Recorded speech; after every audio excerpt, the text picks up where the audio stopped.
All right, ladies and gentlemen, I hope you're having a wonderful day. But if you are watching this right now, you are probably watching the recap. Now, today is CPI day. In about 15 minutes, we are going to be getting the CPI data.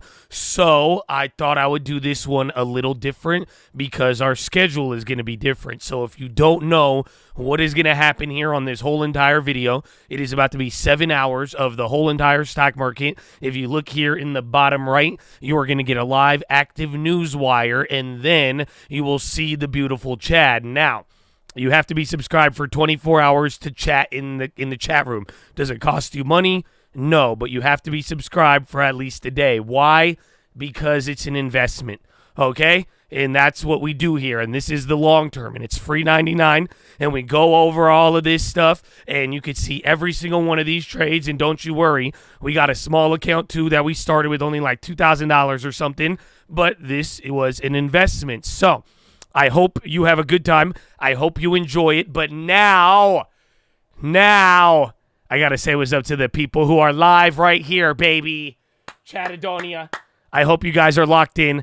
Good morning. Yes, we're bright and early, baby. Bright and early. Good morning, Aslam. Lori, Azia, Thief. We're going to go over all of the good mornings here in a little bit. Yeah, we're early because the data comes out in 12 minutes. So I have all the previews for you. We're going to do our recap. I'm probably going to even, right before the bell, I'm going to take a break, and then I'm going to get all of the news together, and then we're going to go through our normal routine. But if you're here right now, that's what I'm talking about, baby. Good morning. It's a big day. This is the day that this CPI has made, that this CPI was made. I will buy bonds. I will buy bonds. Okay, anyways, but here it is, Chattadonia. We got a little bit, so if you're not familiar, Bloomberg is expecting that June headline CPI will go up by 0.04 versus 0.01. I believe the average estimate right now is 0.3. That's non-Bloomberg related, with year-over-year declining to 3.0 from 3.3 in May.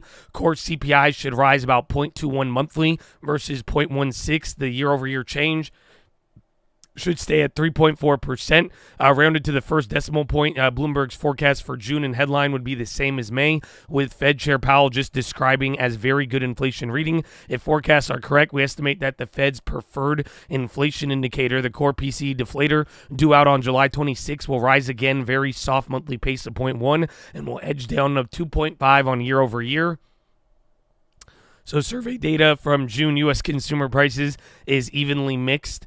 Yet bond investors are prepared for inflation to remain on the disinflationary path.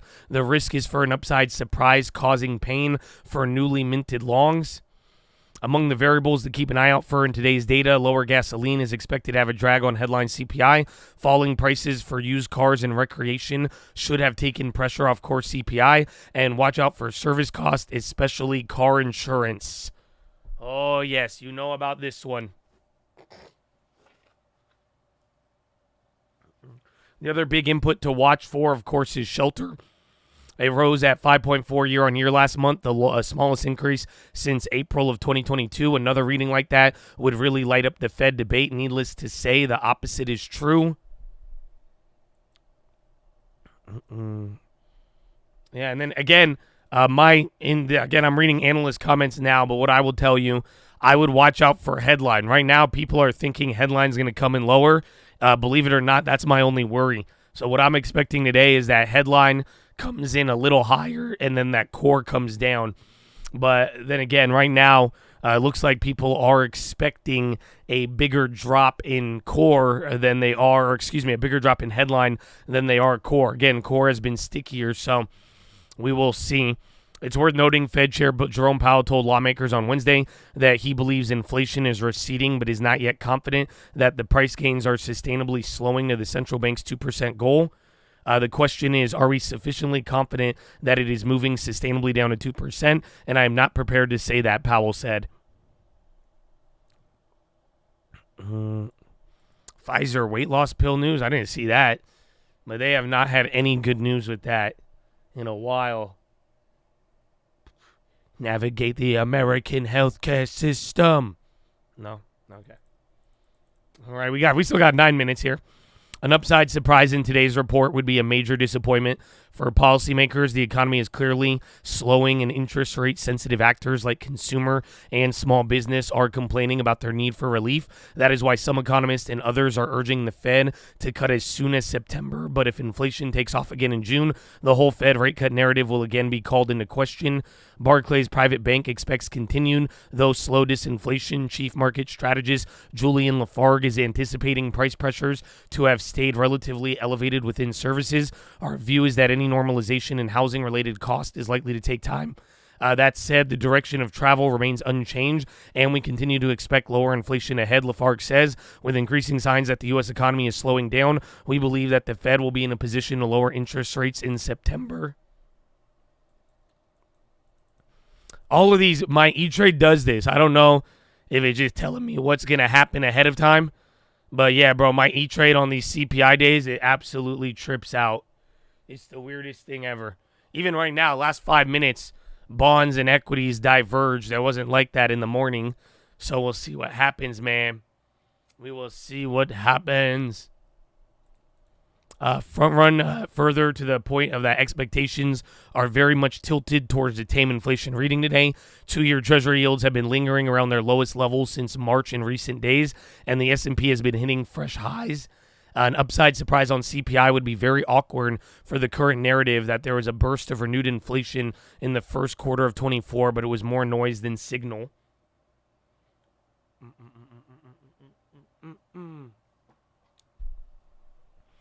You had the surgeon cracking up. That's good. Hopefully he did not get too distracted. But that is good to hear. Hey man, good morning. Good morning, Charadonia. Like, it's early, bro. It's early. There are a couple of provisios to the upside surprise risk, though. First to note is that economists increasingly have been looking at CPI changes to at least the second decimal place. So if we get a 0.3 month on month, that would be disappointing relative to the overwhelming expectation of a 0.2 rise. But there is a notable difference between 0.25 and a gain of 0.034. Oh my gosh, are you kidding me? That's crazy. Did you guys just hear that? I don't know if I agree with that. But that just shows it's very computery. But they're saying that the decimal place matters, i.e. 0.25 is different from 0.20. We're talking like literally 0.05 in the grand scope of things. So that won't even reflect on the year over year. So that's a very interesting comment. I will even, again, and remember, you could go to bls.gov, and that is where you could pull up all of this. So you're going to go to economic releases, and then inflation and prices, and then consumer price index.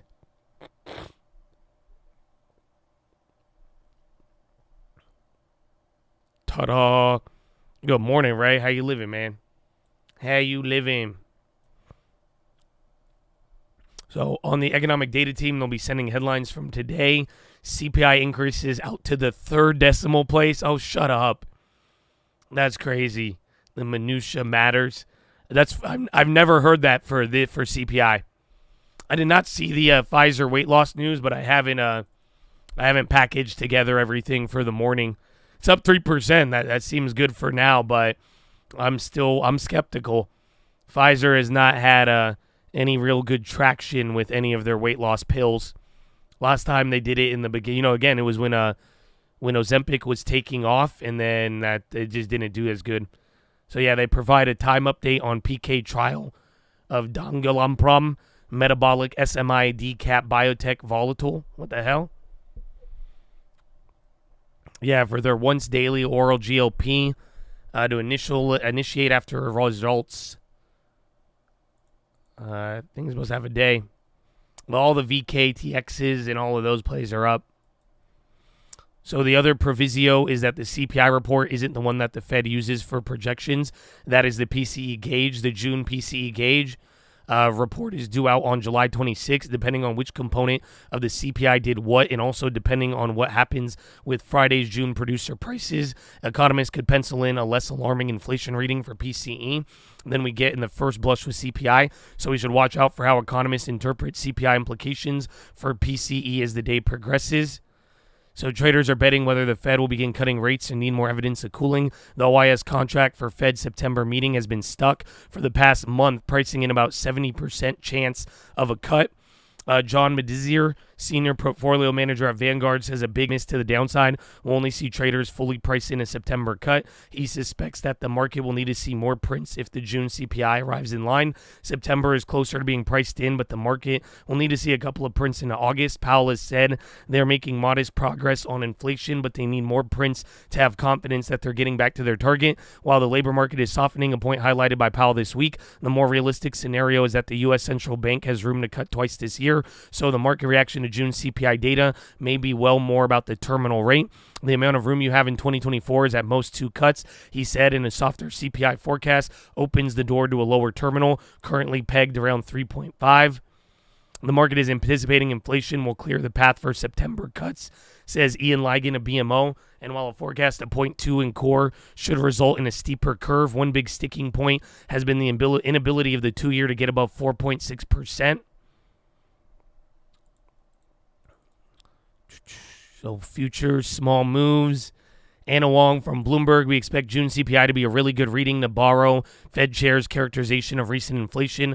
Monthly headline and core CPI gains were likely as soft as May. More meaningfully, the CPI means that core PCE, the Fed's preferred gauge, will be consistent with policymakers' 2% target. 2 more inflation reports are due from September morning, and we expect them to show a similar pace of core inflation decline.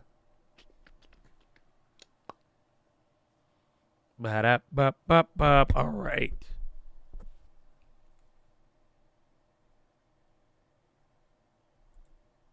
All right, we got 1 minute. I am going to hold my bond play, and then I closed out of my ES short from yesterday. I took a $480 loss on that, so there goes my NQ, but not bad. And then I'm going to reposition after the data. I'm holding bonds and gold. Ta-da. Well, we already moved about 1% of what was priced in. But yeah, 1 minute, baby. Like the video. Like the video. Get ready, and good luck. So again, you're looking for about what? 3.1? 3.1 on core. And then 3.4 on a headline. Mark this, baby. Come on it. Ba-da-ba-ba-ba. All right, 30 seconds. You should get all the data on the wire as well. So you'll see the number again, 3.1 on core. If it's lower than 3 on core, people are going to go ape shit. And then watch out for headline. But people think headline will come down faster. So that's going to be interesting. And I think bonds will be the answer. I think that's going to be the bigger play today than not. 5, 4, 3, 2, 1. Burp. Oh, and we're off. All righty. Wow. Headline, negative 0.1. So month over month, negative 0.1. Estimate was 0.1. That's crazy. So headline came in, ironically enough, headline came in a little lower at 3.3. But that's crazy that it was negative. Yeah, negative month over month. I don't even know when the last time you saw that was. Where'd it go? Where was core? Core came in at 3.3, so that was a little bit lower as well. That came in 0.1 versus estimate of 0.2. That's very good. So again, you're back to the same. It's a little bit more confirmation of yesterday, like we just talked about. If it came in hot, people would get a little wild, but now this pretty much just means that everybody is more concerned with rate cuts now. So again, think about it. You just had a negative month over month. Core is doing the same trend. It's the same report as last time. So now you literally have people thinking that, now your September cuts are more likely. So watch the bonds. I don't know if they broke. Yeah, bonds still have a little bit more room of upside. We'll see what the SPY does, but my goodness. You're already up 0.2. This is kind of what was priced in, but the data was good. The data was good. IWM might be able to run. Bond plays are killing it right now. I am kind of down with the IWM. That would be a good trade to look at. I'm right. My bond play just popped. So I'm just going to hold that one out. Instead of taking some profits, I'm down to ride that for a little bit. But I think September odds. Watch the Zaza. But it's good data. I'll read the whole report for you in a second. Let's just see. I do think IWM, even gold, that could be another one. Or the Zaza again, the rate cut odds. You might have a better odd with that one. Rate futures priced in 85% chance now of Fed rate cut in September. Yeah, the Zaza rocketed. You might be too late. I think of that, or check the 2-year bond ZT. You did have jobless claims in the middle of that. Jobless claims came in at 1.85 versus 1.86, so a little bit lower. I don't know when the last time we had a negative month over month. So I'm glad I covered that short there, because now we only got the bonds. But yeah, that's insane. The number was 3.3 on headline, and then 3.1, I believe, on core. Or 3 on core, excuse me, and then 3 on headline. Negative month over month rate. I don't know. Again, yeah, bro, I don't think it's been what? Let me double check, but I'm pretty sure. Yeah, last time you had a negative CPI was in 2020. So the last time you had a month over month CPI go down, that was literally in 2020. If you're going to full port, I wouldn't full port anything, but I think Russell is probably going to be the play today. But it's already up 1.8, so if anything at this point, I think the NASDAQ is lagging behind it. So that's up to you. I would wait till the first pullback of some sorts, but for the most part, that should be the move. But we're probably going to hold up this candle. I don't think we'll go lower. And then bonds, I'm up a lot on bonds right now. I've been saying that was my play. I did have an ES short, but you guys just literally heard me close that out very timely ahead of the data here.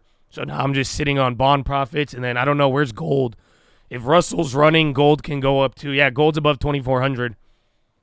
So either gold is going to rocket back down below 2,400, or I think gold might be able to even go up another $10, another 0.5%. That's crazy. Inflation expectations hit the low. Bro, as a negative month over month. So like I'm telling you, this hasn't happened since 2020. So it's one thing that the core came down, but I thought that would be both of them came down. Both of them came down enough to the point where it's like, hold up, it's actually low. I'm holding the gold still, yeah. I'm up a lot of money on that one too. So you got to do what you want with those. I think I've done my job, bond plays and gold. Those are up substantially. So just do what you need to.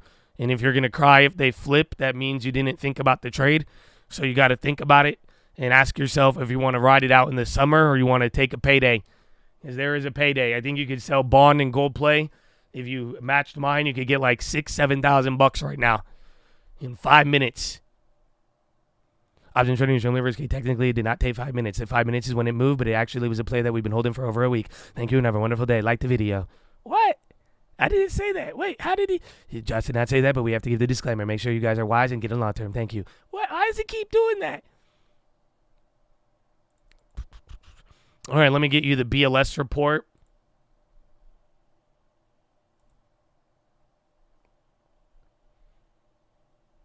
July 11th, that's today.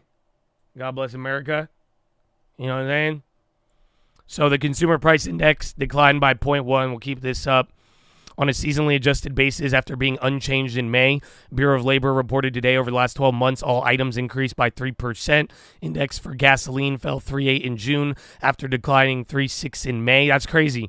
So I remember people were bringing up gas prices. Gas prices literally on this CPI have dropped 3.8 after 3.6. That means literally over a 7% decline in the last 2 months of inflation. Just to give you an idea of how behind this data is. More than offsetting the increase of shelter. So shelter even went up. That's awful. Index energy fell 2% on the month as it did the preceding month. The index for food increased by 0.2. Food away from home rose by 0.4, while food at home rose by 0.1. Index for all items less food and energy rose by 0.1. So food index rose 0.2 in June after increasing 0.1. Index for food at home rose 0.1 in June. 4 of the 6 major grocery store food groups increased over the month. The index of the other food at home rose by 0.5. And the margarine increased by 2.4. Why did margarine go up so much? The index for non-alcoholic beverages rose by 0.1. The dairy index rose by 0.6. And meat, poultry, and fish rose by 0.2. Index for fruits fell by 0.5 after being unchanged. Bakeries went down by 0.1. Food at home rose by 1.1 over the last 12 months. Index for meat, poultry, and fish rose 2.6 over the last 12 months. So again, I mean, all you got to look at for the individual groups, as long as it's below, literally as long as it's below 4.4% or even 3%, 2% if you're really bullish. So energy fell. I think this is the wild card. I think there's a fat decline in energy. Wait till we get to insurance. But energy fell by 2% in June as it did in May. Gasoline decreased 3.8 before seasonal adjustment, fell 3.9 in June. Electricity decreased by 0.7 month, and fuel index decreased 2.4. The index for nat gas rose by 2.4 in June. Energy index increased 1% over the last 12 months. I guess that makes more sense. Energy has kind of stayed pinned, albeit there was a lot going on last year too. The gasoline index fell 2.5 over the last 12-month span. Index for electricity increased by 4.4 over the last 12 months, and natural gas rose 3.7. But remember, I was telling you, numbers like 3 and 4 and 2, where inflation is at right now, average 2% is the target. 4% was when things were going wrong. So every group above 4, that's bad. Every group at 3 is in line, and every group at 2 is doing good. Hopefully that makes sense to ya. All items less food and energy rose by 0.1. This was core. The smallest increase since August of 21. Shelter increased by 0.2 in June. The index for rent rose by 0.3 as the index for owner's equivalent. These are also the smallest increases since August 21. So I guess that's not bad. Even though once again rent and shelter went up, it was the slowest month-over-month pace in about 3 years. Lodging away from home decreased by 2%. No way. It's interesting coming into summer. Travel prices, hotels, Airbnbs came down. Medical care index rose by 0.2 in June after missing or rising 0.5 in May. The index for physician services went up by 0.1 month over month, as did the index for hospital. Prescription drug index was unchanged in June. Motor vehicle insurance rose by 0.9. So it still went up, but not that crazy. Following a 0.1 decrease in May, the index for household furnishing increased by 0.5. The index for personal care, education, and apparel also increased. The index for airline fares fell 5% in June, following a 3.6% decline.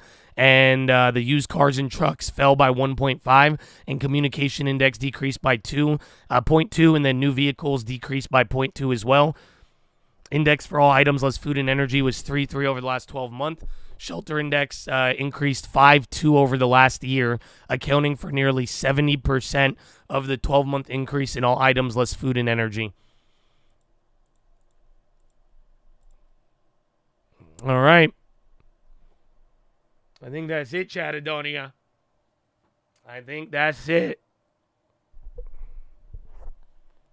Let me get you a couple more, but honestly, I wouldn't get caught up with where the market goes.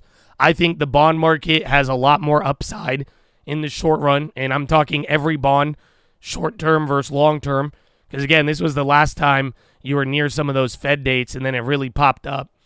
But other than that, don't get bogged down with where equities go, and just keep in mind that now the new narrative that you're going to get is everyone's going to talk about September cuts. And that's it. That's going to be the big driver of the day today. So don't get too caught up in any other story, because right now all this data is saying is like, well, now we could get our 2 cuts, and we might be able to get them sooner. That's all everyone's going to be on. Powell's not going to change. The Fed speakers aren't going to change. You know what I'm saying? It's all going to be boiling down with now this data was very good, as Powell would say. It meets in line with the narrative, and then it's there. You could go with ZQ, you could go with ZT, ZB, but they're up a lot right now. So that's the thing. I think every contract is up like $1,200 on a bond one, just from this morning or from like 10 minutes ago. All right, let me give you a little bit more. So June was better to buy cars. And more good news, core service excluding shelter is down on the month. It's the best reading since August 21. Richard Flynn, managing director at Charles Schwab, calls this report the cherry on top of the cake for both the Fed and investors who are eager to see rates slashed at long. long at last. This is the latest string of data that continues to set this stage for Fed cuts this year, potentially as soon as September. We expect the economic optimism will benefit from this market. It does seem like a good time to fly. Airline fares fell. Our slice of core CPI shows a very large decline in the low volatility sectors, which tend to be the sectors that have more stable trends. The fact that this is broken down suggests that the trend to slower inflation could accelerate. So some people are saying this is better than you even think. So again, those factors and even like real estate finally going down, that's it. Gold is pumping because of rate cut odds. So literally right now it's an 87% chance that we will cut rates in September. Prior, it was like 40 or 50. So think about it. Whether it's United States or anywhere else around the world, if we're going to cut rates, gold is going to benefit off that. So, and gold has just been holding. Like I said, gold had another, what, 10, 20 bucks or something? I'm like $7 short now. So I said like 1.5, 1.6% on the day.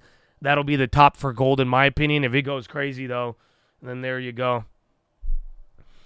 So before we get too excited, Motor Vehicle Insurance Road, Gregory Farinello, head of rate strategy for Amerivet, says the economy of the U.S. has weakened, and with lower inflation in tow, this is a good scenario for the Fed, and our expectations are more friendly for data in the months ahead.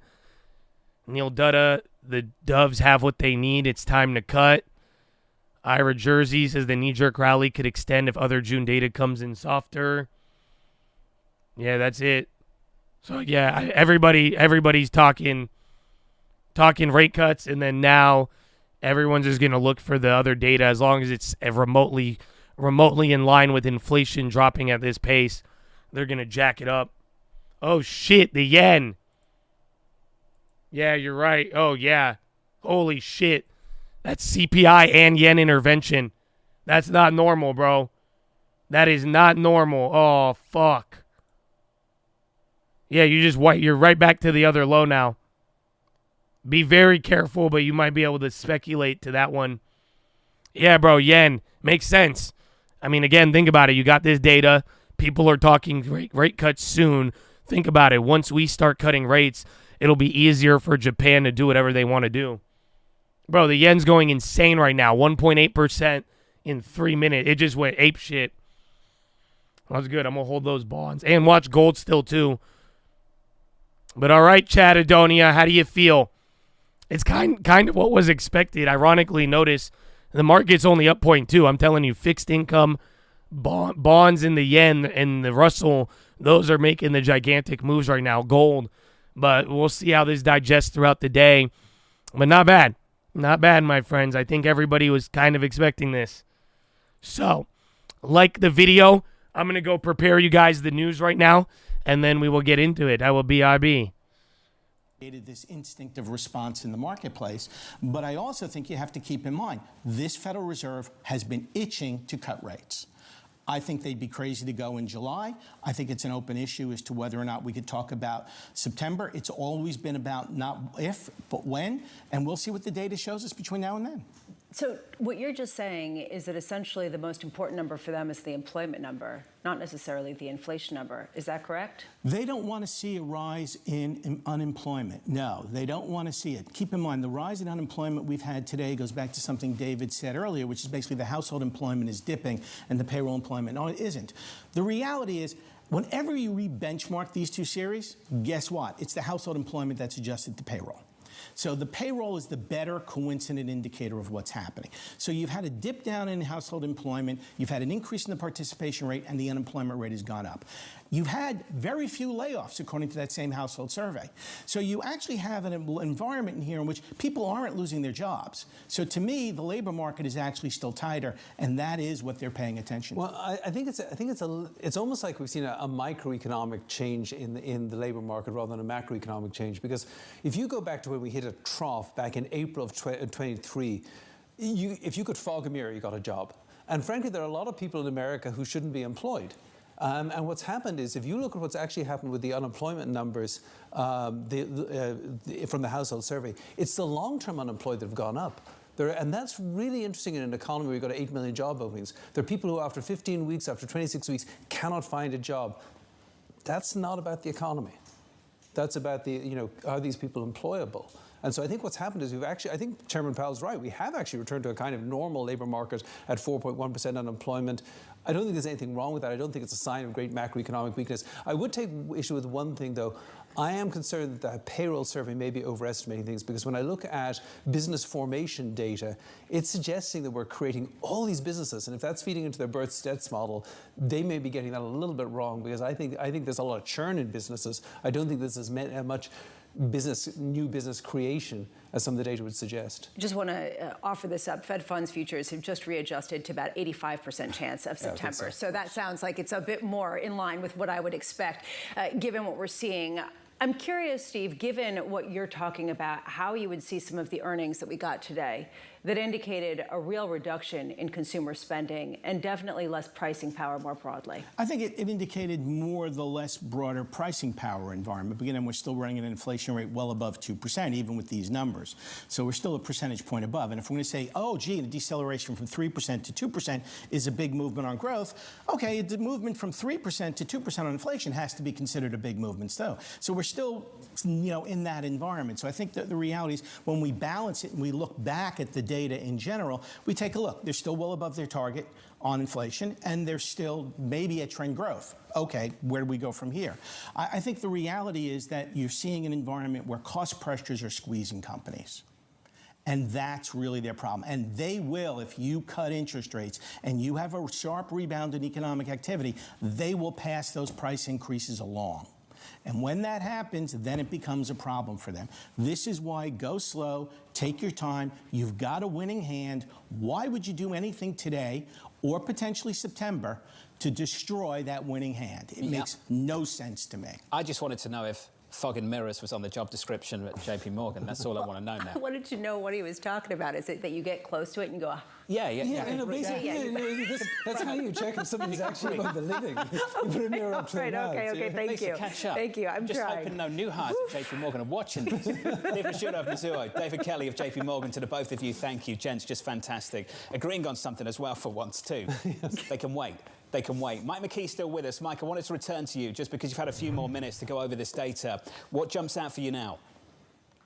Well, there are a number of numbers that jump out, but I think the overall thing that is very interesting about this report is how calm so many categories are. It does show kind of a normal inflation, the kind of normal inflation that we had prior to the pandemic. A lot of things up a tenth or down a tenth, not so many huge moves. The biggest thing now is rent, because of course it's 30% of the CPI. The owner's equivalent rent up just 0.3. That's low from the fall of 2021. So some real progress there. The Fed finally seeing what it wants to see. Food prices up just a tenth, apparel prices up just a tenth, airfares down 5%. You can see Delta was getting ahead of the CPI with that release that it put out. But used cars were down a lot, new cars were down a lot. Automobile insurance, the one thing that rebounded from last month's drop, was up 0.9. So basically, it's a very benign inflation report. And because it's broadly benign, I think that gives the Fed a little more confidence that inflation is going to remain under control, because it's just the whole process is coming out as it used to. And this bond market rallying quite hard off the back of it. Yields drop in. Mike, thank you, sir. Mike McKee there, breaking down CPI, the inflation data, and jobless claims as well. Let's get you an update on stories elsewhere. Let's do that and get the Blimbo brief with Danny Berger. Hey, Danny. Hey, John, I do just want to go over those figures one more time. Both core and headline CPI coming in softer on the month. That has sent money market odds for September cut to over 80%. And the front end of the curve, as you mentioned, John, to its lowest since March. The 3.3% annual gain in the core reading is its smallest since April 2021. Only 4 of the 71 economists surveyed had predicted that the core monthly gain would come in at 0.1%. Everybody else was higher. As for the individual components, Mike mentioned some of these, but used cars down 1.5%, hotels down 2%, and airfares tumbled by 5%. Elsewhere, Citadel Securities is crafting a new plan to handle even more of Wall Street's trading, according to people with direct knowledge of the matter. The firm aims to offer a white label trading service where it manages the guts of a trading desk, like the technology, analytics, and order execution. That would allow struggling banks and brokerages to just focus on dealing with customers. The plan is still in its early stages, according to those people familiar, and could still evolve. Now, shares of the major U.S. airlines all falling in sympathy with Delta pre-market, down by as much as 5%, down by 9% for Delta after they forecast a quarterly profit that fell short of Wall Street estimates. The weaker forecast reflects issues that are plaguing the broader industry. Despite a busy summer travel season, the supply of seats available now exceeds demand, prompting some rivals to lower fares to stay competitive. Delta CEO Ed Bastian saying that price cuts have been, quote, particularly acute for June through August. And that's your brief. John. Hey, Danny, thank you. Appreciate it. Up next on the program, setting you up for the day ahead from New York, you're watching Bloomberg Surveillance. All right, baby. You got a lot of headlines. I mean, I love it. I love that this is coming down. I didn't think it'd go any lower than this candle, though. So the factor that you got to keep in mind, you already went up 1% out of 1.3. That was priced in. You did do better than what was expected, but hopefully, I mean, you've seen this before on a CPI day. Wherever this bounces from, that's going to be a point we're going to probably test. And then at one point, you're either going to bounce off of it. You'll most likely bounce off of it, or that will be the resistance of the day. But literally, the bonds are holding up. It's what I was telling you guys earlier. The Russell, bonds, and gold, that's the move of today. I know, and I was saying it all week, really. But like, go look at the Russell. That shit ain't moved. That thing's up 1.8.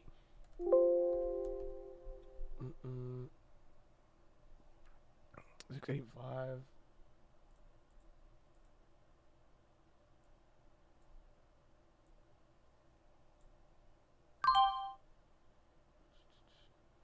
I'm going to flip the SPY to the high side of ES real quick. I'll take one as the news goes. I'll buy the dip on that one. But I'll try to flip it faster. My goodness. But Chatadonia.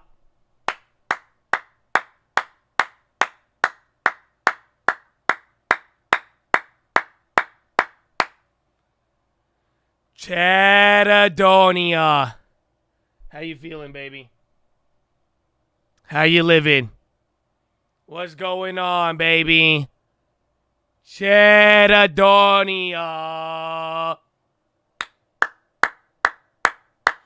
Good morning, baby. What's going on?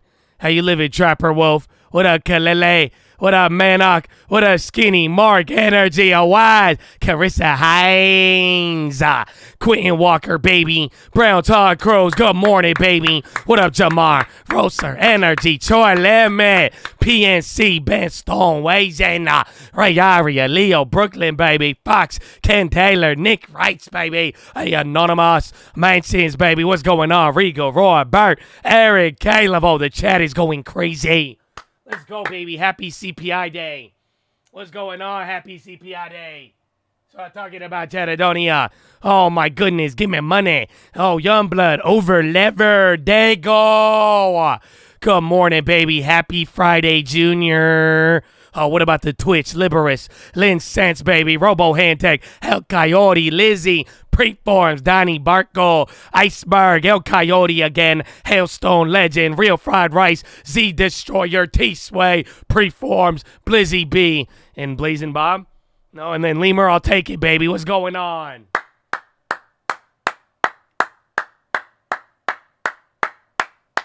Chatadonia, what a day. What a day. I hope your guys' morning is good. We're a little bit ahead of time. We're definitely early. Today was all easy, though, for the most part. It's now going to be the 1-2. And remember, I said this at the beginning of the week. What's the next step after today? There's something that's still arguably more important, especially after all of the data we got today.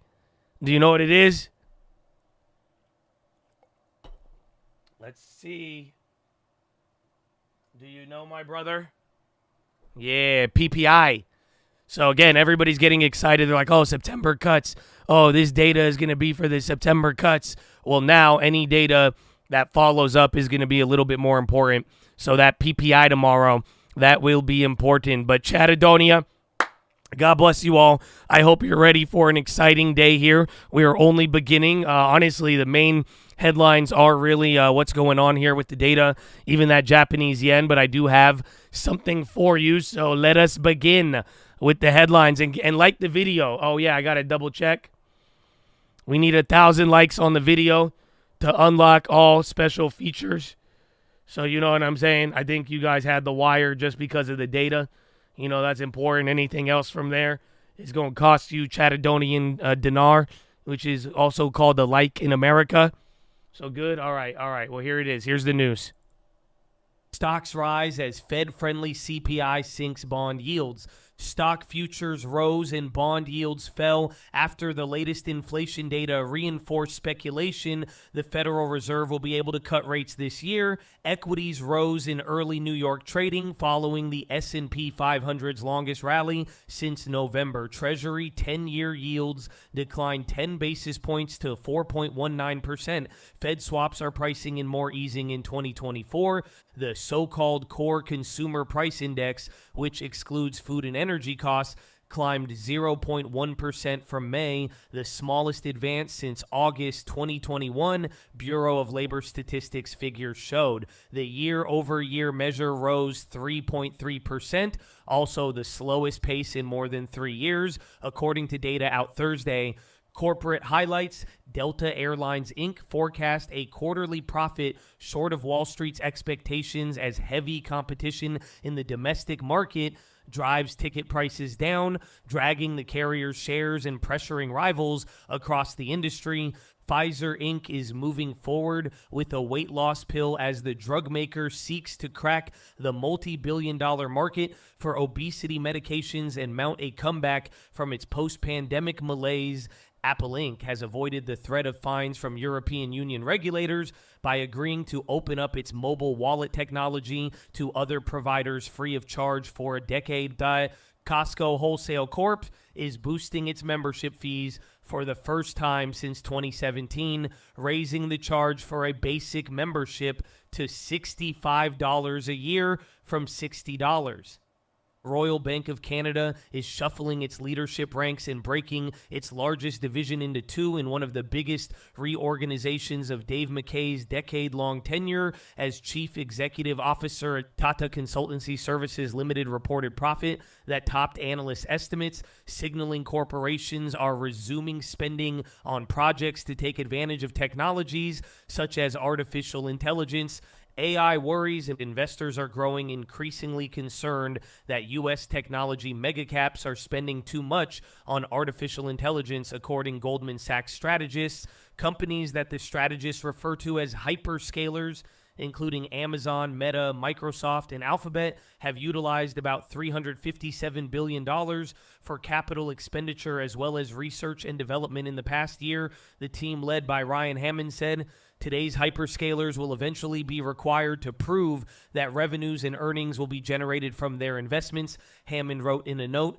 Biden pressure. Traders are no closer to finding clarity on the U.S. election landscape as President Joe Biden faces mounting pressure to withdraw from the race for the White House. Top officials from his re-election campaign are set to meet Senate Democrats on Thursday. That comes a day after former House Speaker Nancy Pelosi told MSNBC that Biden should quickly decide on his position. For now, it's pretty clear that politics is not a major consideration driving major U.S. and dollar-denominated asset prices, though the election may start to matter more as it approaches. Apple settlement. Apple has agreed to open up its mobile wallet technology to other providers free of charge, avoiding the threat of fines from European Union regulators. Under the settlement, consumers in Europe will be able to use alternative digital wallets to pay for goods and services at checkouts. The commitments remain binding for 10 years, and Apple risks a fine of as much as 10% of global annual revenue if it violates the agreement. The move brings to an end an investigation into the U.S. tech giant's closely guarded payments technology after the EU earlier warned that restricting access amounted to an abuse of its market power. Quandary. The money-making trading formulas for China's quantitative hedge funds are disappearing as regulators deepen restrictions on short selling. The China Securities Regulatory Commission approved an increase in margin requirements, while major stock lending provider China Securities Finance will suspend its business of lending securities to brokerages. The steps pile pressure on quants that have this year been hit by trading curbs and tightened rules, and jeopardizes long-short products that manage an estimated equivalent of more than $6 billion. Top overnight news.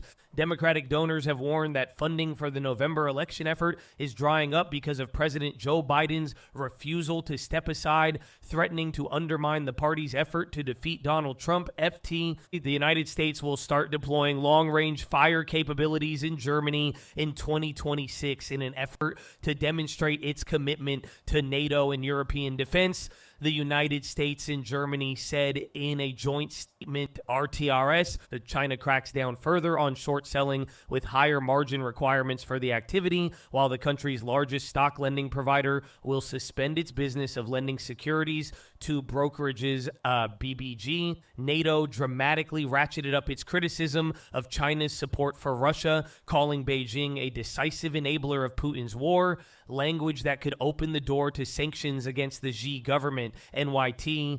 Global oil demand growth slowed to its weakest in more than a year last quarter, with consumption rising by just 710,000 barrels a day as China slipped into a marginal contraction. The IEA said demand remains on track to grow by less than 1 million BD this year and next. BBG. The NBA has finalized an 11-year TV rights deal worth $76 billion with NBC, Amazon, and ESPN, although it's not clear if TNT will retain a few games for itself. The Athletic. Apple has avoided the threat of fines from European Union regulators by agreeing to open up its mobile wallet technology to other providers free of charge for a decade. BBG. PEP reported solid EPS upside in FQ2 at 2.28 versus the street 2.15, but organic revenue growth of 1.9% fell short by tilde 100 BP. The street was modeling plus 2.9% RTRS. Since the start of 2023, 97% of NVDA's return has been driven by greater earnings versus just 3% from valuation expansion. However, year to date, NVDA's NTM PE ratio has increased from 25x to 42x plus 70%, accounting for 56% of the 165% YTD price return. Goldman. Fed's Cook Voter said the baseline outlook is for a continued fall in inflation without a significant increase in unemployment, and U.S. data is consistent with a soft landing. Cook added they are very attentive to what is happening with the unemployment rate and would be responsive if the situation changes quickly. The U.S. Senate Majority Leader Schumer is privately signaling to donors he is open to a Democratic presidential ticket that isn't led by President Biden, according to Axios. And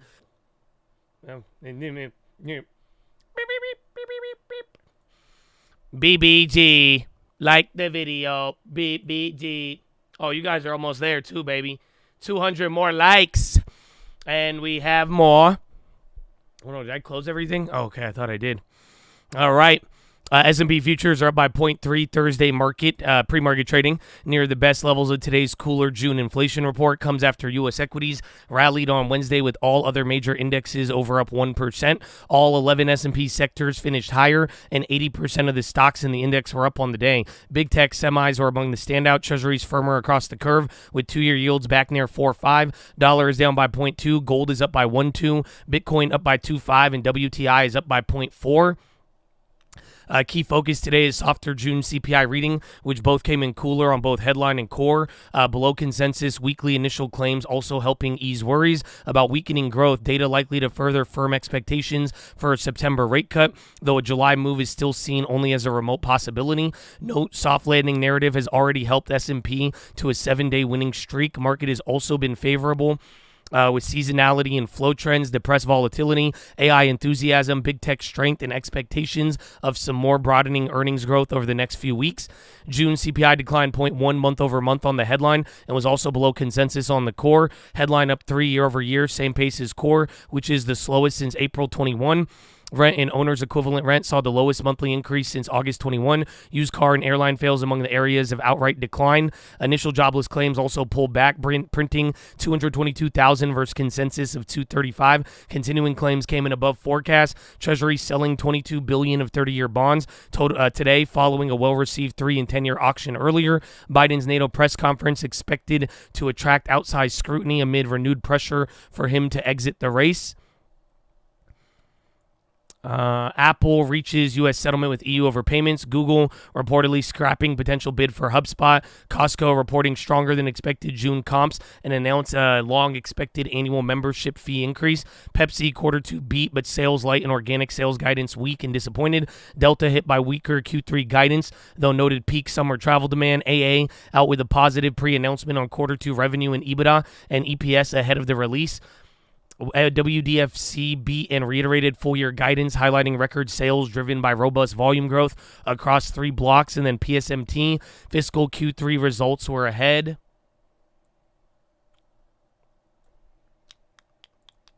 There's more. Fed Chair Powell stresses balance sheet drawdown has quite a ways to go. Governor Cook says soft landings rare, but her baseline forecast is for U.S. to achieve that outcome. Bank of England hawk Mann singles reluctance to cut rates, citing inflation concerns.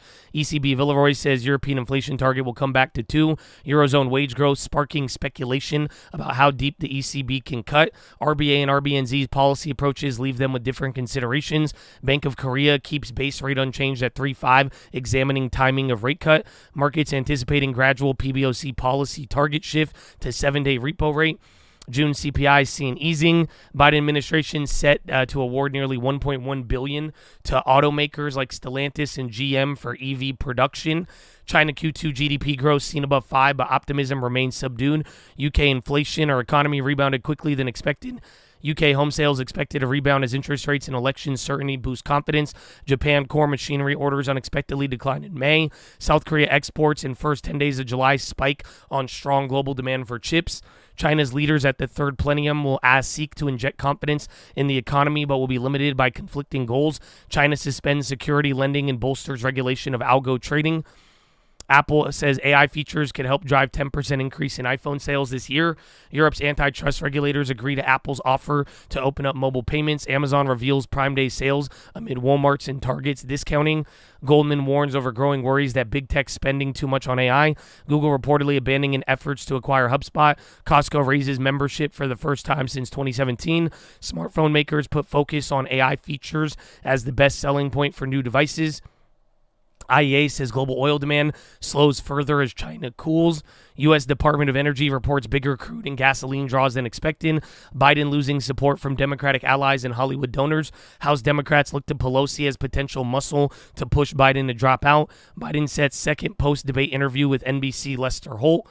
NATO leaders delivered their most serious rebuke against Beijing over its role in Russia-Ukraine war. World leaders worried over Biden chaos what it means for the future of NATO.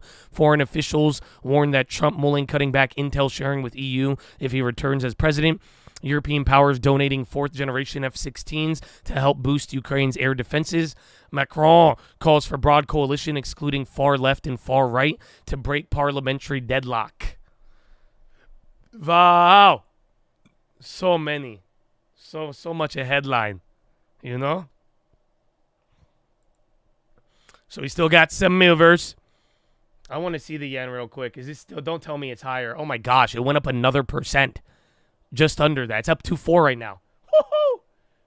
Yo, that's crazy. Yeah, bro, they're definitely intervening. I think they wanted us to cut rates, or maybe I'll tell you this, if the yen stays up, then Powell might be cutting sooner than later. He had to have told Ueda, because there's no fucking way. That's insane. It's definitely intervention, but again, think about it. It's happening on today after that, after your negative year over year. So we'll see. MSTR 10-for-1 stock split. They're up 4.7. Pfizer is up 2.8. Advances development of once daily formation of oral GLP-1 receptor agonist danuglipron. Why couldn't they name it something cool? There's like Ozempic, Wegovy, and then we got danuglipron. Turn is up in sympathy. Costco up 2.4, raising membership and June sales up. Spotify up by 1.0. Jeffries initiates buy. QuantumScape up 31.2, agreement with Volkswagen. WDFC up 10, earnings reaffirms full-year guidance. SoundHound up 5.1, follow-through. Chat AI assistant. AA is up 2.7, preliminary quarter 2 earnings. RNLX up 68 off collaboration. NNVC. They're up 13.9, comment on development program of NV387. MEI is up by 10 off earnings. BNN up 7.3, insider buy. Vanda up 3.8, Cantor Fitzgerald initiates overweight. Chinese ADR is trading higher. Delta down 8.9 off earnings. ON down 2.9, Morgan Stanley downgrades to underweight. MCHP down 2.3, Morgan Stanley downgrade to equal weight. CAG down 2 off earnings. Pepsi down 1.6 off earnings. Citi down 1.3. Fined $135 million by Federal Reserve and OCC for violating enforcement action. VKTX down 5.7 in reaction to Pfizer. Evo down 5.4. Deutsche Bank downgrade to hold. AZZ down 2.6 off earnings. CGBS down 15. Longeveron down 15. SAI down 14. Zap down 12.9. Agba down 10.5. White Diamond Research short report. GoEV down 6. ALAR down 3.5. Follow through preliminary earnings. And shipping and tanker stocks trading lower. Ba-da-ba-ba-bop. Federal Trade Commission has sued drug middlemen over prices like insulin. That was that headline yesterday. If it has an effect today, that would be cool to see. We would find out. But Chattadonia, we are mad early, bro. You know? Mad early. So, you like the video? Oh, we need 50 likes, man. Wow, we're right there, baby. But Chad, I do have a couple plays for you, but dude, we're like early. You know what I'm saying? We are like early. It's kind of crazy. So I'll put out my plays now. But, yeah, we're going to have a lot of time to go over everything. I'm going to go grab me a water, I think. Yeah, I'm going to go grab me a water. Now for a mid-sized platform. Maybe go to the bathroom. 26. We'll see how this plays. And y'all going to hit the likes? I think y'all going to hit the likes. Yeah, y'all hit the likes. Let's get that wire up. Yeah. We're not here you know what I'm saying? to be a niche player. Oh, no, that's not it? That was a commercial?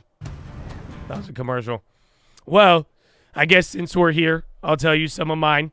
I'm going to be watching gold. Workday, they had an AI announcement here, I think, with Google. I'm going to be keeping an eye on Meta, Intel, any of the other runners, and then the banks, and then literally gold, bonds, and the yen. I'm telling you, if I would take any momentum trades, that's probably what it would be. If I wasn't in the bonds, that's what I would be doing, but I'm still holding my bond play. So to give you an idea, if I know I'm going to be selling out, and if I knew I want to play it, like, why would I sell out of it now? You know what I'm saying? So that's why I'm going to ride that out. Maybe I'll trim some later, but for now, I'm fully in Bondlandia. I think 6J, I think they're intervening right now. And I think if the intervention holds up, it's probably going to be based off confidence of us cutting rates. Because once we start cutting, then that could clear the way for Japan to actually make a move, and then it sticks without the dollar getting in the way. So I think it's a very fascinating move. The ZB play is doing extremely well. Extremely well in the sense it's just a big play. So even the smallest move is there, but there's a lot of money. But even then, the move was pretty sizable. And then the gold play is also killing it too. So Chattadonia, I guess we got some time. I guess we got a little bit of time, baby. You're here right now. You haven't heard the TV, but you've gotten all the headlines. Tell me, my friend, what is your first play of the day? Post it in the chat. Let's go, baby. Yeah, Pepsi, it didn't really move.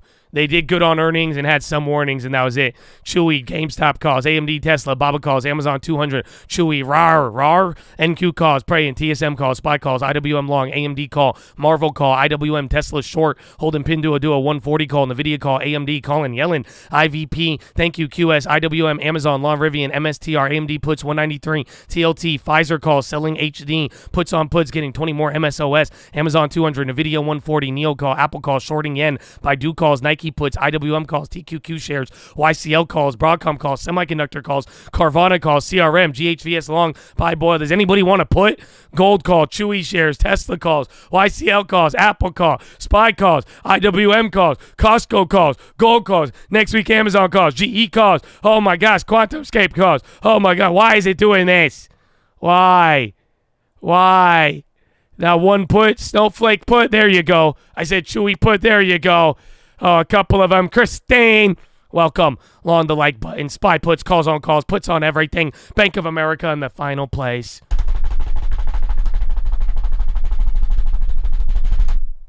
Rah. SPY puts, calls on calls, SQQ put, Nancy call, calls on call, Nike calls, TLT, and let's effing go, puts all day, all in. Thank you, generous. At least somebody, maybe 5. This is like a commercial for them. They're like, 1 out of every 5 traders buys a put. And that right now, everybody buys calls. You could donate today to the market maker to make sure a trader doesn't go without calls. 1 out of every 5 is going every night with a put, regardless of what the data says. Regardless of what happens in the market, they are still buying their calls. Make sure no trader goes hungry today. What? So I'm glad we got one person, you know what I'm saying, man? That's good. But Chattadonia, there it is. Tesla's 11-day street. Let me go pee now. And we got a lot of time, though. We could do questions. We could talk about everything. We got a couple of plays already, too, so yalla. You've had them on an 11-day run. Today is another make-or-break moment for them. They are trading at pretty sky-high levels here, about 90 times forward earnings from what I understand. And this is one of the longest winning streaks it's ever had. 13, Katie would make a record. The market cap is $840 billion. So I think it's always pretty difficult for bulls to make the case at that level, right? Yeah, but shorts have gotten super squeezed. Oh, big time. I will note that it's back to being up 6% for the year. I mean, this was one of the big, heavy draggers in the Magnificent Seven. Now that story is flipped around. I know the stock is down about 40% from the peak in 2021. That's because I read Ed Ludlow's story on Rivian. Let's talk to the man himself right now, because Rivian is trying to convince Elon-phobic car buyers to drop $70,000 or more on its trucks. Now the challenge is to turn a profit. Bloomberg Business Week dives deep into the startup's plan to do that, a new mass market EV, a tie-up with VW, and a battle to find funds as it burns through cash is the story co-written by Bloomberg Technology co-host Ed Ludlow. Ed, it's a fantastic piece, and of course you've been covering Rivian very closely for years now. Yeah, I mean, it's of lots of interest for lots of reasons, right? Americans love SUVs and pickups. Rivian came out of nowhere to bring the first battery electric 3-row SUV and pickup to market. They're backed by Amazon, they're backed by T. Rowe Price, like everything you'd want for like Bloomberg Terminal Reader catnip or EV enthusiast catnip.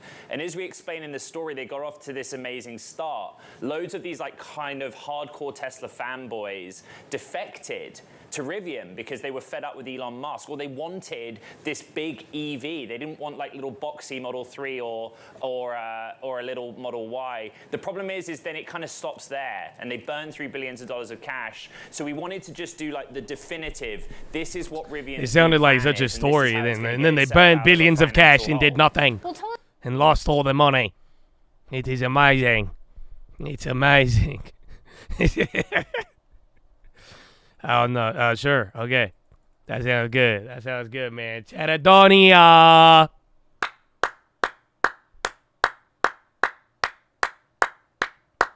What's up, baby? We're back. We got 10 minutes until the bell. So we've gone through everything. The news, the plays. You guys got the likes on the video. Everything looking good. Pfizer trying to get into the weight loss business. The chips are already going crazy. Pepsi earnings decent, but no real big move. And then Costco, they're raising membership prices, gave an update on some of their performance. So I don't know, man. How you feeling? If you have any questions, though, now is the time. The plays that I'm up on is gold and ZB. I lost on that ES short from yesterday. I closed out of that right ahead, and then I flipped it long, and I'm up on that one right now. So I think I might hold that for a little bit, or I could just get out and take the profit and call it a day. I wouldn't really be too opposed to that. But then that's it. And then I think I have like Baidu and then my Intels and all the other shares that I did not remove and are still holding. But very good for now. The gold and bond plays are paying good. We got the pledge. We got the pledge in a little bit. Is there any other questions? You let me know. Index play. I did go for ES, but I just want to flip that. But I think Russell's the best one, but it's too expensive to play. That's the only reason why I like the ES right now, because the Russell's up by 1.8. So we've seen this before. You know what happens on these days? It's like NASDAQ and SPY is only up a quarter, maybe less, and then the Russell's up 2%. Russell's probably going to either rocket down and the other ones come up, or Russell will just stay there and then the other ones come up. So there is downside risk, though, in the sense if the Russell drops and all the other guys drop too, we could be negative on everything but the Russell. It's because, again, rate cut odds, the theme of today, if you want to know what's going to drive your plays, it is anything related to a rate cut in September. That's where everyone got excited about. Not only is the data good, not only is it slowing down and doing all that, it's literally now people are like, yeah, we might even, if this happens again and it's already happened really strong this time, they're gonna be saying, yo, like let's get that rate cut in September. Gold like Goldman Sachs? No, gold like the ancient metal, the Peter Schiff. That's how it sounds. So I'm in a gold future. I've been in them for weeks. They're really hitting. Why is SD so gloomy? Oh, dude, wait till like 11 o'clock. You're going to be fucking sweating everywhere. Especially if you're by the water right now. You just get ready. It starts off hella gloomy, and then before you know it, you're going to get a sunburn. It's going to be wild, man. MSTR stocks play pretty cool. I still have no idea what the fuck they do. But yeah, it's dope. That's going to be a little driver there, a little separate from Bitcoin. CPI, right now, it's just a race. That's it. Which comes down first, the economy or inflation? So inflation is dropping rapidly. Now everyone's like, oh, shit, does that mean the economy? So I think it's a logical connection you're making, but we don't know. Is this going to be another early 2K day? I mean, we'll see. Unless, honestly, though, I think if you guys yesterday, I think we spent like an hour just going over good questions and the long term, and then I played a game, and then I got clapped out, So it worked out, but, all of our trades are hitting right now. We'll see where it takes us, but you let me know.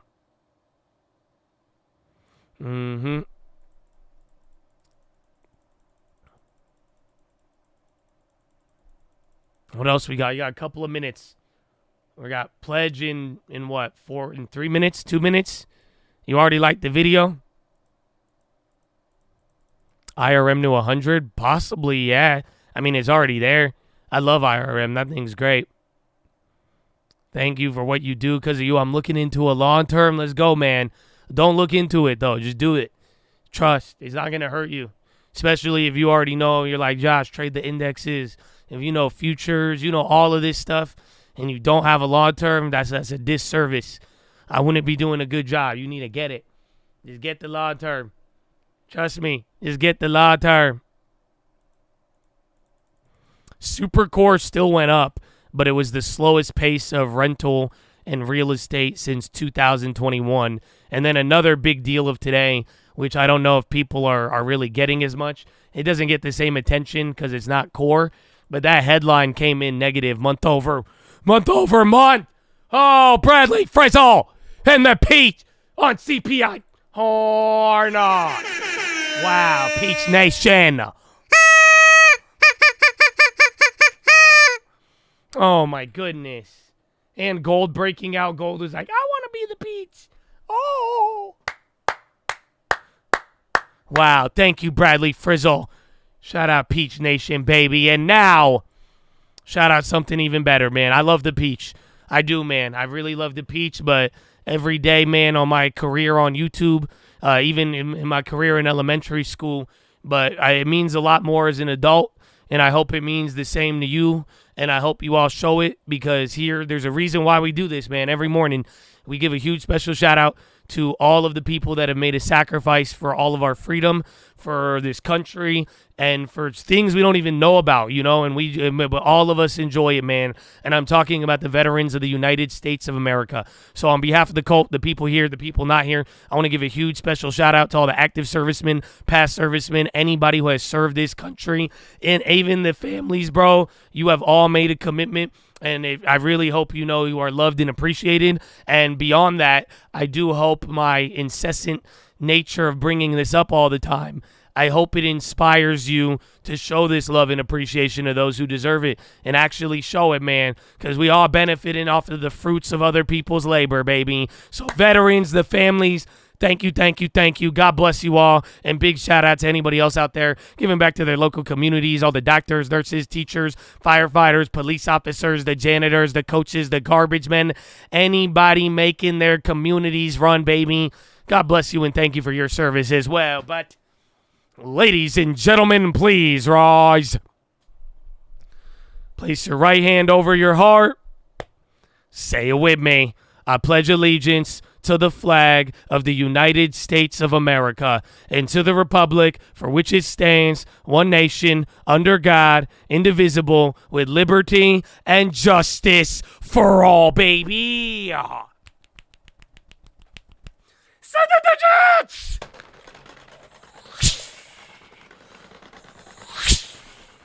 Oh, it's game time, baby. Oh, no. Let's go.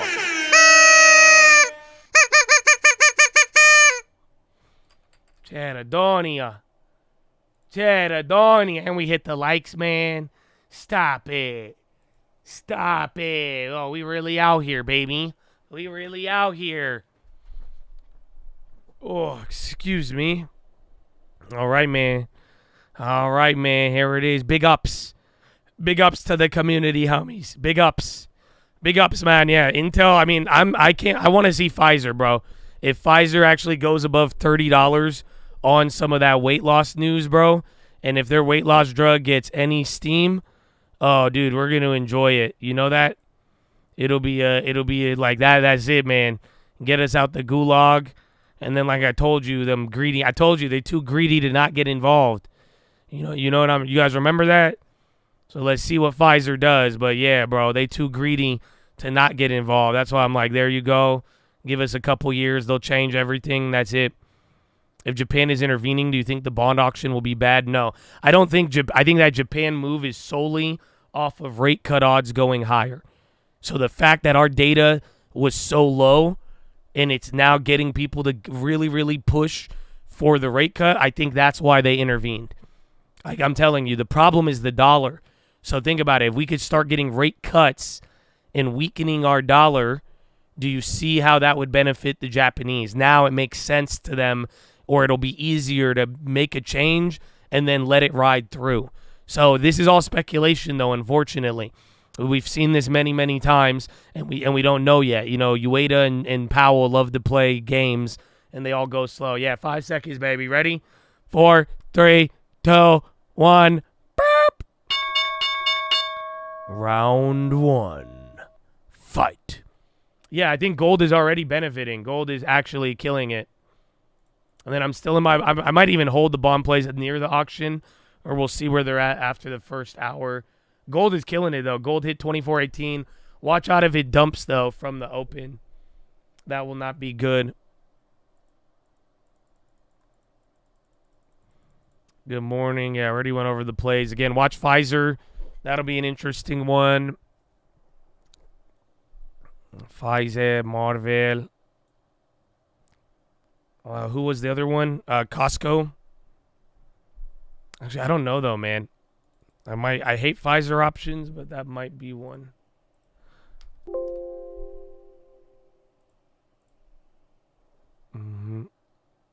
Oh, Pfizer option chain is still closed. Yeah, is anybody's Pfizer? I got a couple option chains closed right now. 400% on IWM. Hell yeah. So again, I like the IWM. I'm not going to top ticket though. That's why I went with ES instead of the IWM just because it's lagging. But I think that nature is going to be very important today. And then see if the bonds want to give up. Gold is starting to come down a little bit. Gold actually just sold off right from the open. PayPal pop. Yeah, tell me when Pfizer opens up. I'm going to go through the next ones. Costco, that one just opened up too. Scammers. Oh, and then Workday, they have the AI thing with Google. That chain is still closed. And then Pepsi, I don't think any movements on that. Oh, and then Delta, there might be either a continuation or a reversal. Yeah, Delta is starting to pop a little bit. Snap pop, check Meta, SPY's going up. Meta's actually still red, no way. 1770, that's the price you want on Snappy. I have the old ARC plays. I think those will come back. That's part of the whole IWM shit. And then keep an eye on bonds. Any pullbacks in bonds, any big moves, that could be an answer there. Macron flushing. Where's Intel? Snap still going. NVIDIA flush. Yeah, it's still in the green. It's weird. Meta's red. Apple, I think, is on the low right now. Yeah, even Apple. It's funny. Your big tech is actually down. So this is everything else. That's why the Russell is so strong. All your big names are down. Pfizer is now open.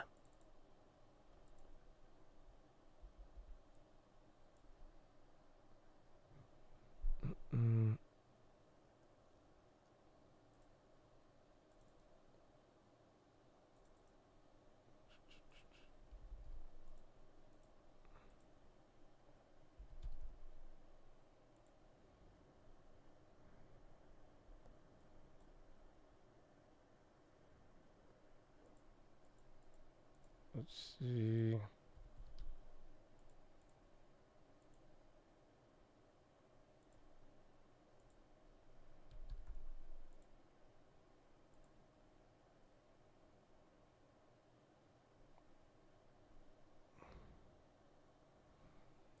Okay. I'm going for a flip on the Pfizers. Let me see. I'm trying to snake it, but I might overpay on this one. All right, I got filled on it. Hold on.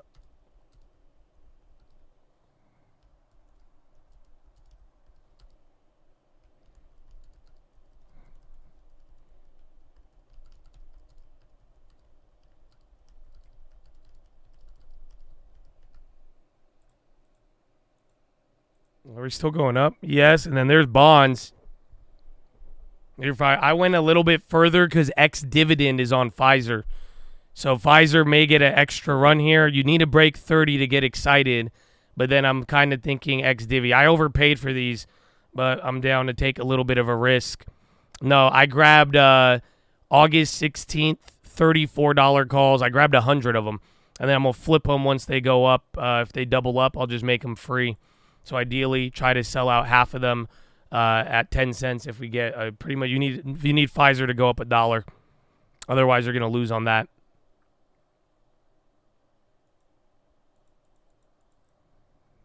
Meta done. Oh no, what did you say he's done? Bezos done. He might be, but I don't know. There's a lot. Apple's on the low.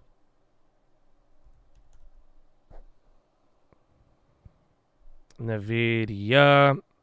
If it does, if the shares drop, I might even be down to go Pfizer shares and then play the divvy move. Bonds are killing it, yeah. It's great for bond land. PayPal over 60. Oracle ex-dividend. Where's AM Dizzle? And then remember, Netflix, Tesla. Who else?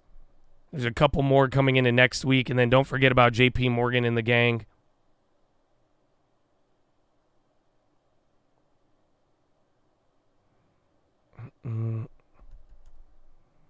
Sound had something. We went over it in the morning. CPI came in really good. Tomorrow is PPI. So again, CPI headline was negative and then came in lower, and then so did core. UAL on the low. So again, Delta, damn, UAL got murdered 9% too. Baidu breaking out. Yeah, I said, well, bonds, I said that would be the answer. I think bonds would have moved bigger than the market, and they did. So let's see where it is by the end of the day. We're going to have a 30-year bond auction too. I think you should have positioned TLT yesterday if you really wanted it. You can still get in now, but I mean, you're just buying into a higher level. So like, I got a good profit on bonds. Like, I think, is there still upside on the bonds? There's a little bit. I think you could get up to here on TLT, 94.80-ish. So you still got like another $1, but then that's just a different risk reward from any of these other points.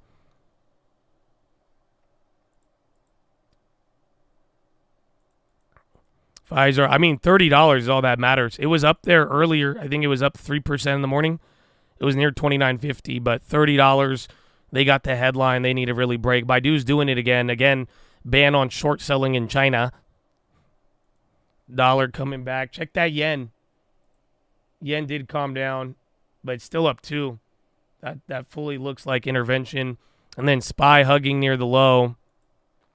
And then bonds about to hit a new high. You guys are saying Square. I saw a lot of PayPal comments earlier. Yeah, Square's actually launching 3-4. Even Nike. Nike's still kind of weak, though. MO. They've been coming down. It's crazy. Dow's down 0.9. SPY's literally break even. And then NASDAQ only up by 0.05. Russell's still up just under 2%.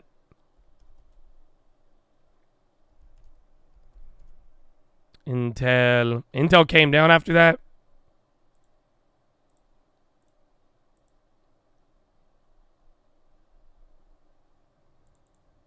Where's gold? I don't have that up on my screen. Gold still came. Gold dropped $7 from the open. Still holding. But again, I think 1.5 was going to be the cap. SMTC, Intel hitting a new low. SPY just hugging VWAP in open. Again, we're right at break even. Dow is actually getting murdered. DJT on the high. Oh, yeah, Reach should do good today. But if they do start to flip, I would take that as a warning. But again, I think bond market and all of that is helping them out. Nikes.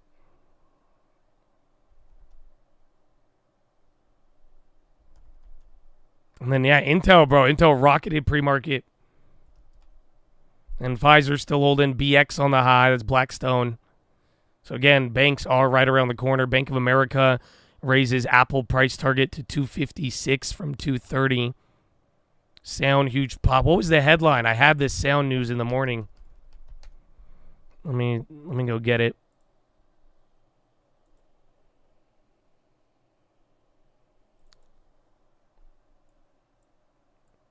Yeah, follow through chat AI voice assistant launch integrations.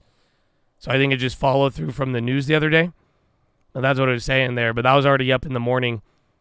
So it's reacting. Bonds hit the high and came down. The bonds news was CPI. And then again, the Fed futures is, I believe, the main story. Or at least in my opinion, I do think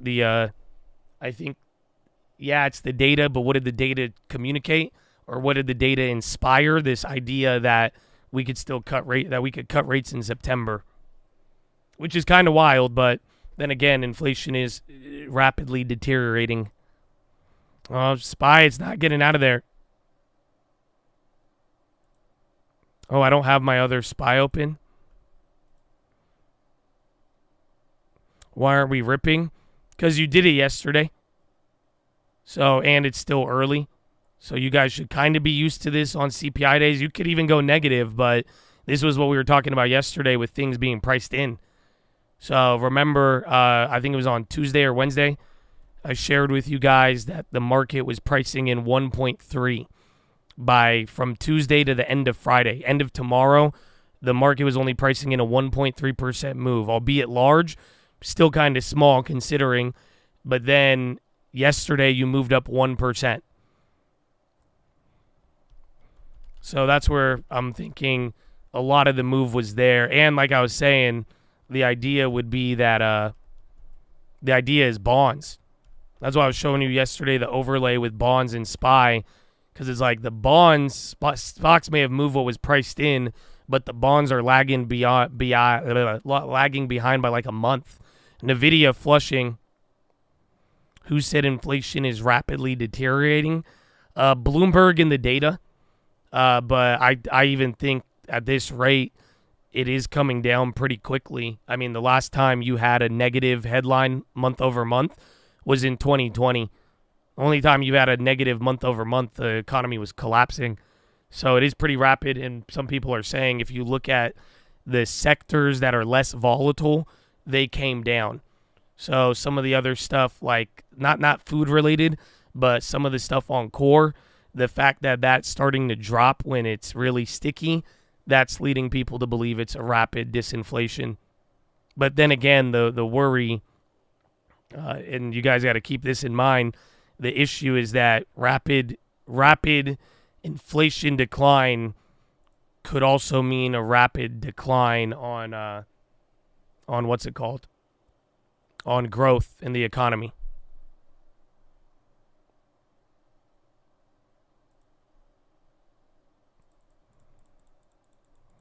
And Q just below C pre. That's crazy if this SPY does it. I should have held that short then.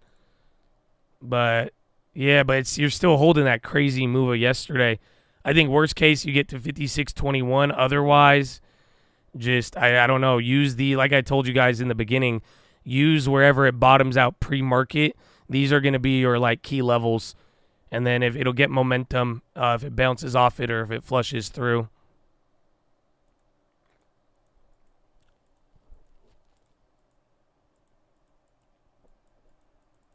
I don't know why Intel is dumping. They were up early, but then again, I mean, it does seem like one of those sell the news mornings right now. For now, and then but the thing I can't stress enough, bonds, gold, the Russell, all of these things are holding on very strong gains right now. So it's not like nothing's happening. You just had a fat move on the stocks yesterday, and that led up into the advance. But now, today, it's the day for everything that was behind to catch up.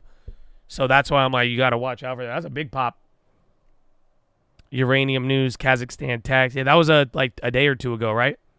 But yeah, that's part of why. Even we have some U.S. drivers on uranium as well, too. Yeah, Chewy is popping. Sound still at the high. Pfizer failed. I don't know why my VWAP just got demolished like that. Man, bonds too, bro. Let me see. Where's the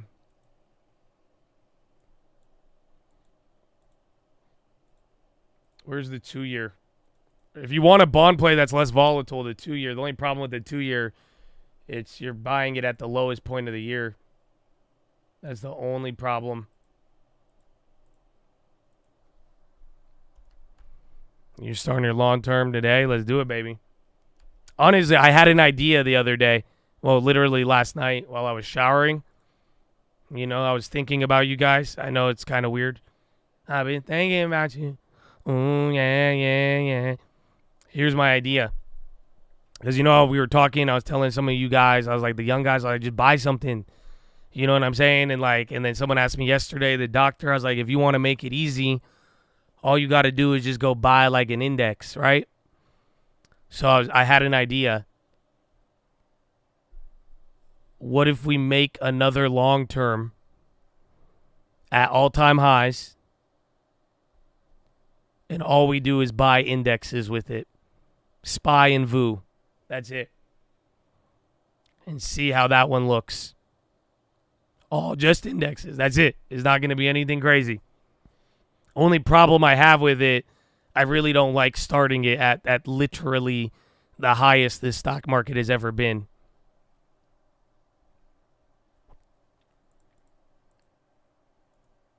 All right, maybe like our first like big decline. I'm down with it, man. I'm down with it. Damn, that's crazy. The ES futures are right under 5,700. Wow. And then gold is dying, though. Gold already fell like $18 since the open.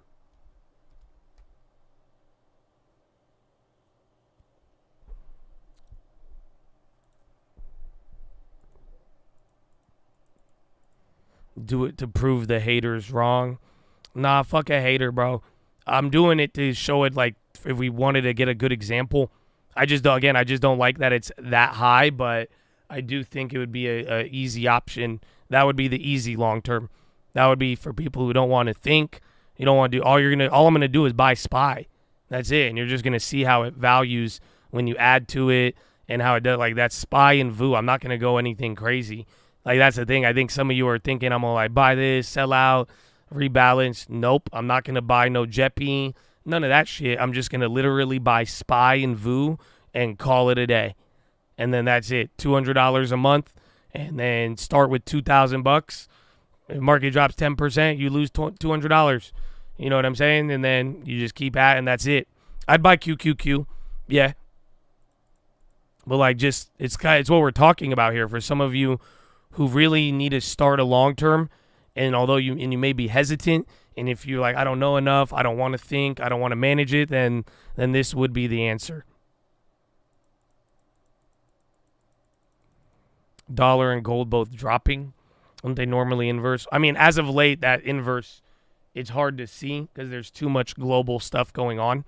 So sometimes it does. I mean, in the past, I would say yeah, but I wouldn't read that much into it. Bonds Baidu is ripping, bonds chilling, AMD on the low.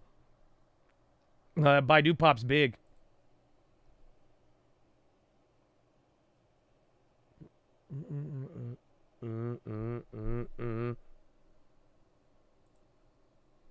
Let's see, futures still chilling out here. High ticker is fully gassing. It's only been 18 minutes. Yeah, and then AMD's down by a quarter, and Nvidia is dumping earlier. Bro, all the big tech is just red.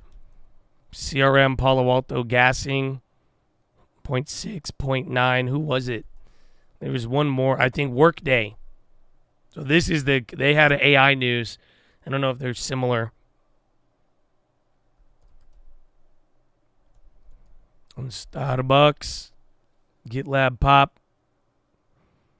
VIX been on uptrend for 7 days, worth watching. I think maybe we'll see after tomorrow's data, because that could have just been some of the event risk, even though we've been climbing. But this is the longest daily streak now that we have had since November, when things really went crazy. Yeah, Nike. I mean, Nike's done this multiple times. Apple's selling. SPY's trying to break out, but Apple is not letting it. All your big tech isn't letting it, bro. You're down 1% on Apple. Yeah, Chewy's getting up there.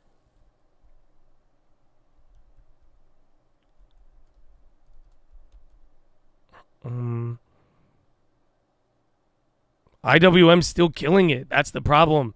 That's why I'm like, whatever you think is happening right now, all of those quiet ones that have been getting killed, they're holding up very well today.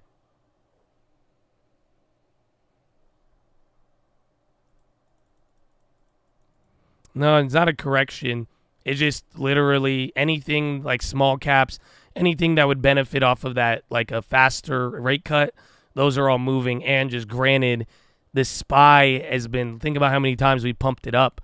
The SPY is just outperforming. SPY and NASDAQ, they are just outperforming everything. So now this data is giving a little breathing room for everything else that doesn't have AI and technology. I wouldn't call it like a rotation, but it is rotating, if that makes any sense. I don't know how long it'll last. I don't know what it's going to be, but you are getting, the rest of the market breadth, everything that the other 493, they're benefiting off of all of this, and they should continue to, but I do think you're also going to get checkpoints on the data. That's why even tomorrow, whatever is happening now, you still have you have tomorrow's PPI data, and that'll solidify whether or not you're going to get this rate cut in September. Airlines did bad because of Delta, and on CPI prices dropped, but Delta earnings are pretty bad. And remember, Delta is one of the better airlines.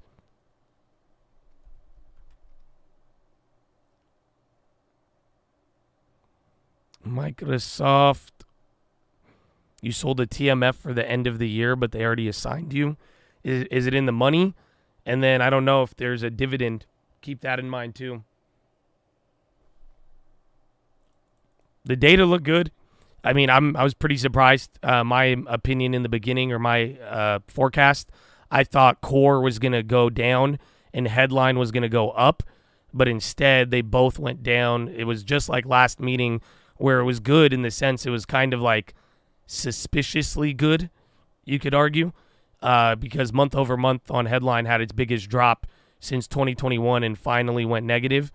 But that's everyone just thinking now, okay, well, this confirms this story, and now the aggressive people are saying, yeah, we're going to cut in September. All right, man, it's still holding up here. Oh, yeah, where is the long term? I haven't even looked at the long term today. I hope it's hitting a new high. Some of our value names didn't do good.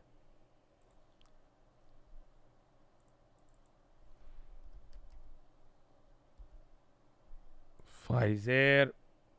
Yes, sir. Yeah, new high on the long term. That's crazy, bro.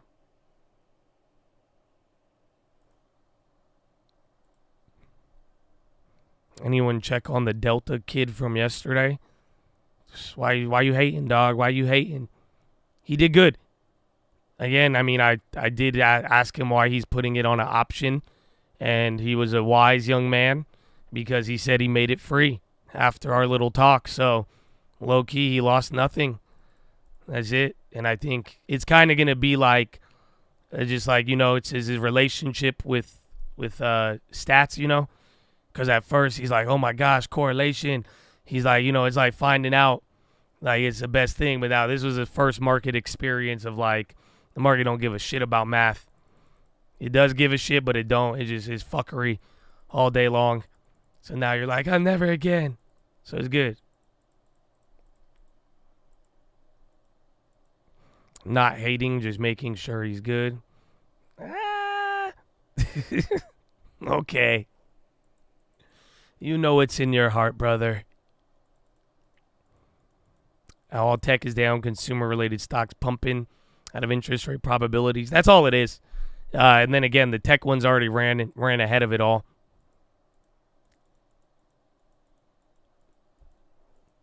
Tomorrow's data is PPI. You doubled your divvy from last year. Let's go. Amen.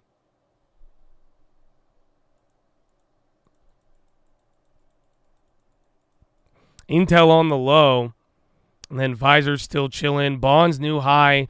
SPY still holding up. Yeah, the ZB's the question is when to take profits now, but I really think take it whenever you want. It would be a shame if that went negative, but at the end of the day, I still, like I said, I think 93.80. Oh, shit. Are we there? No, 94.80. I think there's one more dollar in TLT in the next couple days. But then if it really sparks something, then it'll be good. But then like the bond auction can fuck it up. And we've seen it in the past. There's not too long. How I got into the bond play. Remember, it was like really good. And then it went there. But that's the thing. If you hold that for bond auction and PPI and that does good, oh, dude, you're going to make a bag. But then again, if PPI and bond auction are bad, you're going to lose, like, all your gains.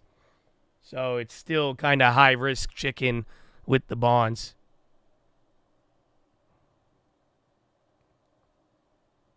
It's down a lot since Japan sold bonds. Well, are you talking about TLT or are you talking yields or, like, the price of TLT? But remember, it was just this was the Donald Trump bullshit. That's the day we got in after the Donald Trump one. And then we woke up and there was that data. And then I bought the dip and then I got blown out. And then I fucking quadrupled down. And then it came back up. And then where's the other CPI day? That's where you want to compare it to. I've been thinking about you. Yeah. Japan intervened in Forex markets. TV Ashi reports citing government sources. That's coming out right now. Japan news media. So we got a confirmation. It might get challenged, but that's you usually don't hear that right away. But that's what I'm seeing. You bought after the dip. I bought like in the middle of it. It was down 1% that day when I bought it on one contract, and then it flushed and went down like 1.9 or 2%. And then I went big on it. I had a little bit more drawdown for like half a day, and then it ripped. But let me show you what I'm talking about here. What day was this? June 12th. So yeah, here's your reference point.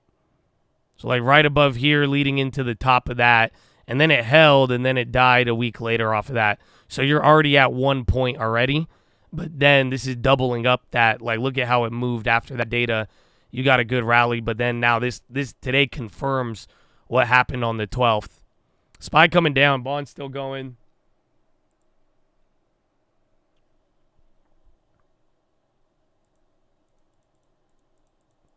First time in stream. Well, welcome, man. I'm glad. And I explained it a little differently on the opening. I'm glad that you subscribed and stuck around, because it is free for everybody, but you do have to be subscribed for a day to chat. You know what I'm saying? And that I like it because it's an investment. Even if you want to talk, you got to make a one-day investment. And it's all about the long term, baby. So, hey, man, bro, look at it. The SPY candles are awkward, but bonds, once again, those are still going here.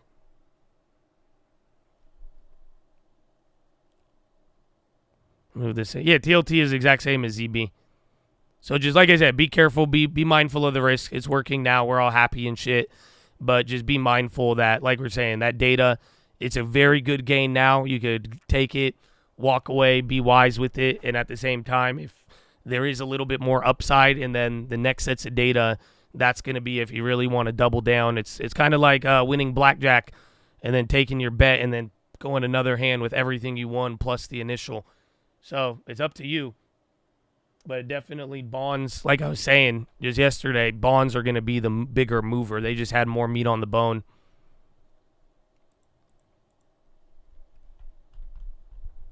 They limited short selling in China today, yes.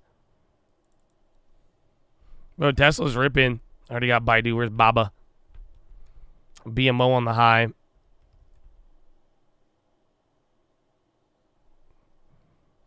Who's the other one? Pfizer, Intel. Pfizer ain't doing much.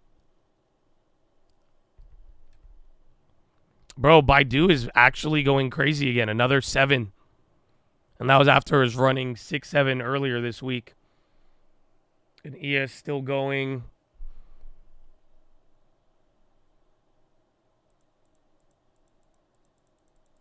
Yesterday you talked about Powell cutting after the elections, since he speaks the day after. What does politics have to do with data and rate cuts? A lot and none at all. So in theory, the Fed and politics should be completely separate. That's why Powell always says that. But, I mean, there is themes of how markets perform, election years, right after a new president, all of that good stuff. So I think that's a big part of it. But in this case, a lot of people are bringing up the fact that if he makes a move with interest rates that could affect a lot of things, and you do it ahead of the election, then that's the problem, because it could be seen as political.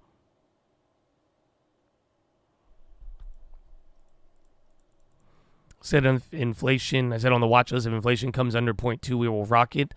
I did in the weird part. We are going up right now, but we're not really rocketing. The only thing rocketing right now is bonds and the Russell. And the thing that makes it awkward is that yesterday was a 1% move. 70-80% of the damn pricing in happened before the data.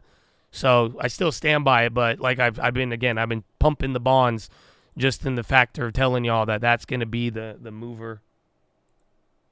Yen's still holding. Watch out for round 2 or if it dies.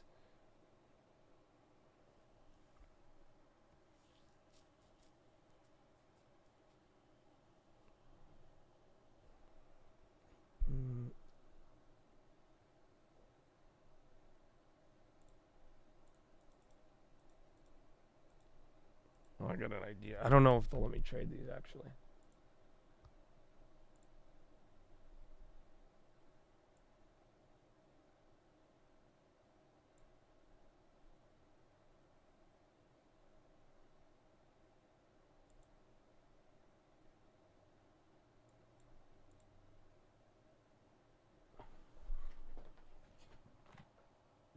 Bang, bang.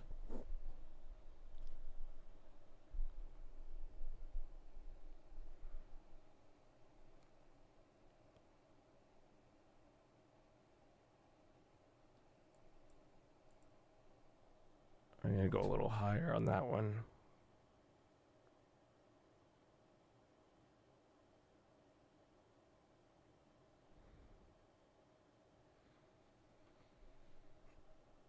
Japan Conda says not in position to say if intervention or not.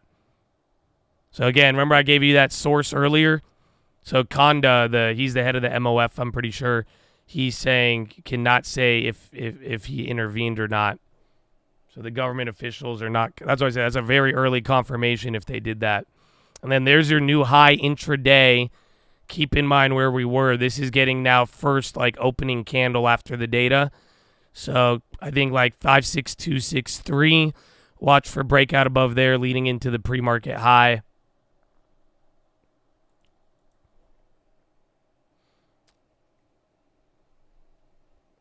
Let's see.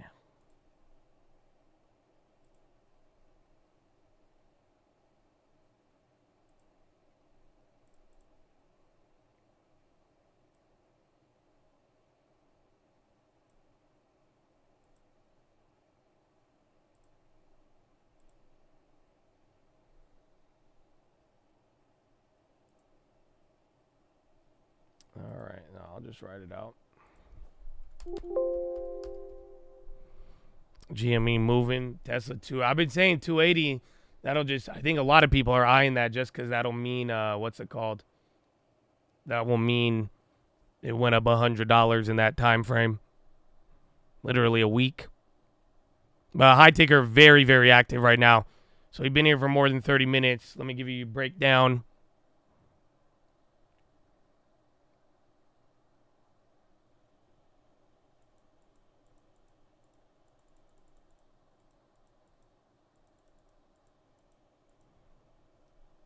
So Dow Jones, 18 names green, 12 names in the red. That's actually not that good. That's why the Dow's struggling a little, but it did pop right there. NASDAQ, 70 names in the green, 31 in the red. And then SPY, 415 in the green, 87 names in the red. Wow. IWM going for 3. Wow. Yeah, 2.5. I think futures might already be there. Yeah, 2.7. I like the Russell a lot. I wouldn't touch it when it's up that much. You could go with M2K if you want to play the small ones, but like I said, the SPY and NASDAQ, they're going to work together. And then, damn, 56.41. That is a new high.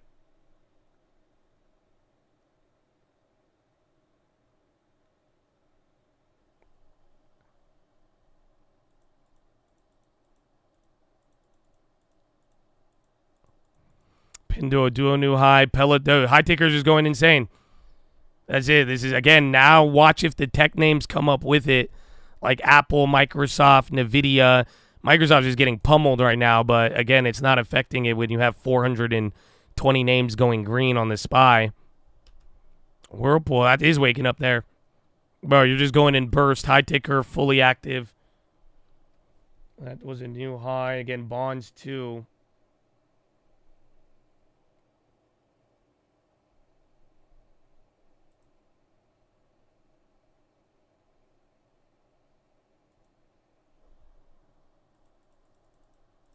Snap hitting pre-market lows. So SPY hit a new high, trying to chill out there. Where is that in relation to pre-market? Oh, like right here at the level. I still think it should top out around here or get resistance. But it's kind of doing it a little earlier. Yeah, high ticker is insane. And the bonds just straight up. So any of the little pullbacks are getting eaten up.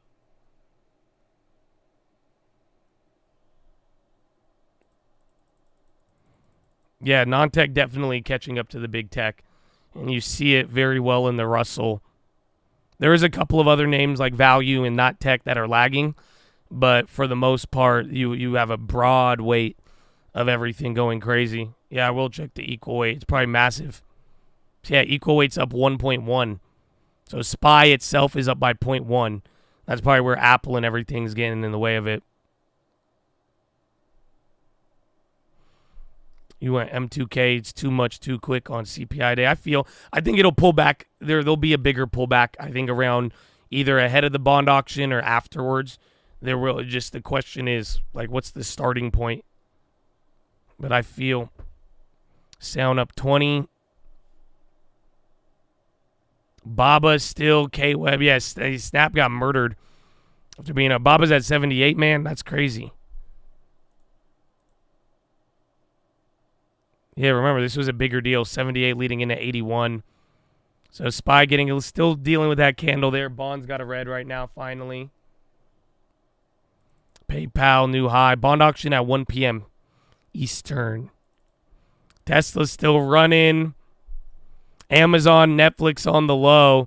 So I don't know. Think about your earnings plays if you really want. If these things drop enough, that may be an opportunity.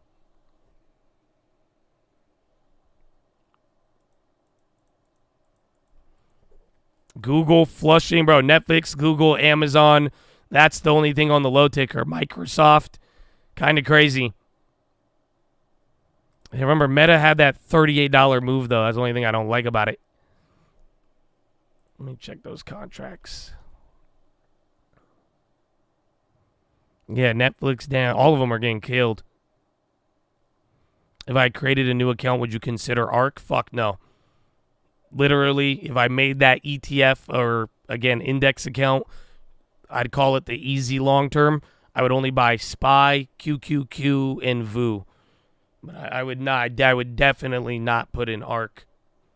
You could trade ARK, but I would not own that in my long term. Especially if the plan was just grab like SPY and shit like that.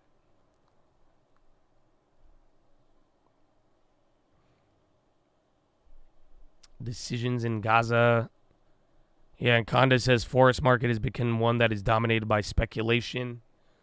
Conda says big FX moves have big impact on people's lives. He's getting all philosophical about this intervention. Come on, man. We see it. Chewy still coming back up here, too. Yeah, Chewy's about to hit a new high.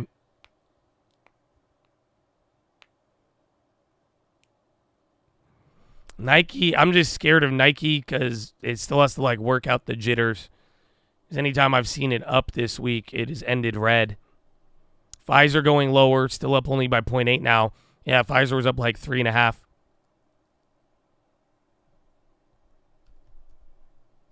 Yeah, bro, all of the REITs are probably loving it. Even MPW's up 4.3. Enphase got a little runner at the end of the day yesterday. Yeah, damn, that's up 7. Ford is going nuts. Good call out on that. That's going straight up there. And then SPY, a bigger red candle. Yeah, the equal weight is up 1. The Russell is the real winner of today. Russell and bonds. Let me see. Gold came back up. Asshole. No way. So gold just dumped 18, 20 bucks at open, and now it's literally right back up.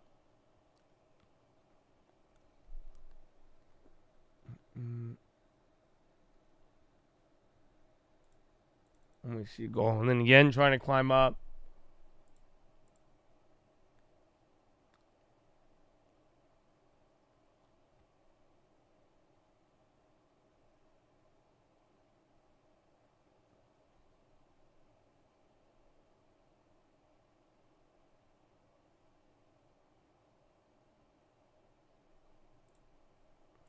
So gold is that we're at 1.5. That's literally what I was expecting. So we'll see if that holds or not. Gold, I'm using /GC or /MGC.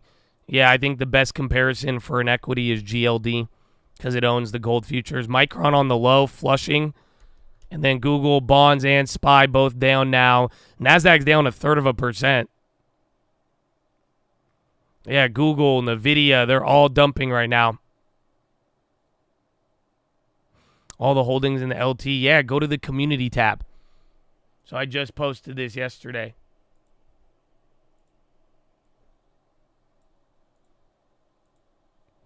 So if you go to the channel here, just click on this channel and then go to a community and you will have all of them right here.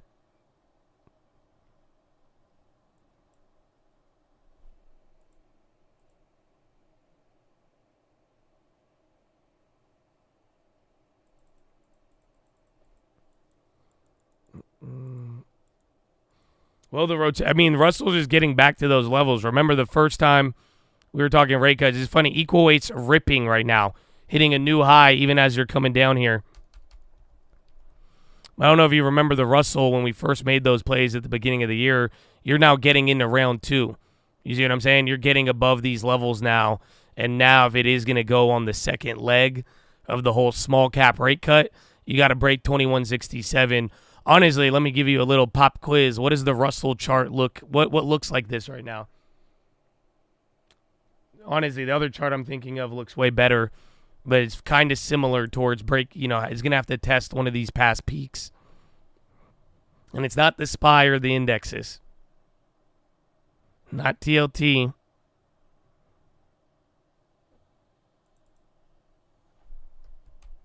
Gold. So gold had that run up. This was even April. This was their December. That's why I'm saying, like, they've gone absolutely nuts. But kind of like that April, May, they're going to have to test and go above there or not. And then if it does, that's a new level. You know what I'm saying? Then gold, you get above gold at 2450, people are going to start talking 2500 easy. Same thing. Russell starts breaking above that 2160. People are going to be looking for 2300 or something, you know, getting back to recovering some of that underperformance. Yeah, I think 2300 is the next level.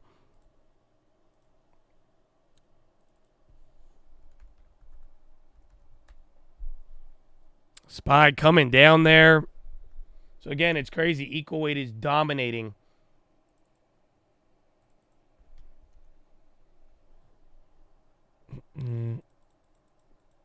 When do you short Tesla? Oh, it's one of the hardest market questions. But then again, I grew up in a market where Tesla, I remember the early short squeeze days.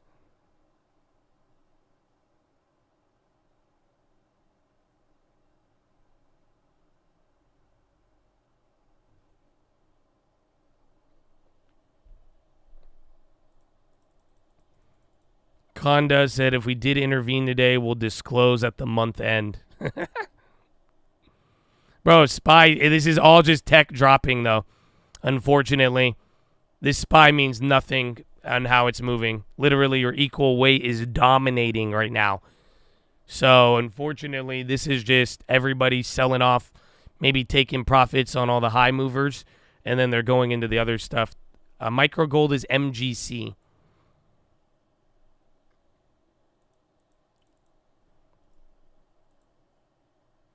A very weird level. So we got to this candle. We didn't get up here. And then now you're back. Watch out if you break below 5688 on the SPY. That'll get interesting. And then once you start seeing Microsoft and Apple turn around, you'll get a little bit of a bounce.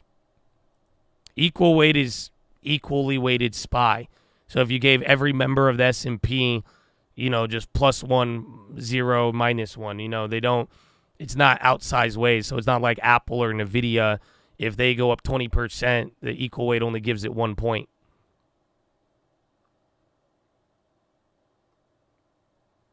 This is the market broadening out. Yeah. Call it broadening out, or you could call it small caps, you know, catching up and feeding off of the current rate situation. Or expected rate situation.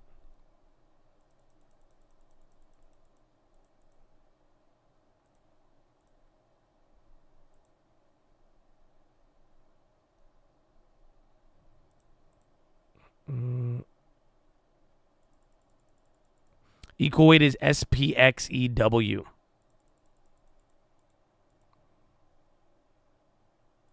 It's very interesting. Some of the name, like, dude, Ford is going crazy. Banks are waking up right now. That's it. This is what it looks like when the Mag 7 drops. So you literally have 480 names going up right now. And this is how the SPY looks with those 7 main ones going down. So keep that in the memory bank for future reference. Again, while the Russell is still up just under 3%. Yeah, MPW and REITs are just going straight up.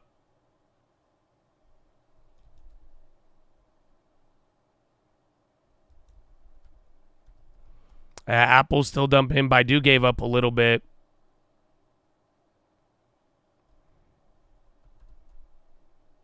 Who was Apple? Bro, look at Apple and NVIDIA. Bro, these are down 1%. NVIDIA's down 3%. RSP is the equivalent of SPXEW. Never looked at that. Yeah, equal weight Invesco. It's kind of crazy. It looks like the Russell. But yeah, that's why it's like there today. Don't let the price action fool you on just this SPY, because that's not the only thing moving right now.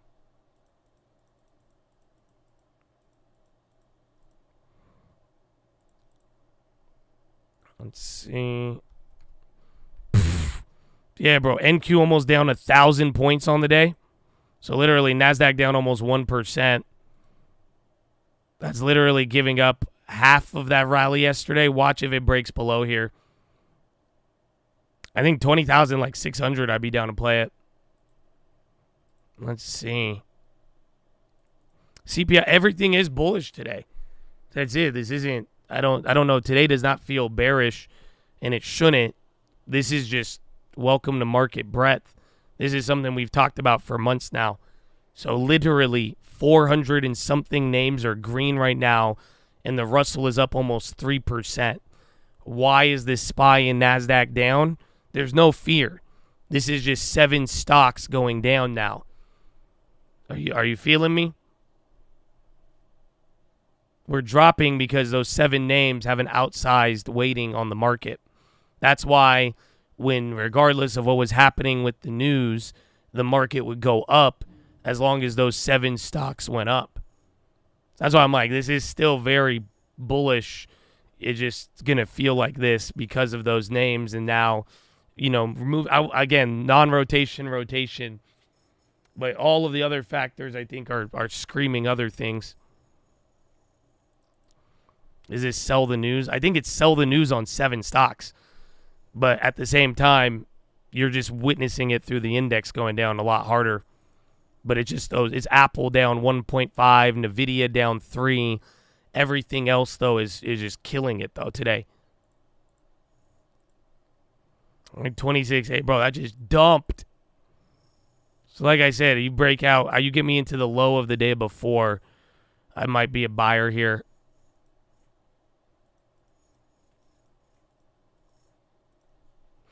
What happened? Nothing. This is just your 7 names going down.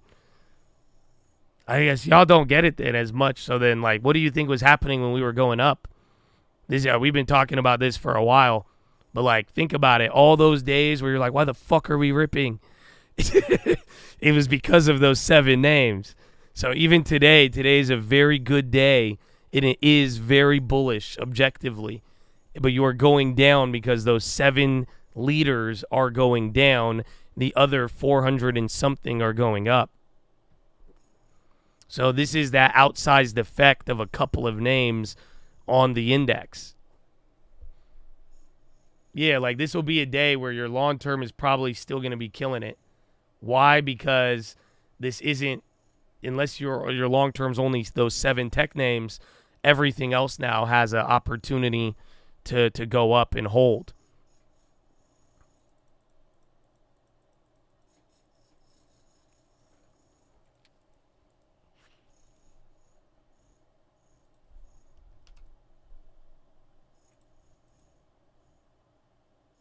Oh, that kind of connected. Long way to go, my friend. Long way to go.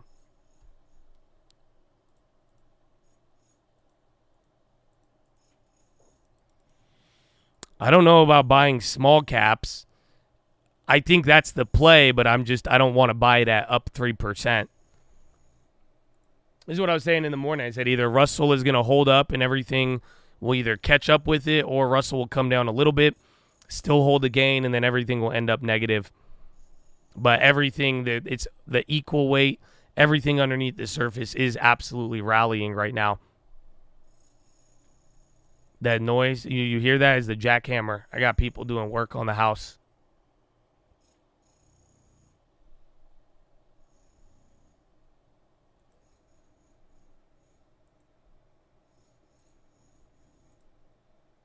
Gold's still actually near that high too. Gold don't want to come down.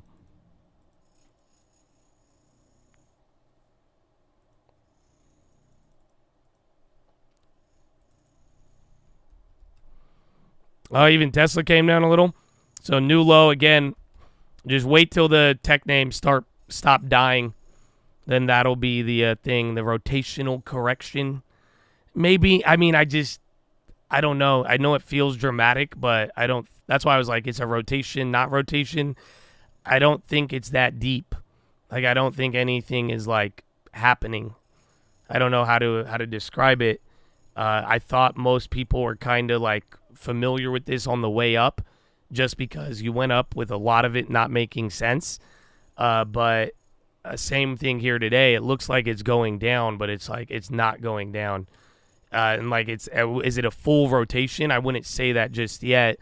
We still got a couple of things along the way, but I just don't think it's that deep.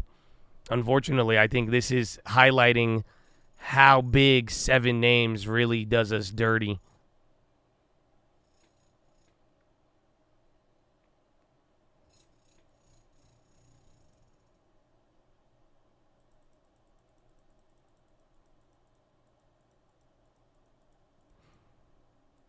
And we're dumping because of Microsoft, Apple, NVIDIA, Amazon, Netflix, and Google. And a little bit of Tesla, but that's still in the green. But go look at those names. You'll notice they're all down, and then go pull up anything else.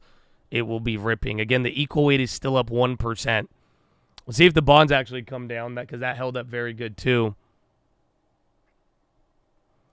What caused everything to go down? It was just those names. Those names were down right off the data. I guess the idea would be that everyone's like, okay, this data is good. We already have immense profits on the big stuff. Sell out of the big stuff and go into the stuff that's underperforming on this type of data. But they're all still holding pretty, again, that rally on Apple and NVIDIA even in the last week was massive. So that's where I think you're getting this reaction here. That's why I'm saying we're not going. IWM's about to hit a new high right now. Like, look at this. Yeah, Russell literally just hit a new high as we're explaining all of this. So that means there's another 2,000 set of names just killing it right now. Again, even on the SPY, it's still SPY literally 415 names in the green. So this is what 90 stocks can do to you, though. Don't ever forget this. That's like the whole point. Every time it goes up now, every time it goes down, just don't ever forget. It takes 20 stocks, 50 stocks, less than 100 stocks can cause you to go down 1% more than the other 400 moving higher or lower. You got to really understand that in this market, because that is everything we've been going through. You guys are like, oh, what about the economy? Oh, why is it doing this? Why is it doing that? It's because of this. It's just because of those bigger names that are making those moves.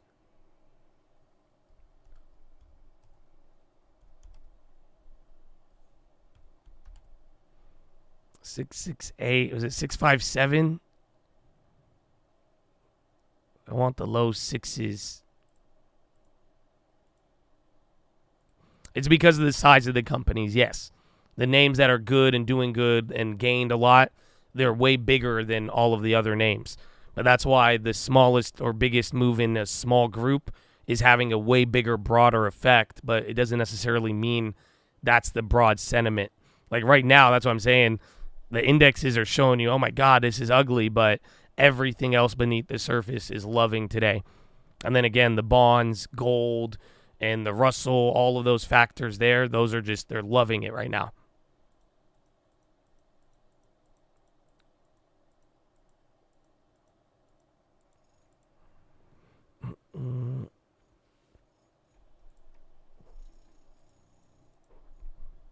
Yeah, this is the, I guess I'll switch it, but this is the equal weight right now. So this is the SPY, this is the equal weight.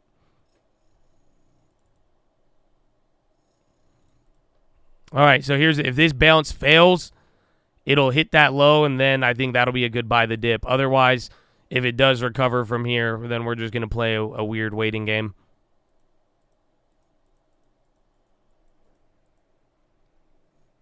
And just keep in mind, whatever happens tomorrow, that could change pretty quickly too.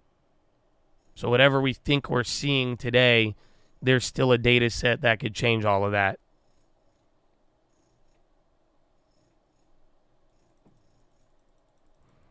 And calm down. I think this is a crash course lesson on how much those 7 names have been moving things. And I thought people understood it, but I think a lot of people didn't. That's why this is getting so surprising. But this isn't surprising at all.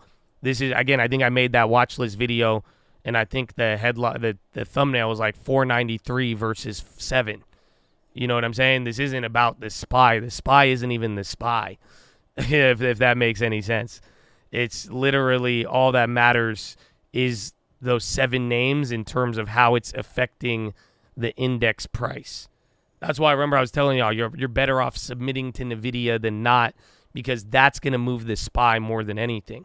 NVIDIA, Apple, Microsoft, Google, those are going to cause a 1% move more than all of the other 470, 80 names going apeshit.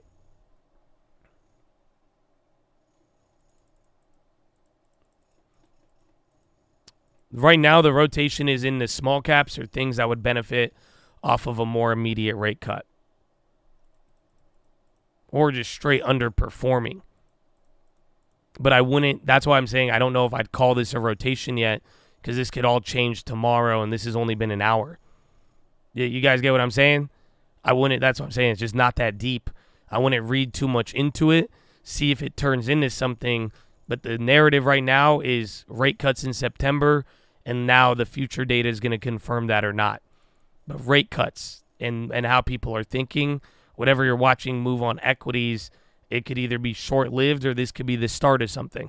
But I wouldn't go that far yet to say this is that, this is a rotation, it's a correction. No, it just, I would wait until we see how, let's see how even tomorrow plays out. But for the most part, you have people reacting positively. A majority of the market is taking in that data and the rate cuts as positive.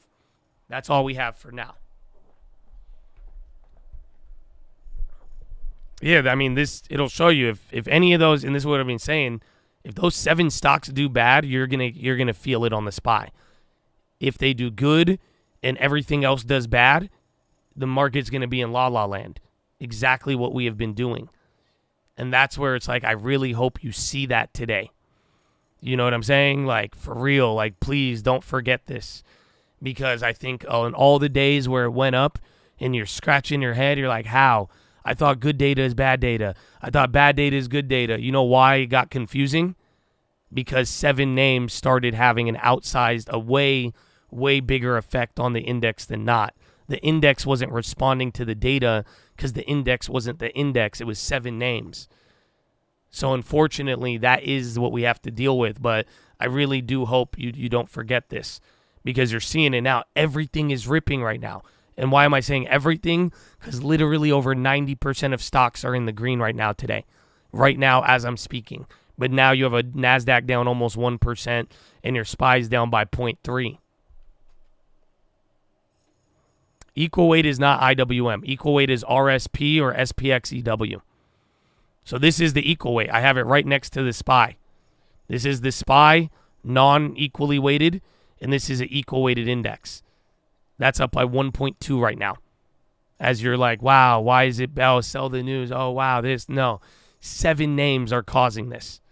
10 names, tops.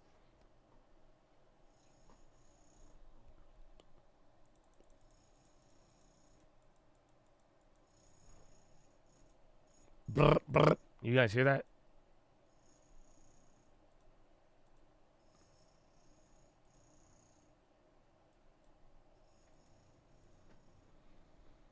Let me see FISA.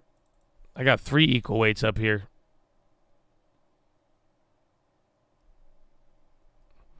All right, that was your first drop there. Let's see where this takes us. Intel got clobbered too. That was one of the runners. Delta's coming up. Delta's recovered half of the loss.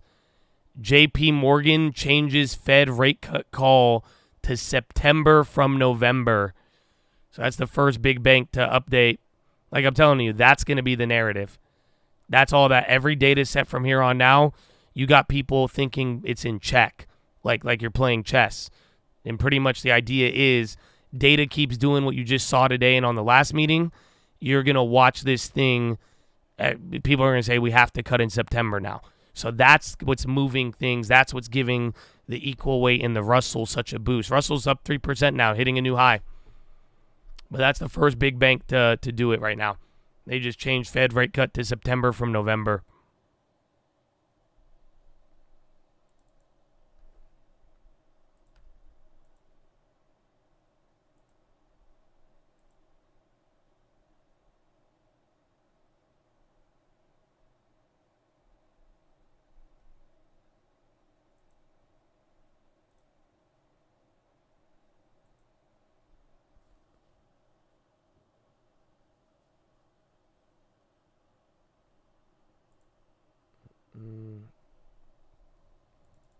Yeah, home builders, REITs, anything interest rate sensitive is liking this, especially if we're talking about what could even happen here with bonds. But bonds are finally giving up.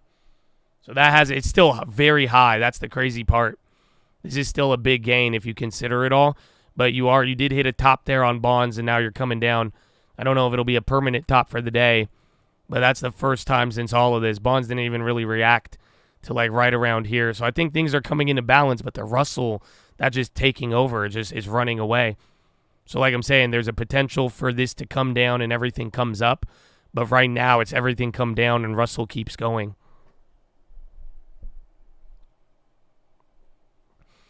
Curious on the long term, you notice I had 2 option calls. Why is it when you said to separate trades from long term? Yeah, those aren't speculative option trades. Those are covered calls. So on Uber and DraftKings, so DraftKings has even been a name we've been down on, and then it went green. So to make sure I could secure some money, I sold a covered call. And then Uber, we were up so much, I'm up over 120%. So I figured, hey, might as well guarantee a higher price, collect some premium, and then I could always either roll out or not. But those are covered calls.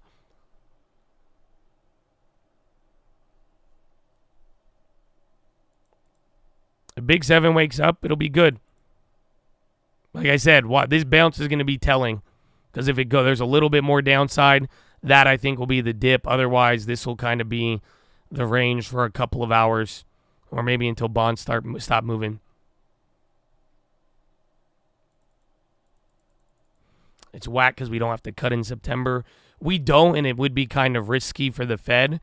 But the idea that people are thinking is like, you got to think about it.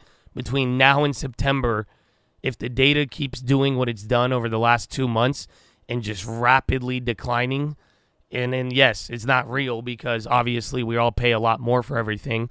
I know someone's going to comment, but the idea is that if that keeps happening by September, you're now faced with the question where like people are going to pressure Powell, or the Fed may feel the pressure of like, yo, look how fast it's dropping.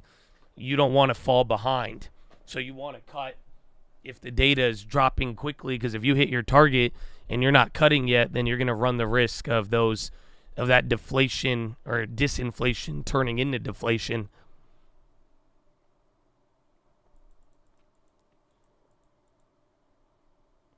Vivendi broadcasters said to explore London listing. It's foreign. Yeah, Delta recovered a lot there. So look, SPY near the low, RSP, the equal weight, starting to come down a little bit. I thought it hit like 29.50. That ain't doing nothing. More bond lows.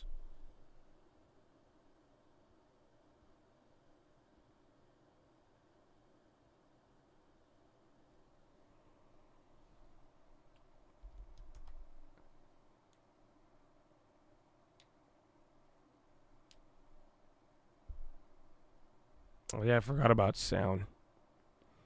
You gotta love how food inflation is up 21 since January, said by the congressman talking to Powell, and yet inflation on CPI for food is nothing. Well, it's unfortunate that a lot of people forget that CPI and inflation, we're looking at a rate of change year over year, month over month. So sadly, it doesn't really even tell you about prices as much as it's just saying they're not going up as fast. And that is the irony with all of this. We're not responding to prices coming down. We are all getting excited on prices not going up as much.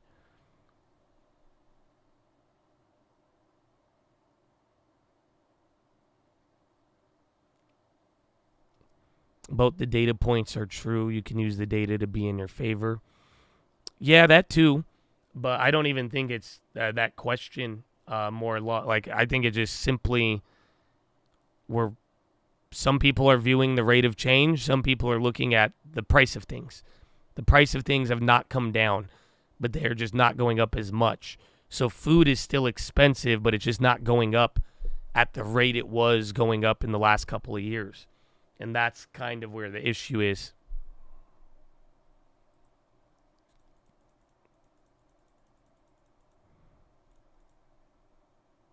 ACGL. So SPY still holding the bottom here. Again, this is a tricky little bottom here because it's either going to flush through or this will be like where it establishes. It's hard to tell right now. But equal weight still holding up. Watch what bonds do too.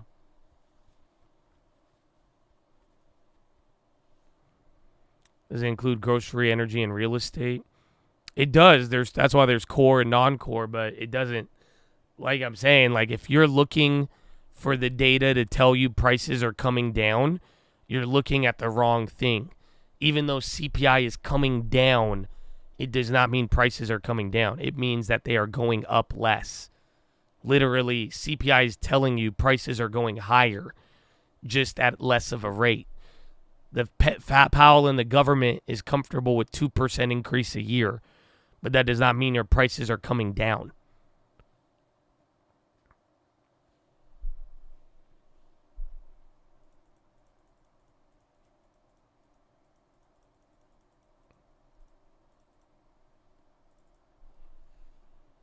Pepsi on the high. Look at you. Prices will come down when there's deflation.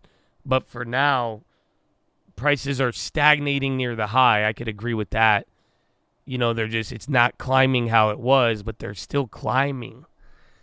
And that's where I think we have a bit, you know, when you get the people who are like, it doesn't make sense.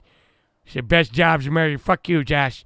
You know, it's just like, it's because we've all been brainwashed to look at this CPI, but then the CPI is a rate of change, and that change is always going higher. It's not saying that your prices are going to come down. Doesn't matter what happened with the price of things on a month or a year, when it's just like it's looking at how it changed compared to the last year. It's not telling you how that price stands in terms of value, the real past, and all of that stuff.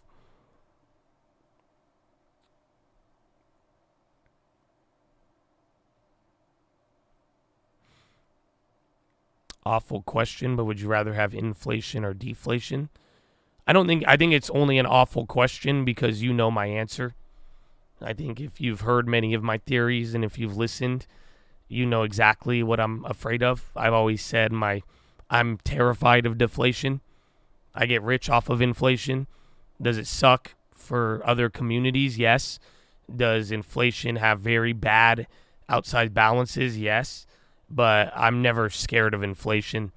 It sucks paying more for shit, but inflation doesn't really scare me. Deflation is terrifying.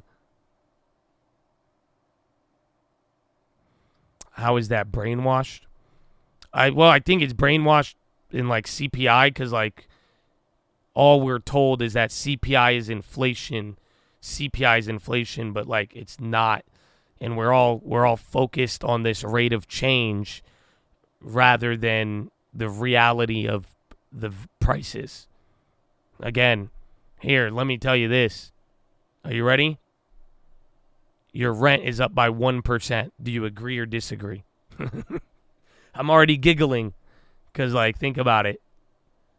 So your rent is up by 1%. Would you agree with that? Are you paying 1% higher for your living situation?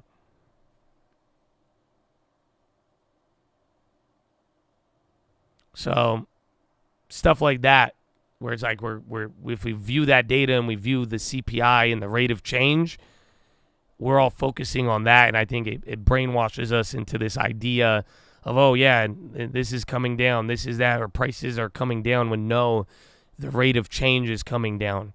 Your rent isn't going down, it's going up at a slower pace. Ta-da!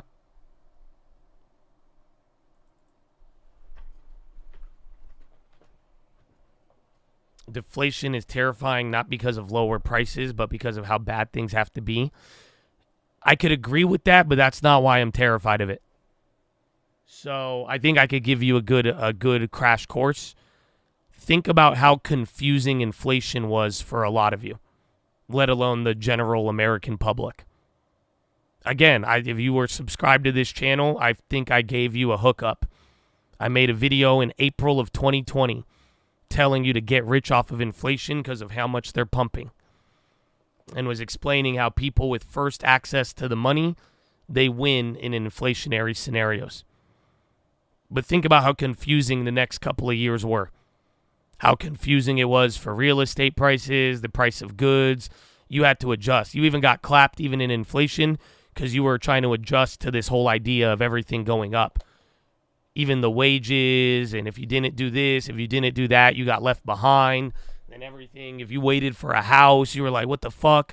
And then it went up, and then you're like, oh, it's going to come down, and then it never came down. They said it was going to crash. It never crashed. And then now your price of food, and then your job, and you're like, what, do I get a new job? Do I work? Imagine all of that, right? Imagine buying a house, and then there's massive inflation, and then the rates change, but then you're locked in and all this stuff, right? So what do you think is going to happen with deflation? It's the same thing, but to the downside now. And that's terrifying. All right, there's that other flush. 0.2622, yeah. 20 more points, I think, on the NQ. But equal weight's even giving up, and bonds too, though.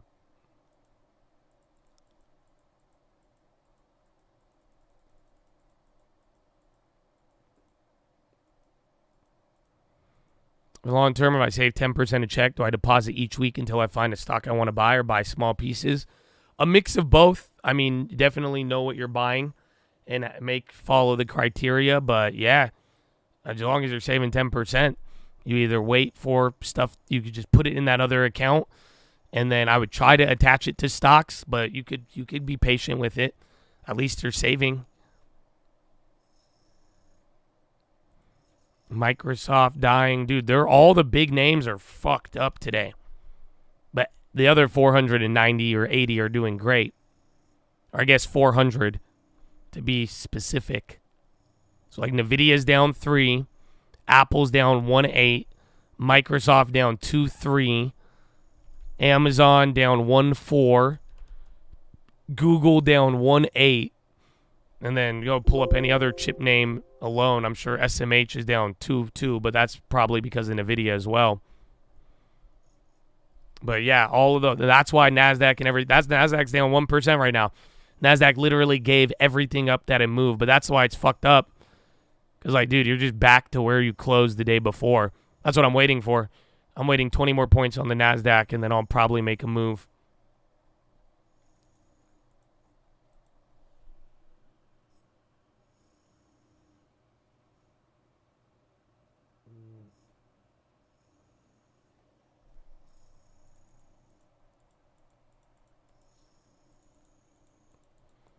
Two days of gains. It's funny because you did have an erasal of gains, but like so many things advanced today.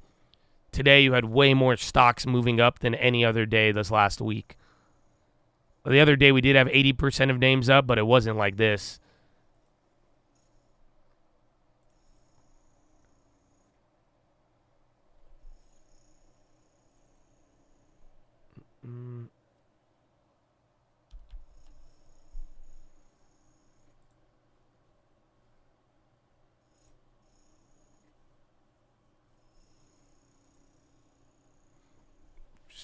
Bonds climbing back up. So this is still a great price for bonds. I don't know. Baidu, I would wait till it comes down. It's up a lot in the last couple of days. So you could have just I was waiting for this fucking 70s. I was going to make my average reluctantly, but then it just popped me right back up. The data came in good. It was very low, but generally the main idea is that people are now talking September rate cut odds.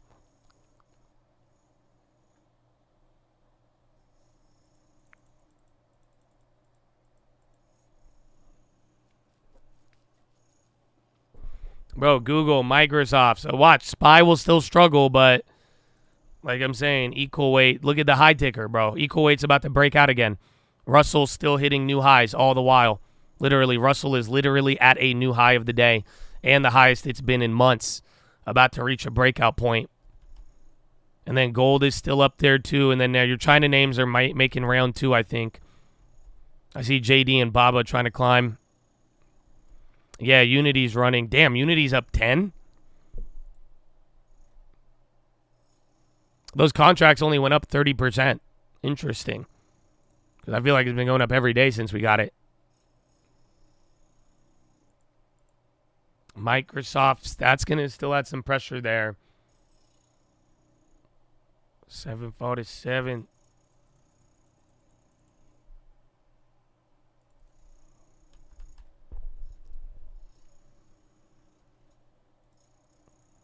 The September rate cut narrative is already annoying you. Well, that's the sad part and the good part. It's bittersweet because they're going to run with that shit until the data is bad and then just wait. Because the day that the data finally pops up, they're going to panic in the other direction. So, but for now, close watch on PPI and any other future data. If it's supportive, those odds are going to do their thing. If not, then people will panic in the reversal. You could even short the rate cut odds if you got balls like that.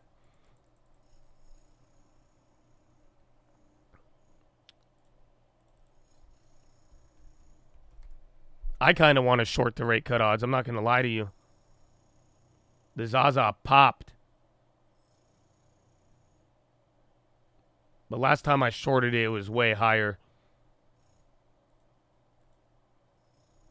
And that's the thing. If you really believe rate cut is going to happen aggressively, or by the end of the year, ZQZ24 to the upside, I like that idea a lot. I don't know. I'm in my ZB.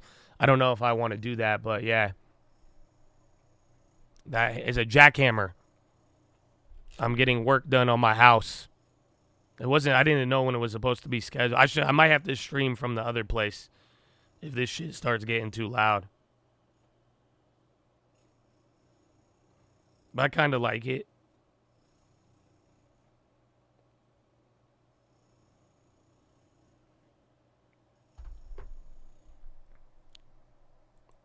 No plays on longevity. Yeah, Russell's killing it. This is equal weight still going up, bro. High ticker is gassing.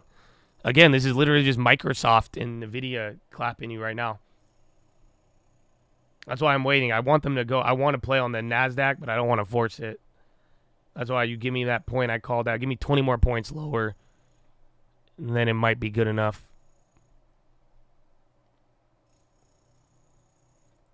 It's the sound of the Mag 7 drilling as Apple is flushing again. All right, I need to go to the bathroom. I'm going to take a potty break. Follow me on Instagram at The Trading Fraternity. Good morning. And yalla. What a day. Of Washington, which is the law of unintended consequences, because the Supreme Court's been sort of on a campaign of cutting back on regulatory things, which include Chevron, other decisions this term actually as well that really cut back on it. And they think that's going to help business. Actually, we had Ken Jacobs from Lazard on last week, and he said, look, as an advisor in M&A, I think it makes it more complicated because I'm not sure what the rules are. That's exactly what my mind went to. What does it mean for example, the FTC? Because you're sitting here with a Capital One Discover deal where things have been extraordinarily silent, and then you have this issue with the Supreme Court and the Chevron doctrine. So how far does this go? You know this world so well, Shonali. As a practical matter, if you're deciding on a deal and you go and you ask your advisors, how's it going to work, it increases the time involved, it delays things, and increases the friction, which actually increases the cost of the deal, if I can put it that way, because you may prevail ultimately, but you don't know when you're going to prevail or how much you're going to have to pay in the meantime. But most important, because I've been on the receiving end of this, if we delay that time when we actually put the companies together, a lot of mischief gets done. Congress is still going to want to regulate, obviously. How will they deal with this, in practice? Are they going to have to explicitly specify the people that they want to oversee their rules? Going to have to. Can they is the question, Matt, right? Yeah. I mean, that's also like the important question doctrine, which also the court's been dealing with. And that's a great theoretical point, but look at Congress, what it gets done and what it doesn't get done. To your point, Matt, it has to do it, but I'm not sure it can do it. And if it can't do it, it sort of doesn't matter. So a lot of big questions to noodle on. At least got some answers with Catherine Judge. Who else do we have coming up on Wall Street Week? Well, we're going to talk to Scott Besson. Scott is very much in the news these days because he's talking to former President Trump fairly regularly. We're going to talk to him about exactly what a Trump 2.0 economy would mean and what it means for business. He's got some pretty outspoken views on that. All right, a lot to look forward to there. Our thanks, of course, to Bloomberg's David Weston. This is Bloomberg.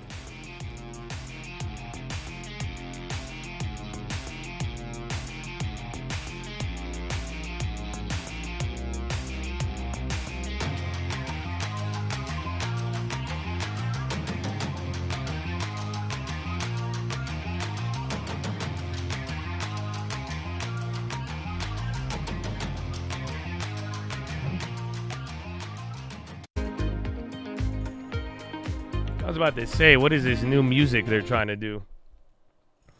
I don't know how I feel about that. Unity gassing, but we got to play on it so far. And like I was saying, man, even today, I mean, I made that play yesterday, got clapped on it in the morning, but I'm glad I got out. It would have went green, and then I did the other one I'm still holding, but like literally anything the day before or in advance, those are the plays that are giving you good gains right now. Like, unfortunately, I think the intraday, you're dealing with the Mag 7 effery, which gives you a day like today, But if you're ahead of it, you got to really just, I know it's hard sometimes, but you have to be ahead of the move. I think the swing trades in advance are going to do you way better than trying to intraday scalp some of them, unless we're getting real volatility.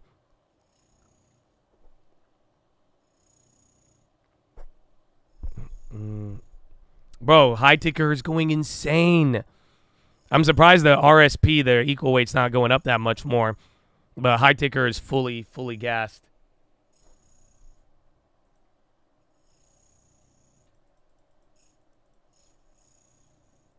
IWM, I mean, hey, it's up a lot. If you got the balls for it, it just keeps going higher. So again, because I'm thinking of playing a future, So if I go 3% on the high, bro, I could lose 10 grand in a day. You know what I'm saying? So just be mindful. You could try to play it small, but it just up a lot. Or wait for the first pullback. But it's only had one today. It's literally one pullback, and it's been holding 1%, 2%, 2, 2.5, 2.5, 3. It's not really having too big of a pullback.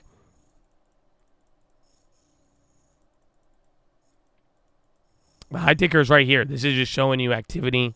Names going higher and lower right now.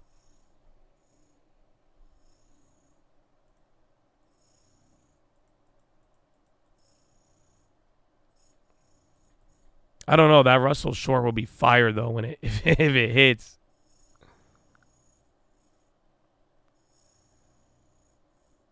I think either it'll top out right here, 21.51, or then hit the new high.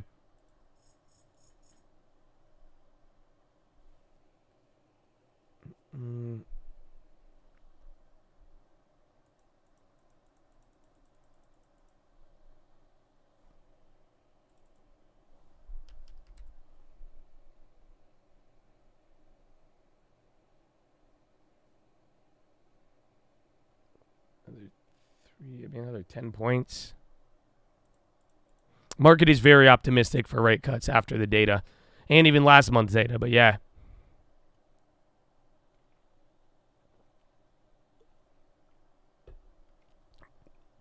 All right, equal weight finally took a drop. Unity, Apple in talks with Unity to acquire them? No. I didn't hear that.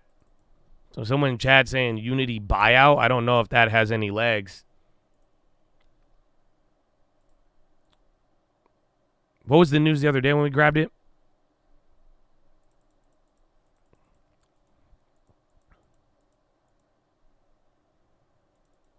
It's Reuters. Come on. There's Tesla. All right, new low. Yeah, bro, Russell is still climbing.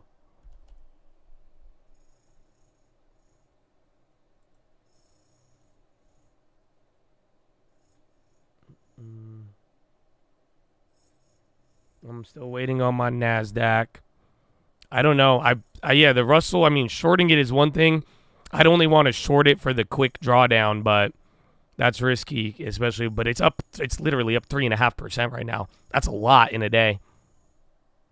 Rotor Rooter. CPI was good, yeah.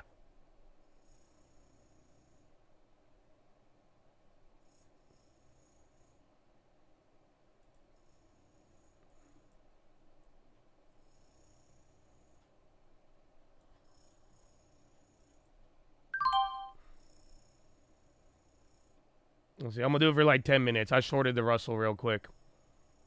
Let's see how that plays out.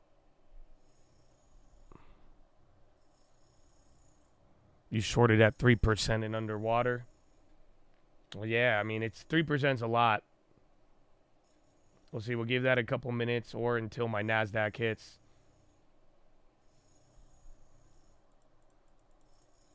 Hot dog.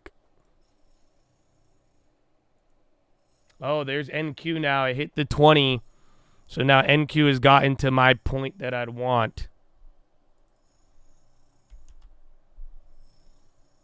Alrighty. Look at that candle.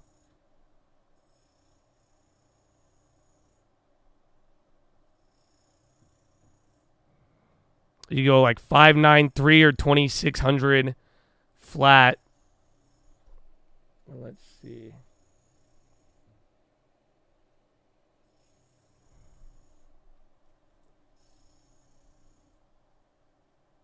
And then we got 30 minutes till Euro close.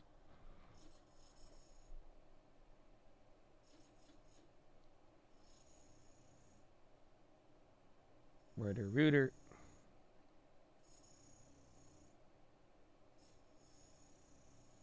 Yeah, I'm already down $100 on the Russell one.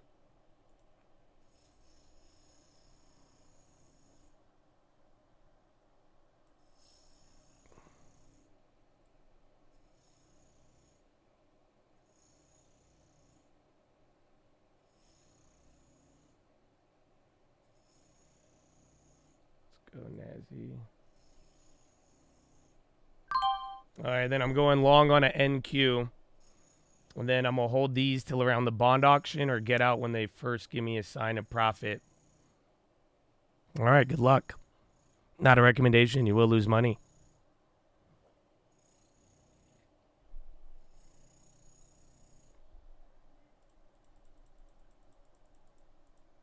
I love how the bonds are just staying here. That's the best part about today. I was like, shit, did I do 3 of those? No, I only did 1 of each.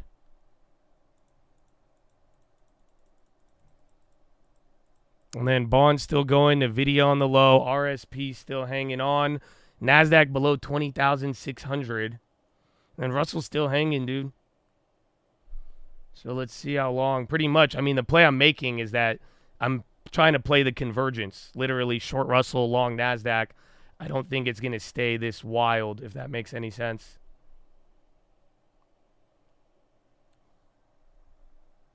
The yen, I do, but that was intervention for sure. That was massive. And RSP going up. Russell still going up too.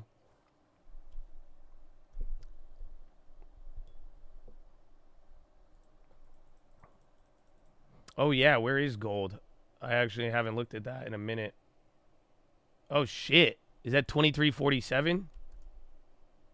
No way. Yeah, so watch out, or 24.23. But watch for that high.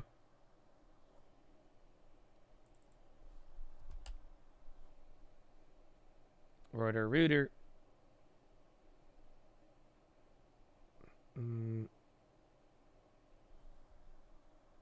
Tesla now dying too? Yikes. So that's another one of the big, because Tesla was green out of all of those. So literally, high tickers, it's starting to give up some.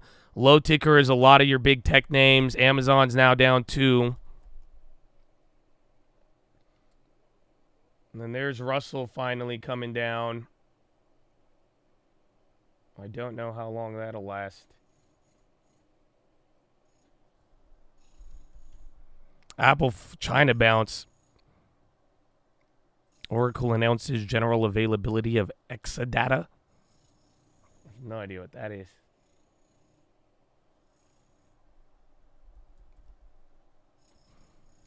Yeah, SMH, the chips are all getting pummeled. Another new low, though. 1.3 now on the NASDAQ. Russell's still up 3.4. 2.585. This is, I think, anything that flushes below here. 5.87, and then you'll get into the doldrums. NASDAQ could go down like another 140 if it gets real ugly. If you don't get any sort of like bounce thing, and then again, next 30 minutes is going to be Euro close.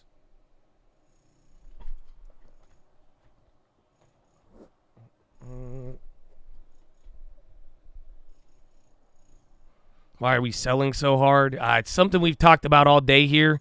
We're not really selling that hard. Are the indexes going down rapidly? Yes. But 90% of the market is in the green right now. So this is just what happens when 7 names dominate the indexes, you know? You kind of get stuck in this scenario, unfortunately.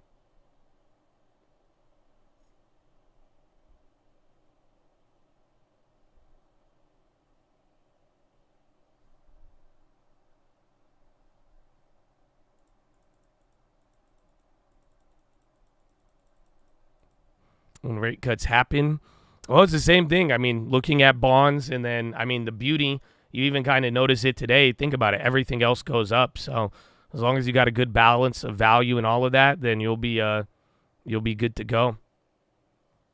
Yeah, we have been talking about it for a while. I think people are confused because I don't think people wanted to accept it. You know what I'm saying? I think some people were viewing, and we're like, oh, it's the mag. Like, everybody was cool with it on the way up. But I just think the reality is that, like, the stock market hasn't been what you thought it's been. It's only been these 7 names, sadly, a small minority, and that's what's gotten people, acting a certain way when it's all said and done.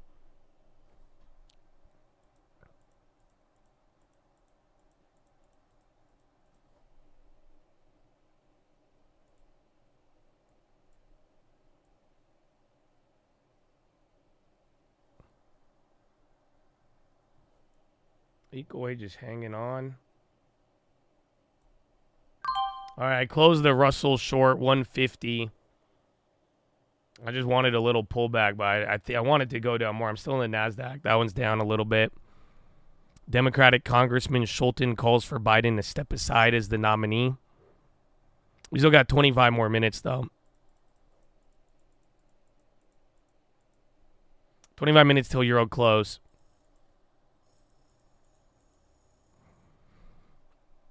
KSPI,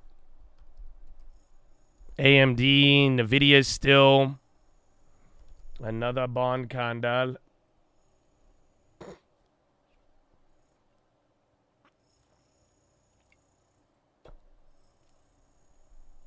Time for 2K. Well, today's actually more interesting. I think we might have a 2K day a little bit later here, but if not, I think this is fascinating.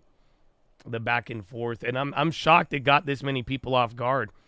Like, literally, this is such a bullish day, and everybody, I didn't think those 7 stocks would confuse people that much, but I really do hope everybody doesn't forget this. You know what I'm saying? I would not forget this at all, because this is why you've went up. The same reason why you went down today is why you went up, but you're not going down. That means even when you were going up, you weren't really like, it was 7 names. It was NVIDIA, it was Meta, it was Amazon. You know what I'm saying? Like that's the problem that I think a lot of people overlooked, and you feel it and you see it today very obviously.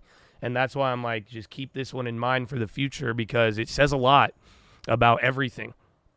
Yeah, I don't think it was confusing a couple months ago when good data wasn't good data, when good wasn't bad, bad wasn't good. You know why? Because it didn't matter what the data said. The index, like CPI, SPY wasn't reacting to CPI. It was 7 names. Even if the CPI would affect everybody, if those 7 names went up, the market went up that day. That's why no matter what the non-farm CPI said, you would watch the market move, and you're like, oh, it's doing this because of that.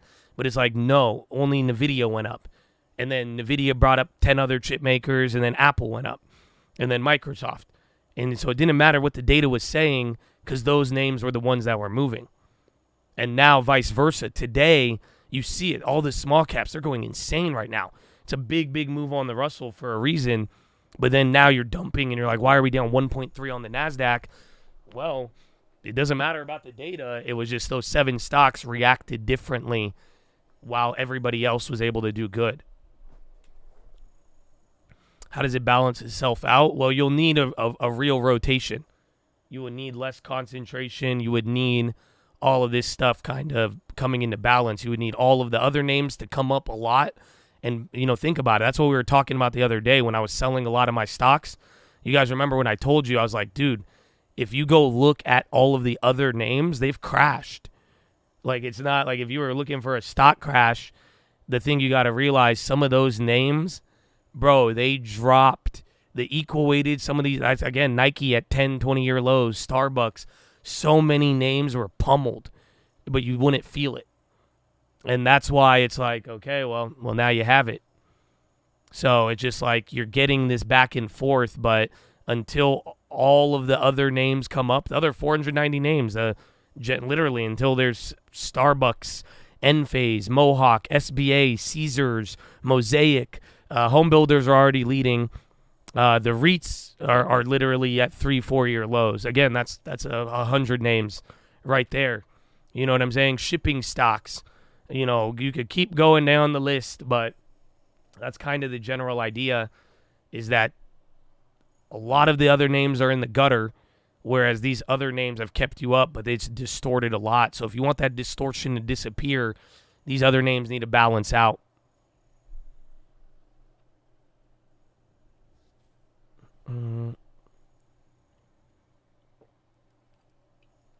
Well, we'll see. That's your first decent bounce you've gotten. So again, I got out of the Russell. That NQ is now holding up pretty nice. I still have that ES from the morning getting whacked, but I'm not too worried about that. And then we got bonds. That's the thing. I'm making these plays because I have a really good bond position, so don't get it twisted. I'm up a substantial amount on bonds. So, and then if I'm holding those throughout everything, that's why I'm playing with all the other shit. And we still have gold too. So again, just like in December, I just don't have the Russell this time, but we weren't caught lacking. We have a bond play and we have a gold play. So you get what I'm, so if you're trying to understand why I'm doing what I'm doing, I hope that gives you some insight.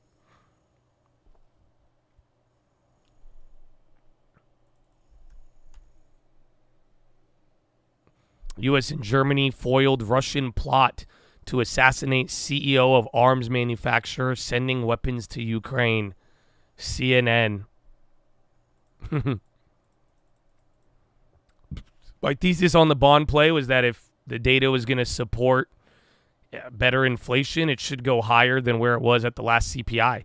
And then with how much the market moved in the last week alone, I brought it up just yesterday. I was saying the bonds are lagging heavily. So if that's the case, that's why I want to, I think the bonds would be a bigger move. I don't know. Some of you guys should recall, I was saying since Monday, even on the watch list, tell me if you recall or not, but I was saying how bonds are going to move more. I think that was one of the keys on the watch list, that bonds will be the real answer to all of it, or at least the big mover of this week. And it, in fact, was alongside the Russell.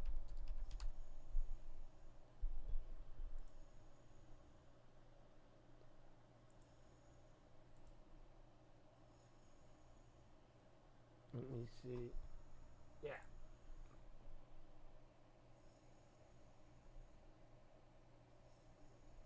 Oh, it doesn't tell me when last edited. Yeah, but this was the keys from the one. Might be a bigger week for bonds and rate cut odds rather than equities. But then again, what happened, the only weird part about my theory was that we ripped massively yesterday. And that gave you your move. But yeah, that was from like Monday or Tuesday watch list.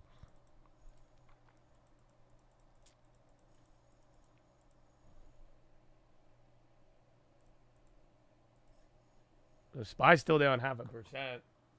And then Russell or SPY or NASDAQ, that was a good bounce, but if it don't hold, you're going to be clapped. So that NQ, you got good profit on that if you want to take it.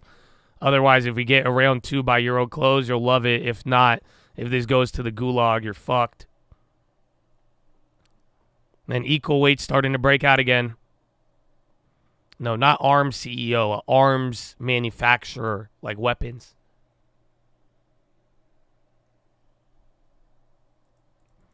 I use Fidelity and Schwab for my long term.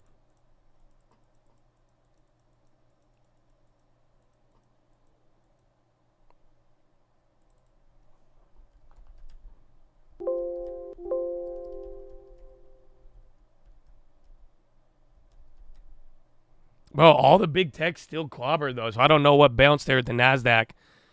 Cheetos are the latest economic red flag. Heard on the street. Signs keep accumulating that trouble is ahead for consumers. The latest warning came with the fast food giant Pepsi and Conagra. Both reported weekly, quarterly sales. Where's the Cheetos? Slim Jim, they're cutting prices because Slim Jim demand is going down. Well, that got me with the headline. I was expecting more Cheetos. So big drop off that. So again, this is either going to build into another low or this is going to be the dance before the Euro close rally. But that got pretty big there, like I just said. That don't hold. Bloop.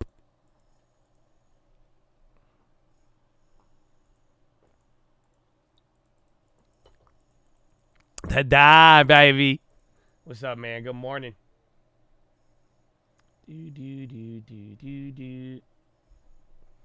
Did Russell come down? Nah, Russell's still holding. That's insane. But Apple, bro. Apple's big, 2.8. Where are your buybacks today, bro?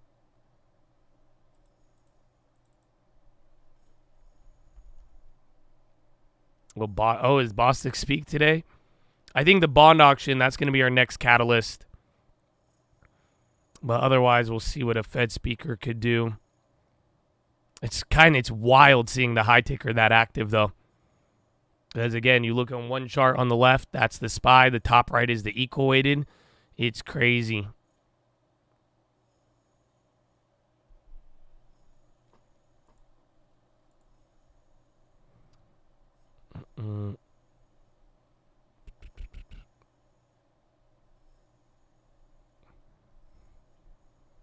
I'm bearish biased. Carlos, I've given up on you, bro. I'm sorry. But you said we already had this discussion. So good luck. Get a long term. Thank you.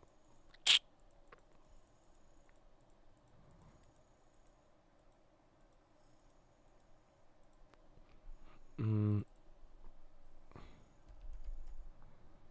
love me? No, you don't. Don't say that. No, you can say whatever you want, but cap.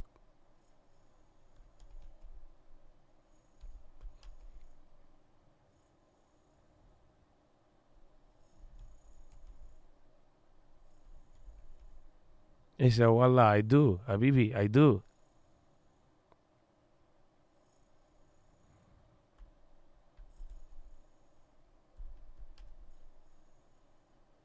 Fufu. Fufu on the low. Isaac. What's up, baby?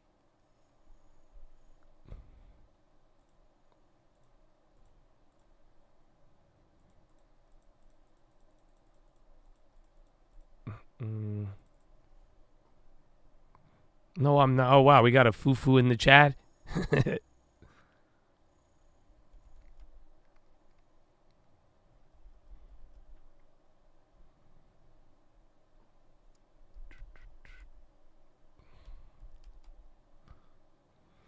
What made you pick ZB futures over TLT options? You bought the options last Tuesday up 400.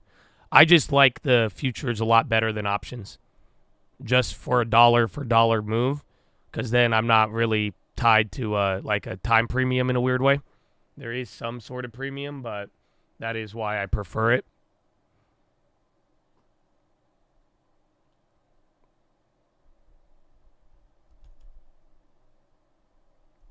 Eli Lilly and NVO now selling off. Interest. NVO's had a rough week with that Wegovy comparison. SPY pullback into September. Maybe by end of July, but today's not open. Or today's not over. Not only today, but like we're going to get a follow-up off of tomorrow. Like you're going to have the 1-2 punch with the, what's it called? With the PPI. So that's why I'm saying even all day, like just this shouldn't surprise you too much. Understand everything else is going up. And then now it's this narrative of rate cuts in September, and that's what's juicing everybody from here.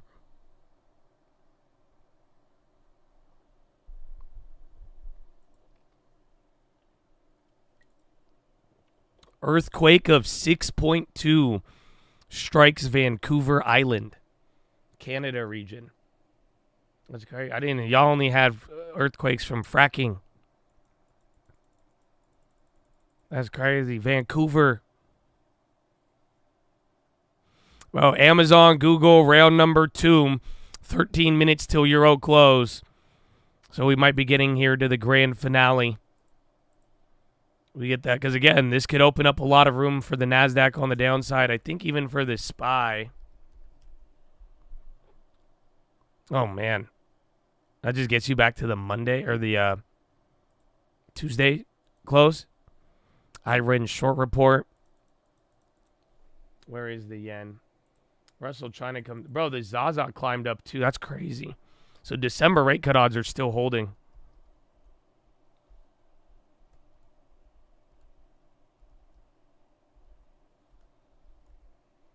The yen is still pinned up 2%. I mean, Russell won't come down. I got out of that one, but I'm pretty shocked at how well it's holding. It's still holding 3.5 on the futures like nothing. Amazon on the low again. Tesla, I feel like Tesla's like the only one holding up out of any of those.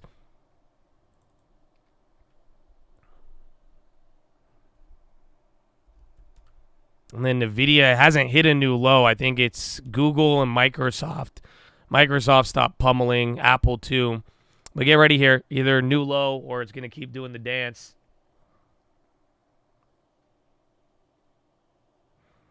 The yen, people are saying intervention. But Conda refuses to acknowledge it. He said he'll let you know at the end of the month. But it was right after the data had a crazy pop.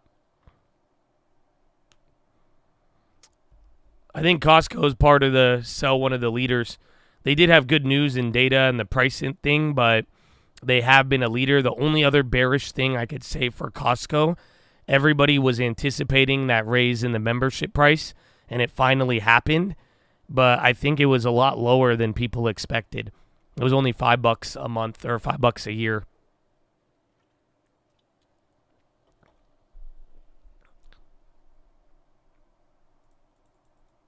I like Caterpillar. I think it's just up there. It's expensive. But great American name.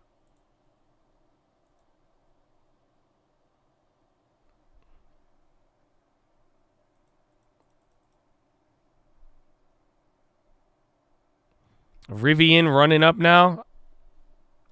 TSM on the low. Yeah, Rivian waking up, hitting a high, and then GLD breaking out. Gold. That one's kind of... Watch if the Russell follows along. But gold 24.27 now.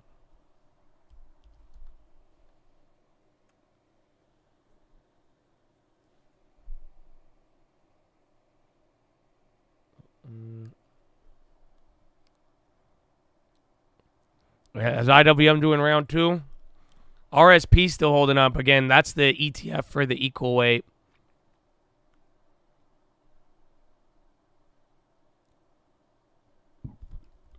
And more Google downside, though. That's not stopping. Down 2.4.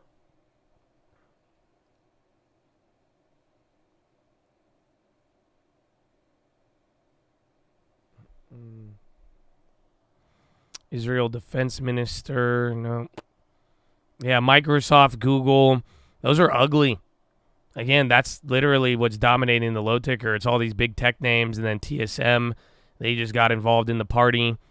Nasdaq's still fighting here at this low. And same thing with the SPY. But then see if the bonds actually move. They're starting to go. Yeah, gold just hit a new high. It's getting a little baby right off the high, but it's looking great.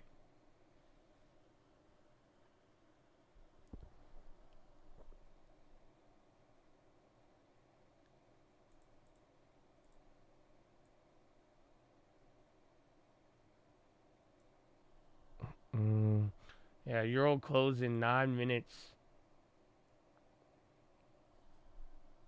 Get ready, 8 minutes.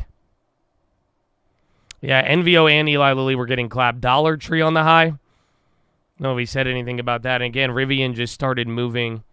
Yeah, Dollar Tree's up 3. All right, new low on the SPY. And actually, NASDAQ has not hit a new low yet. It's about to, though. Well, that's SPY for now, 56.52.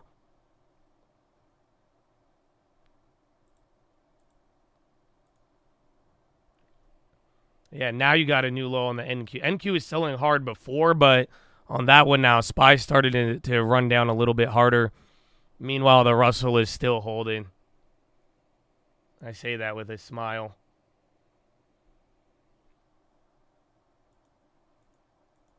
Yeah, this was around where SPY broke out yesterday. And then, ironically enough, right here around Euro close. It's like I'm saying, this is either going to be grand finale when we finish all this, or this is going to set us in that multi-hour range. Then it might be a weirder day till end of the day.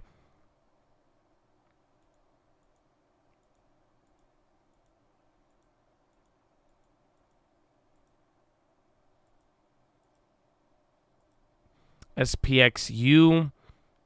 Those are the volatility indexes. So there it is, another new low. Even NASDAQ following behind now too.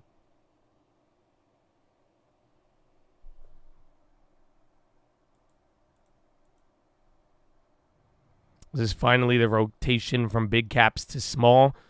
You definitely feel it today. I think to confirm it, if the next sets of data keep confirming this idea and this is the reaction, then yeah, it could be the start of it, but I don't know if it's just there quite yet. And then gold about to do it too. Oh, yeah, I guess, because we were up by 0.3. NASDAQ's moved the whole entire expected move, but I didn't price in the NASDAQ, but SPY has a little bit now. Honestly, the fucked up part, you've moved less.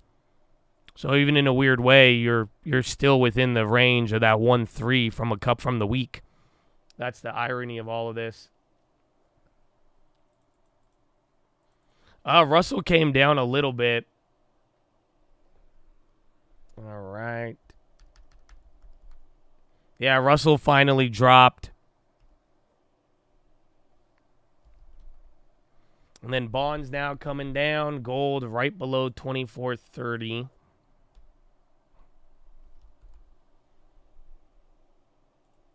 Let's see, my friend.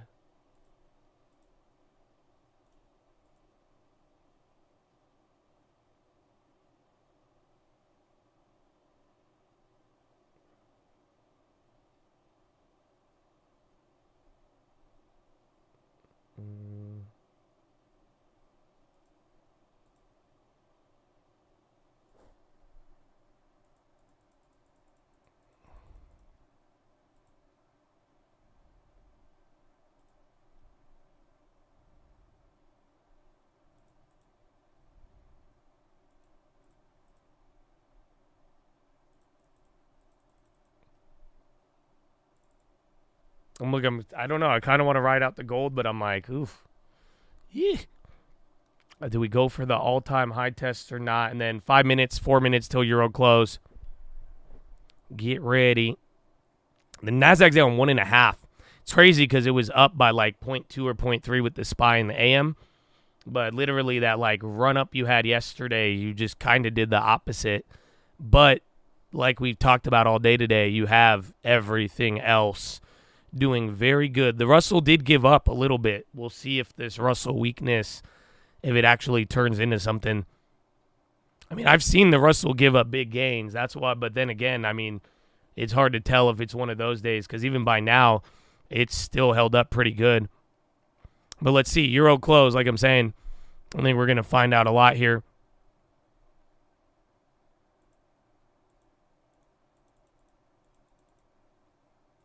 ACHC on the high. Bro, equal weight SPY still holding up. I have Pepsi. Tesla, NVIDIA doing another round lower. AMD, Amazon's already flushing too. So yeah, all of your big tech, bro, they're not helping at all. But every other name is still green. Unfortunately, this does not change the theme from the morning.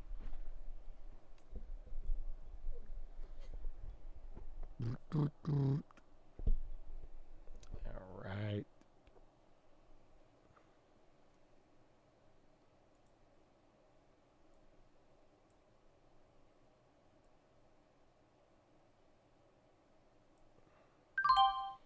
All right. I sold out of my gold, my micros. I think I'm going to buy back into it, but I want to take a little off there by euro. I got like $2,500 on that.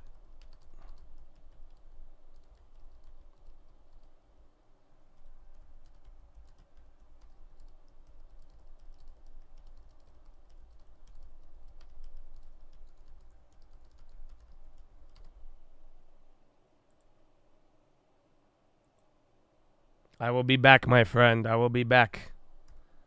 Oh, what's the volume at? I didn't know it even look. Oh, wow.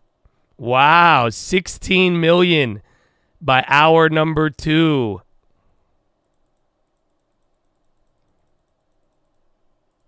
Nice. That's a lot.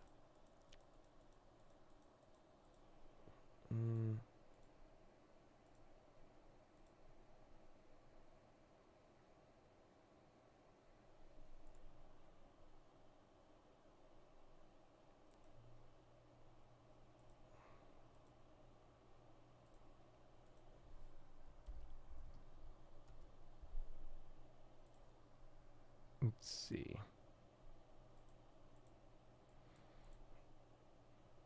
It's crazy because even in a weird way, we've seen more curve steepening on other days. So I'd say even the yield curve's not really moving much. The 2-year, 10-year.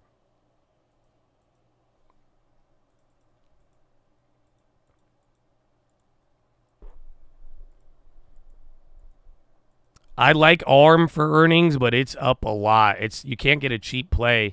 Let me check now after today. But last time I looked, it wasn't affordable. Look, I guess the options went down 30. They dropped, but they're still up there. Yeah, euro close in 30 seconds.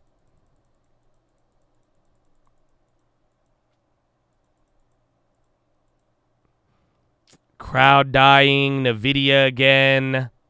So low ticker is getting pretty active, but it's those 90 or 80 names that have been leading the downside already because equal weight's still holding on. Russell did give up a quarter. Meta on the low. I'd watch those options, but they're still just like ARM. They're fucking expensive. It's annoying when the market does it, even though the data was favorable.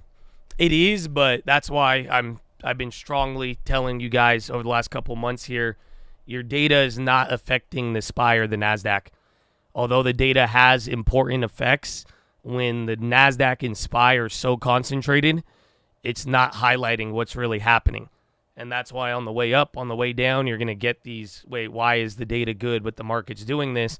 Because everything else is up a lot. I think that's probably the 100th time I've said it today.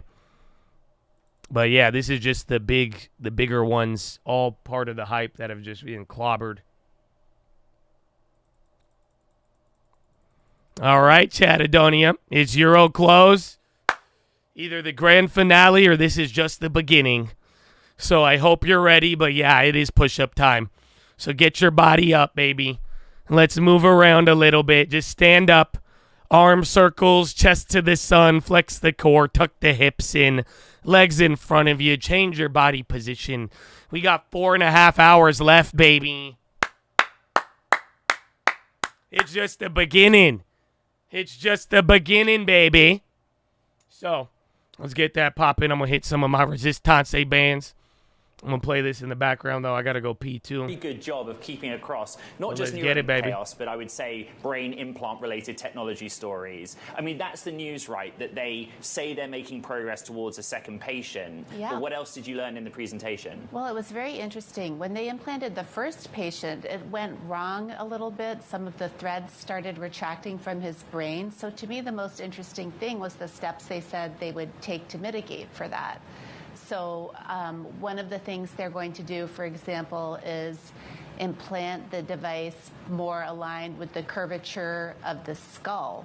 And they're going to try to place the threads that drop down from that device in a more targeted way in the brain tissue, and they're going to implant them deeper. This was kind of classic. It was classic Elon Musk related company stuff where he's like on X, the platform he owns, and saying, oh, by the way, we're going to go live in 5 minutes. Right. And he had this team of people in like a conference room. Right. Who were some of those people? I guess we're not as familiar with Neuralink as we might be with SpaceX and Tesla on those other important people around him. Right. So he had a team of 4 execs with him. Sitting immediately to his right was Dr. Matthew McDougall, the chief surgeon at Neuralink, who kind of, I'd say, gave most of the updates. And to the right of him was DJ Seo, the president of Neuralink. He's recently been promoted to president. They also had the person in charge of software and also in charge of the brain implants devices themselves. Sarah, there was the mixture, of course, of short-term, practical use cases of brain injury, spinal injuries, enabling people to use phones and computers, but then there's the long-term, and then there's the brash Elon coming front and center once again. What do you say? It's to mitigate the longer civilizational risk of AI. Can you articulate why he thinks Neuralink is the path for that? NVO's still flushing. His idea is that AI could end up being a malevolent force, and so our brains will need augmenting to combat that. And if you put implants in our brains, we'll kind of have superhuman powers. He's talked about how we might be able to communicate wordlessly or just download languages essentially into our brains, and he thinks those types languages of superior functions into your brain will help us fight AI if we need to. Sarah McBride on the latest. And in fact, we now want to talk about the fact that there are competitors in the space. Sarah McBride has just been writing about one, of course, when it comes to neurotech. And the Neuralink rival is Synchron we're going to talk about. It's just announcing that it's actually partnering more with AI, tapping OpenAI's newest technology to really help paralyzed patients communicate by using their brain device. Here for more is Synchron CEO Tom Oxley. Tom, it's great to have you in the studio. And sometimes, I imagine, it feels as though Neuralink takes the oxygen out of the room when it comes to these neurotech devices. But you have got 10 patients using yours. And how is OpenAI's integration going to be helping them? So the idea of a BCI is that you can help people who are paralyzed, who can't control their bodies, to express themselves. So the problem with paralysis is a lack of autonomy, and it's a problem in medicine that hasn't really got many treatment options. If you're paralyzed, you do rehab, and there's not many treatment options. So huge unmet need, massive potential for a large market to develop. So it's exciting. I think Elon focusing on your this field obsession is is great. closed, I'm not but sure good about question. That future vision around the idea about fighting Europe, AI. they did good. I They think went up there's by a a much quarter. more important shorter-term Euro use case 50 to went up help by a massive 50.5. medical need. And so we're very focused And on then Germany up applications that are almost going to 1%. improve patients' autonomy. And France went up almost 1% when the too. They all did good. ChatGPT 4.0, the multimodal GPT came out, we realized that this was a huge ability for patients who lack the ability to engage in the world to improve both inputs and outputs with the system. How? Can you give us explanations of how GPT 4.0 is going to enable those that can't usually communicate interact with what's happening around them in the room, for example? So the multimodal, it takes inputs from text, from vision, and Tesla, from more audio. NASDAQ names going down. You might get another low. And then it can use all that to So generate literally, I think prompts Microsoft that and enable NVIDIA are the big users, culprits, but in our case, and we can Apple use our too. hands to interact with But it's the prompts same in thing from the patients that are AM. paralyzed Big tech who sells, can't engage everything with else prompts. holding. So This is the we equal took weight the Russell opportunity to build into gave a up a chat little feature, bit, but which we just still released a outsized demo of gain. today, where the multimodal GPT generates a language prompt for our users. So that's the input. The output is the selection of the prompt to then generate a next action. But the BCI sits in the middle. The BCI sits in the middle. The BCI represents your ability to make a choice. And that's what you lose if you're paralyzed. You lose your ability to engage and make choices. You become dependent on other people. So the BCI is a digital representation of what you want to do. And the future of the link between BCI and AI is how the direct link from the brain to make selections with prompts lets you engage with the digital world. Tom, it's good to see you again. Caro, Tom and I were on stage together a couple of months ago in San Francisco, and you were talking at that time about the progress that could be made with your different delivery system, right? So Neuralink is straight into the brain through the skull. You guys do this through the cardiovascular system. What has the LLM unlocked in terms of your cadence of putting it into the real world? You know, that was something I was fixated on with you when we were talking. Yeah, so there are advantages. So there are really, we see two approaches of getting into the brain: cutting open the head and going in with cables, or coming in through a blood vessel using a stent-based procedure. And so that's how we're differentiated. We think this is going to be the natural solution in medicine. There's many examples of minimally invasive approaches scaling into market: stents, pacemakers. And critically, the infrastructure to deliver at scale already exists, and we think that's going to be the natural progression of this technology. The challenge is that we don't have as much information coming out of the brain. So the key has been, how can we use the information out of the brain to deliver navigate and select, which is basically how you control a platform. So we have a interaction method which delivers navigate and select. We're using that Apple iOS accessibility platform to deliver that, and now we're infusing LLMs such as iOS in your brain ChatGPT to allow our users to make choices interacting with prompts in a way which is amazing. And so Mark, one of our users in Pittsburgh, has been using this system, and we just released a demo today of how he's using it, and we're really excited about using, especially how OpenAI are going to be moving forward with their new programs. Bringing in video as an endpoint into their API is going to be very exciting for our patients, but that's going to be the future. AI for knowledge and selections, BCI for expression of intent. This is beyond hard, complicated, and expensive. Are you looking to raise funds? Do you have a healthy pipeline of people interested in backing and expanding your project? We're very lucky to have investors that we're excited about: Kozler and Arch Ventures and Bill Gates and Jeff Bezos. We have decent runway for a little while, but we'll be looking to raise shortly. Synchron CEO Why do Tom they call Oxley, him Jeff Bezos? Thank you. Caroline, I want to bring you Tesla some plans to breaking delay news, from myself robo-taxi and unveiling Dana to Hall. October Tesla from plans August. to delay the unveiling of Yeah, its that's the headline on robo-taxi or Tesla its right now. robo-taxi day until October. You remember, Caroline, that it had been scheduled for August 8th, but what I'm hearing from sources... So I guess, I don't know. Remember Dana's people were heard from saying her that's why it went sources up so much is that they recently? just want more I don't know if prototypes. that is I'm their actually also hearing that there's reason. a bit of a rethink on the design, and that this has all kind of happened in the last 24 hours or so. It's an interesting development. I don't really know what to make of it, other than you see the stock there, Caro, moving down significantly. What does that tell you? Sudden plunge that everyone had started to look at August the 8th. This was the fixation, wasn't it? When we got the delivery numbers that underwhelmed, the excuse coming from the street was that no, but everyone wants to don't think forget too, about I'm what on like a August the 8th 2-second means. delay What's the too. longer-term vision, So ultimately, YouTube of still give Tesla. you latency. Their share price run up ahead of this headline, Ed, has been pretty phenomenal. Last 10 days, we've added $40 billion in market capitalization, and suddenly we sell off. What an amazing scoop that you've just brought us. Well, I've asked Elon Musk what's going on. We've asked him to come on the program, to comment on the story, etc. The big picture here is really interesting because the original thesis was when you buy a vehicle from Tesla, it comes with all the hardware and software you need for self-driving. So when you're leasing, Equal weight is still rocketing, but that Tesla is going to affect some of that. Bro, Tesla just dropped like 1-2% real quick there. But again, another new low. 10 minutes after Euro, bro. It's not looking good. But the third give it a little bit more time, but like I was telling you, this might be the start then of a little bit more, but you're back into the doldrums of yesterday. On what is a proprietary app, much like an Uber, the stock now down 4%. And I guess investors, to your point, are saying, well, this was supposed to be it. Like, we were going to learn what the plan is, and now we might be waiting a little longer.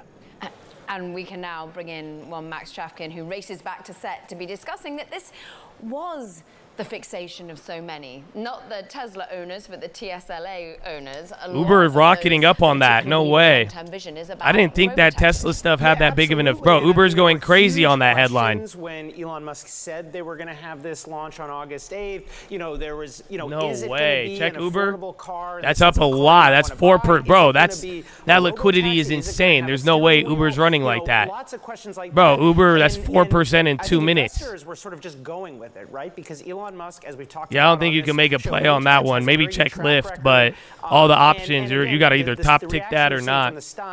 Yeah, that's, bro, 5-cent options just went up to like 50 cents on Uber. Just a few months delay, probably no big deal. But I think there are real questions, profound questions about robo-taxis and how real this is in the near term. And then another new low, bro, and then on top of that, you have questions about Tesla's ability to market cars, right? Well, like, what does this mean for someone who just wants to buy an affordable electric car? Max, I'm just looking at the Bloomberg terminal. A decline of 5.5% for what it's worth is putting Tesla on track for its biggest drop since April 30th. Now down more. That's crazy after, what, 11 days in a row? And then bonds are still running up. But I'm surprised bonds aren't moving up more. But watch if bonds break out there. It's a vision-based platform. It does not use LiDAR or radar. But Kara and I were talking while you were running down the stairs to set about the idea that initially this was, if you owned a Tesla, that Tesla would end up in a fleet. Is this move market I think this is just taking a little bit off top on the AI and high-tech trades, as everybody is putting more money now into the small caps with a lot of value as they anticipate rate cuts coming in faster. That's it. That's why, unfortunately, like, there's a reason why I'm keeping RSP up here today. Even that Uber move after that news is crazy.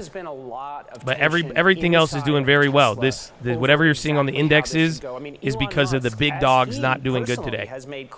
But the other 400 names are doing excellent. I think there are many people inside of Tesla who like the idea as a vision, but are sort of more open to the skeptical arguments. The thing that I've thought all along, making this a somewhat unrealistic plan, is just that you have companies like Cruise and Waymo that have been working very hard and spending billions of dollars and making lots of, doing lots of work to negotiate with various local partners and so on.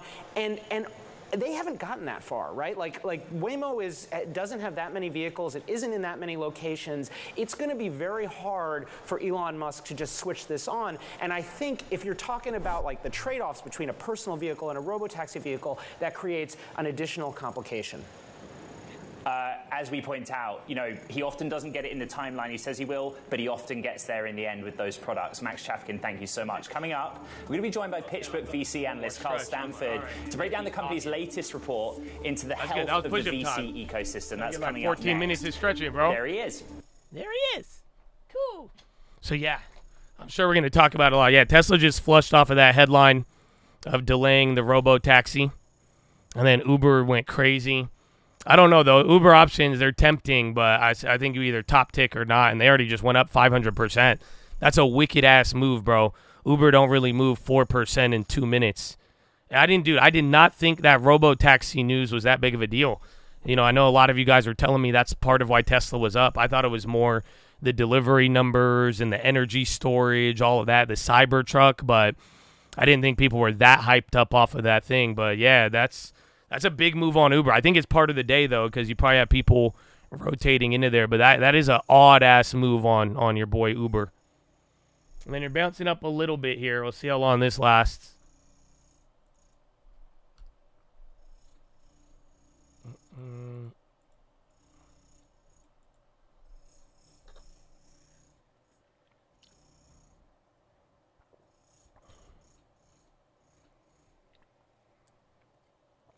Any excuse to take profits. Yeah. Today, I'm sure we're going to talk about it a lot, but I hope you guys are seeing what's really going on. It's not as bad as this SPY is telling you, but all of your big names that have dominated, they're all down 3% a pop. I think maybe Google might be the only one that's not down 3. Yeah, Google's down 279 and Amazon. But Apple, I guess Apple 2.6, maybe NVIDIA and Microsoft then. Oh, they all just kind of bounced. They were all just at 3%. They're at like 2.8. But that's a big deal. Even if it's not as important, it's important because it will move the SPY. ARM is now dumping, and Coinbase, and Hubs, and DraftKings. So some of the smaller caps coming down. And bonds just rocketed back up there. So watch if those end up breaking out. Yeah, bro, Lifton, I can't believe they moved off of that headline like that. Crazy. Oh, Meta. Meta don't count, though, because Meta popped up $38 on Friday. I think that was the weird part.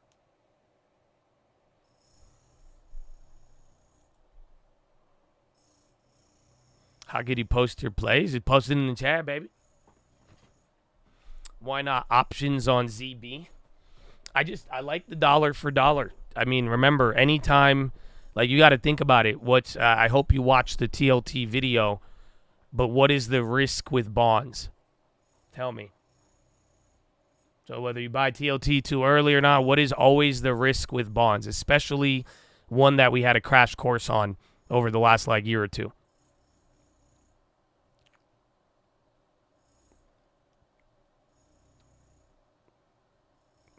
I love it, man. God bless you guys who pay attention, man. It's not Japan. It's duration. Now, fuck yeah, bro. I'm teaching y'all shit.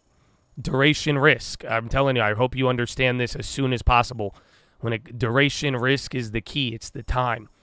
So now imagine if your biggest risk with a bond is time, what happens now when you put a time limit on the time risk?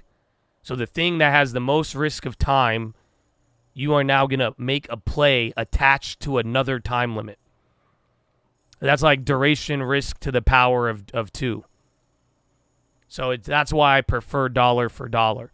At one point, those options will make a lot of sense on the bonds once we have a rapid steepening and all of that stuff, But when it's all said and done, while you're still in front run land and we don't know anything confirmed yet, I much prefer a dollar for dollar move. That's why I say you're better off either buying the bond or trading the shares or the futures on any bond asset, because why do you want to be attached to time?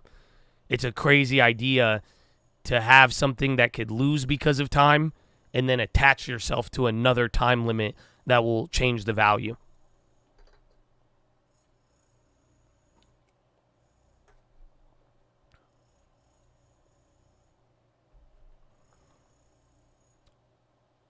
Well, we'll see. I mean, right now it's already been 20 minutes since Euro closed and not looking good.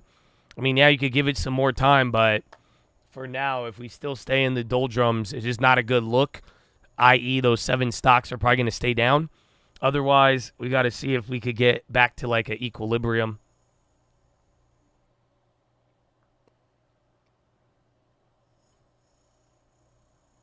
It's hard enough to predict direction, to get the timing right. That's just arrogance. Well, it could be arrogance. It could just be ignorance. I know this is why I make these lessons, especially with all the TLT shit, because I know a lot of people just aren't as familiar with the bond market. So, and there's no shame in that. But there is a time and place for the options, right? There's going to be a moment where it makes sense to buy out-of-the-money options on a bond type of play and have a limited risk for a very big reward. But I don't think that situation's here yet. The yield curve is still inverted. We're still following this data path. You know what I'm saying? So at one point, there will be that opportunity, and it will be the right tool for the job. But, yeah, you can't just try to hammer everything with an option contract. It's not, especially in the bond market, they'll make you pay.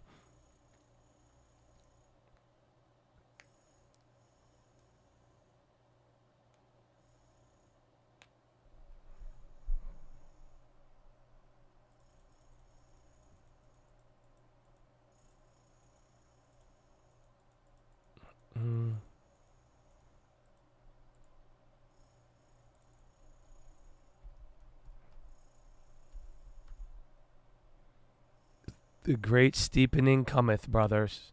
Indeed. But wait for it, many will come in the name of the steepening. You know what I'm saying? Many will arrive. It does not mean, don't believe them. You know what I'm saying? You'll know. You should know the voice when you hear it.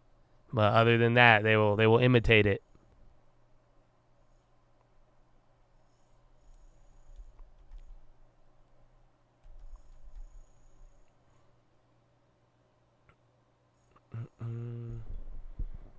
I love that RSP, bro. Just chilling, doing. I marvel now. More sets of chips on the low, success on the high.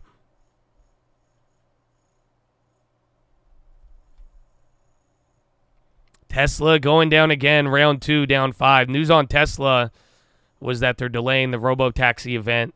In general, the SPY, we're still reacting to CPI, but CPI caused a lot of inflows into the small caps, and as a result, it does seem like people took a lot off top of the big names, and then the big names have had a bigger effect on the SPY than not. But you still got 400 names in the green. Russell's starting to crack a little bit. Maybe we should have held that one. Actually, it's only 2 points lower. Holy shit. Yeah, it's still up 3.1.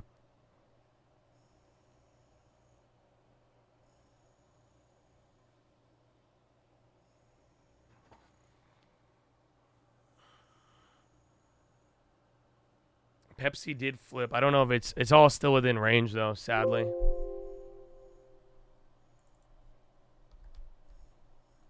Yeah, 0.2 is all. It hasn't not moved more than 3%.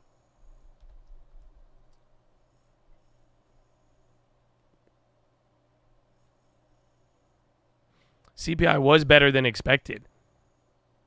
So, you guys have, how do you explain 400 names in the green right now?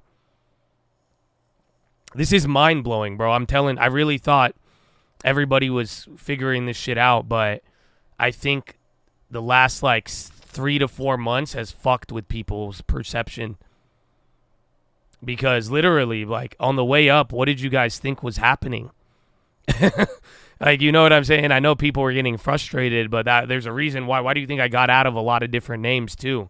And I was just like, fuck it, man. I think you're better off getting some... You're better off getting your cash, waiting for a real steepening, focusing on a couple of plays just because everything's not moving together like you think. You know what I'm saying? You're not really getting it. On the way up, wasn't everything going up? You had names literally crashing as we were going up 100 points every other week. And the answer to that was 7 names leading, 80 at max. You know what I'm saying? It was a very, very optical illusion type beat. But that's why I'm like, you see the reverse of that today, but I think it's hard for people to accept because this is why we got confused a couple months ago. When it was bad data and the market wouldn't do good, or it was good data and the market wouldn't do bad, everyone's like, what the fuck? Why is the data doing this? It's because whatever happened, 7 to 80 names were outsizing the data. And that's what's happening even again today. You had a good reaction to CPI. The Russell is about to break out. Russell hasn't done that in a minute. Russell has been trapped for years. And you have thousands of names on the Russell running right now. S&P 500, 400 of them are ripping right now after whatever has happened in the last couple of days too. You see what I'm saying? So how do you explain that? You explain that with the data. But why is the market red? Because those 7 names that were already jacked up, they're going down. And why are they going down? Maybe because those people are selling and then putting that into the other names. We'll confirm that in a little bit. But for now, that is the effect that you're seeing.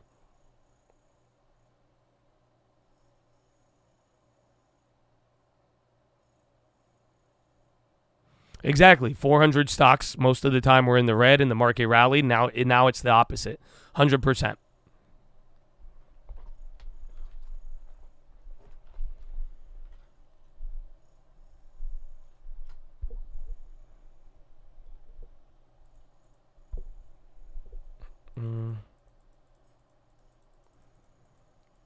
Big names less risky before. Now good data means smaller caps less risky to a degree.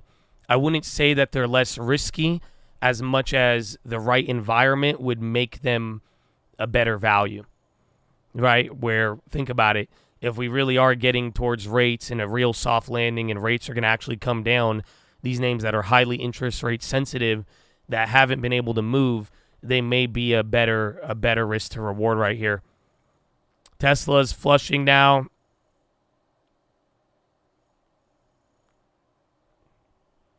Over 75,000 contracts traded on Tesla 300s for July 19th. No way. Tesla's making a new low. And Russell. So Russell's still above 3.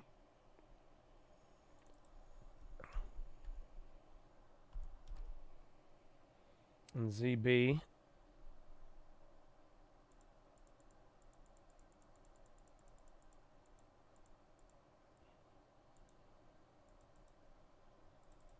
On the Tesla, we got it early, but I think Uber moved a little bit more. But now, it just with all the pressure in the market, I think that Tesla is starting to get a little bit more of a overreaction, especially after how big of a day it's had over the last like 2 weeks. Nasdaq's down 1.8. That's huge. But we'll see where it ends by the end of the day. SPY still has a chance to show some life, but like we said, we'll see where Russell ends up, and we'll see where the rest of the boys go.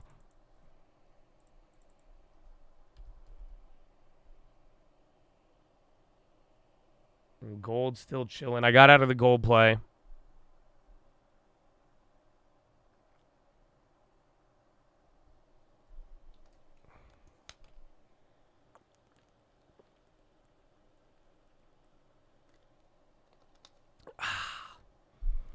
MO to 48. If it could hold above, I mean, the next level is going to be like 50. I don't really think it chills at 48. Yeah, if it could get above 48, it's going to go to $50, I think.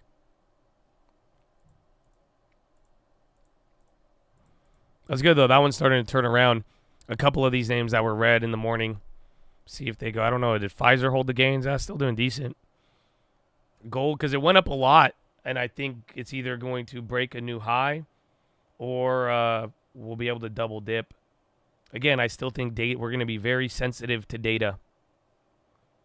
That's why I'm like this. None of this is over, especially after this type of like move with the 7 names. Just wait for your follow up tomorrow. The answer here is rate cut odds.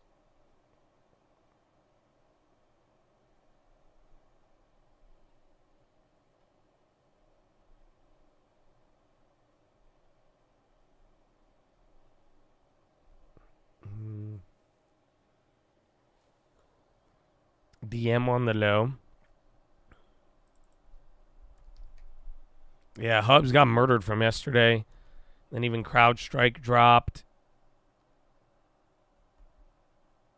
And, oh, the cyber plays were up in the morning. They flipped. I like MPW, but I still think they got to confirm some things. But again, if you get rate cuts, MPW will benefit for sure. Pinduoduo, still up, but it is coming down a little bit. Baba held up. Baidu slowly working its way down, but still green.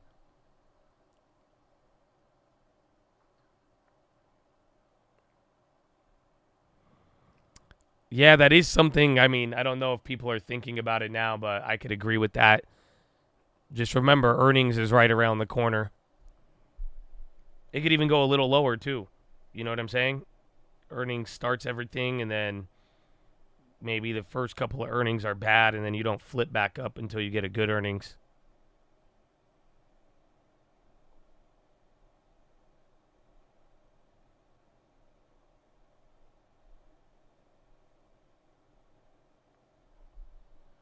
Bro, you're still going lower, though. It's been 30 minutes now. Stephen Ross is launching his second act at 84. A new Florida real estate firm. Yeah, see, he's young. If he could do it, I could do it.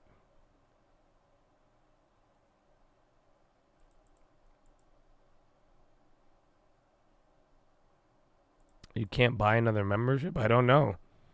YouTube hates me. SPY's 1 point away from a new low. Did Nasdaq hit a new low? Yeah, Nasdaq hit a low a minute ago. So again, more of those tech, and then gold slowly working its way down. Bonds still holding, but now they're getting a red. And we have bond auction in like, what, an hour?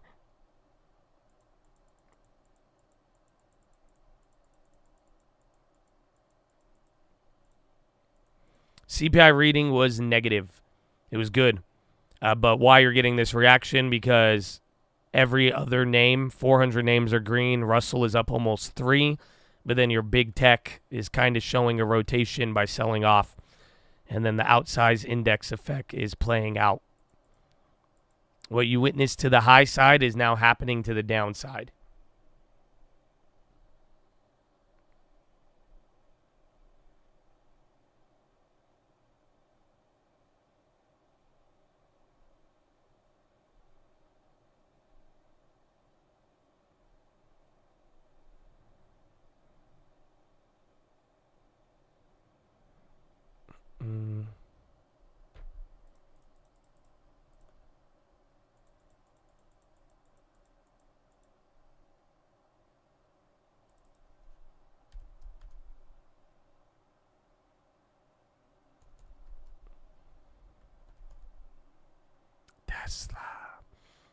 Equal weight finally coming down. So take a look here. This has been the lowest equal weight has been since 30 minutes after the bell. So let's see, either everything's going to start coming down now, or as the equal weights start to dump, then your tech boys come back. But I think Tesla's going to make it weird.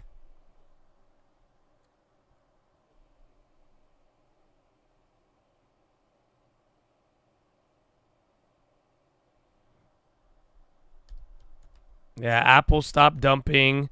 NVIDIA stopped dumping. That may be happening right now. Let's see. But watch, if any of the big dogs flip, then you'll see. Google's still dying.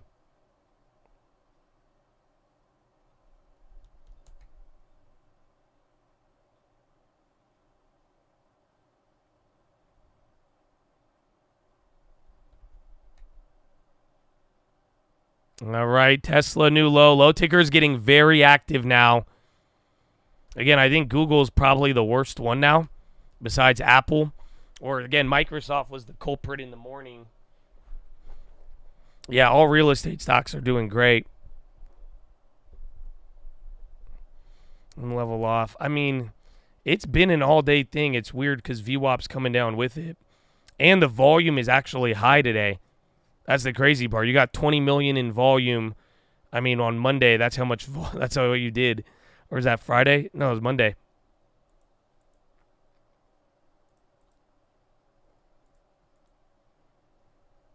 All right, so watch here, though. Again, Apple stopped dying finally.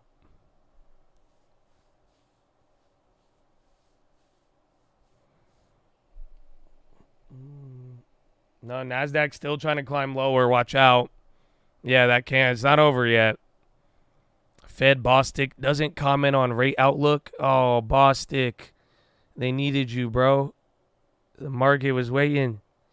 They love Bostic. You know, Bostic, they're there to save the day.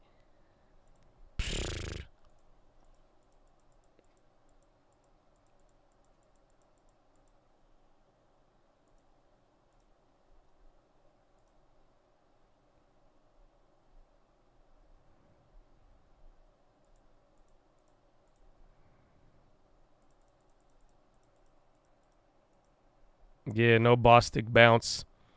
Honestly, you got 50 minutes now until the bond auction. That's going to be your last hope. But then again, clearly, bonds can do whatever they want today. And I don't think equities will really respond.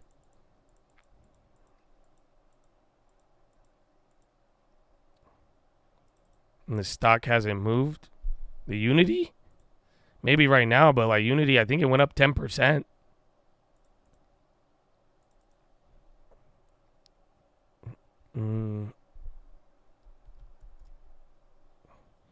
Biden, in meeting with President of South Korea, reiterated that commitment to deterrence of North Korea, backed by full range of U.S. capabilities, including nuclear. So thankfully, the cognitively Stable man. Good thing he's talking with people, guaranteeing nuclear rights. That's good. That's great. I'm very confident. Yeah, don't fucking, they fuck you up. I got a nuke. Yeah, fuck yeah. I got 10 of it. I got the most in the world. Yeah, fuck you. We love you. We commit. Shout out fucking love, South Korea. Little Pocky sticks. You're fucking great. Yeah, I'm not going to let them fucking do shit. Fuck Donald Trump. Fuck Kim Jong-un. I'll back you up. I'll back you. I got you. If they fucking so much as if they inch in and they touch you, I got a nuke. Full capabilities. Yeah.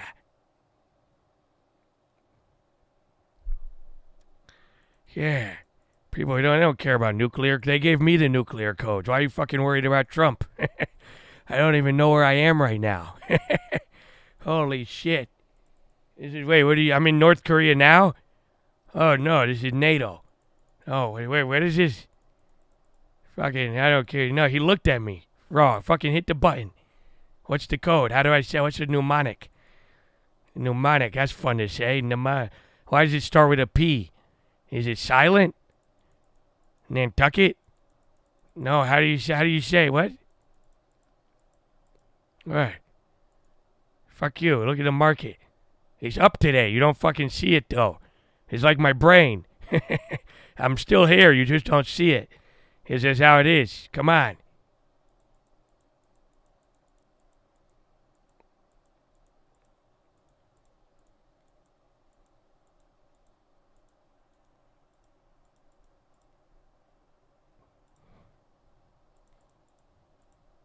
It's wild how the media turned on Biden in 24 hours and they supported him for 4 years. It's not that wild, to be honest. I think it's a life lesson for all of you. You know, this is why if you do shit with people, they will snitch on you. Okay? You don't think it's wild that people are like friends with each other for life and they do a bunch of shit together and then when shit hit the fan, they're like, he did it. He did it. I didn't. No, he did it. I'll tell you everything. So it's a good lesson. It's a good lesson.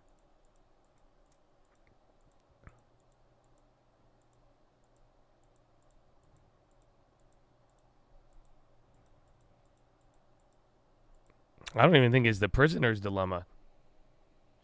Once you have committed your service and people get what they want from you, you are expendable. Do I believe that's how life should work? No. But is that what we do as humans? Yes. Especially if it's a very cutthroat environment. And especially if it's for a lot of things in the world and it revolves around power and money. They will do that to anybody.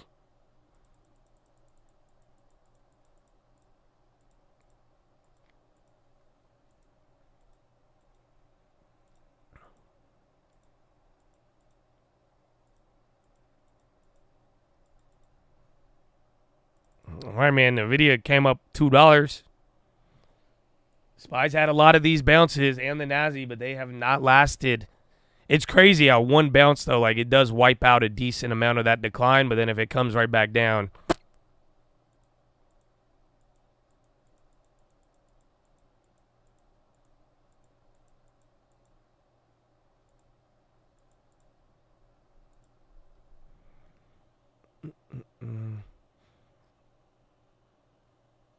How do you find real people then? Very simple. An apple tree does not produce oranges. An orange tree does not produce apples. You know a tree by the fruit that it bears.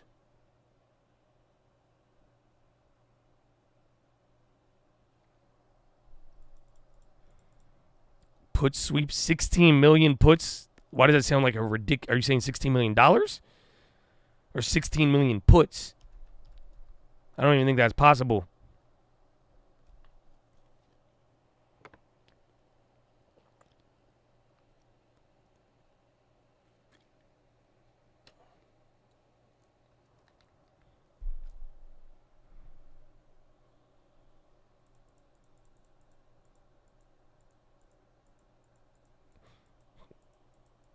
Biden sucking wind does not make Trump any better. Makes democracy more fragile. I agree. I was explaining this to my girlfriend, because even my girlfriend, she's like, what's 2025? What's 2025 project? Because everybody in the media yesterday. So, but I was telling my girlfriend, it's something I told you guys years ago. Do you not? I don't know if, I know my OGs will know this one. I don't know. I'll bring you a blast from the past. About like 2 years ago, I told you the sad part about what we are all doing to each other. The sad part about this political state right now is that if Donald Trump and the Republicans win, they are going to go just as hard in the other direction as the Democrats did. And I said this is the scary part and for both sides, because you got to realize if you give Biden another term unchecked, you ain't seen shit yet. I promise you. And vice versa, doesn't make it any better, because if Donald wins, he's going to go fucking insane. And now all the shit he didn't do in the first term and all the retaliation and all of the swing the pendulum in the other direction, he's going to do all of that too. Unfortunately, I think that is the case. You could disagree. You feel free to. But I said this years ago. That's why I'm not even just saying, like, at least I hope you could give me that type of credit, that I'm not shifting my opinion. I'm not going with whatever the media is saying in the schedule. This is an idea that I had years ago, because this is politics, unfortunately. And that's where I was that is the worry to the other side. But you have both sides very, very aggressive in the last 8 years, and it just creates massive pendulum swings in terms of what people do.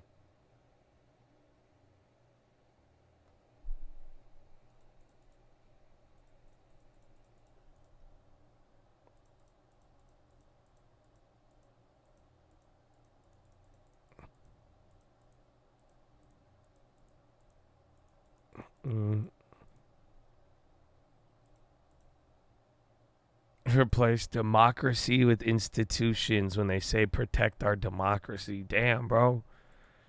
Amen. Trump would be fully justified to go after all these Fs, and they know who they will be. But whether you believe that or not, like, this is the whole thing. Whether somebody deserves it or not, this is our problem. When you start looking at, oh, well, I don't like these people, they're assholes, they did this, they did that, therefore let's violate their rights. That's the same problem people have with Donald Trump. When they're like, why do they go after him like they do? Think about all of the things people have justified just because it's for Trump. If you want to go after Trump, you're like, oh, okay, well, fuck it. Then no, we could consider this. It's the same thing. So unfortunately, I just don't agree on it with no matter who it is. That's because it's just scary. Because if they do that to those people, you're next, dude. I don't know about like next month or next year, but down the line, I mean, it's a very slippery slope, as they say. MPW dump. Oh, shit. There has to be news on that, because all the REITs are holding up. Bonds ain't even died like that.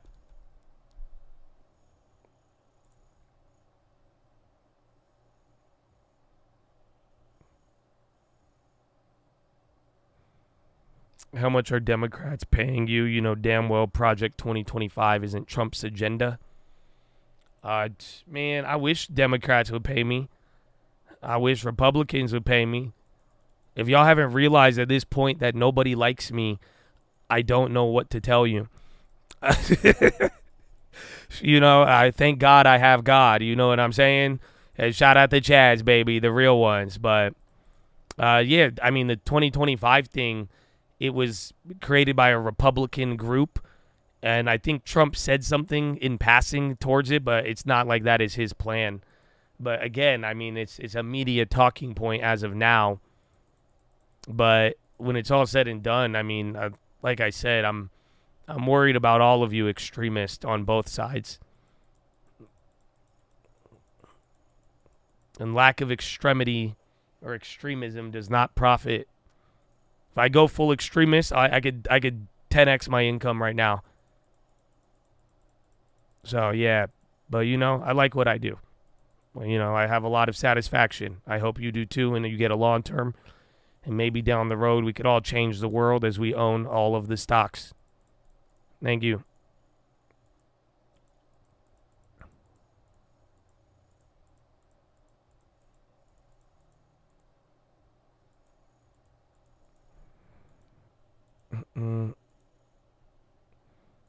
Yeah, bro, MP Dub, I don't have a headline.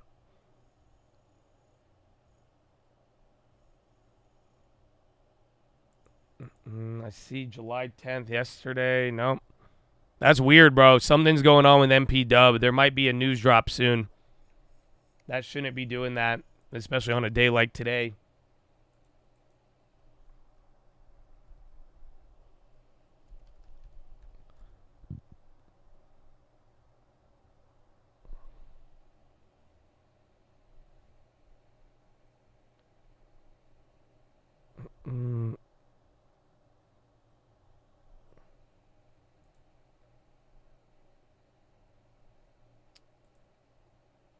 July 11th, 11:49.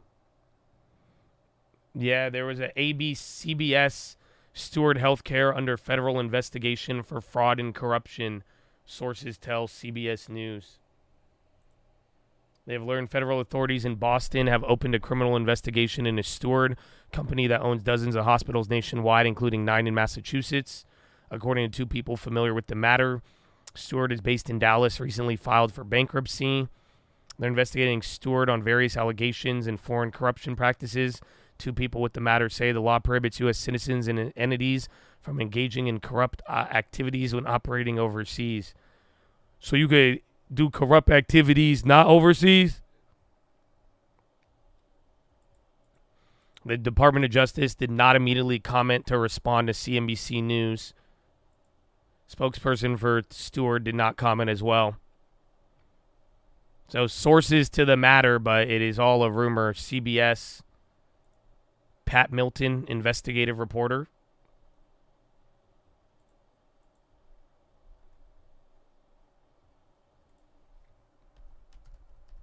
Well, that's why he's dropping. I think it'll make another move once you get what's it called? Once you actually get the DOJ filing. So that's just people responding in response to that.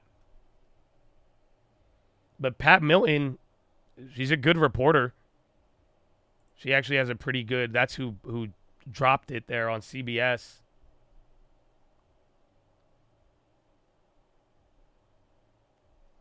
Like, this isn't like a paid post type beat, if that makes any sense.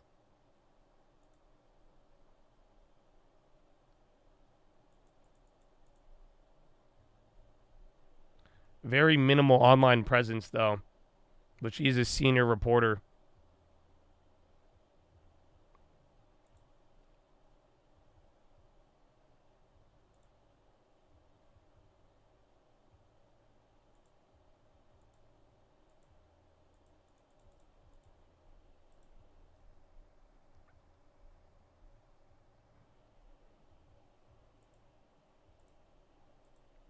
I hate to taunt you all, but Kamala for 2024. I love you, but I don't know if I'm I don't know if I'm rocking Kamala yet. I don't know, man. I don't know.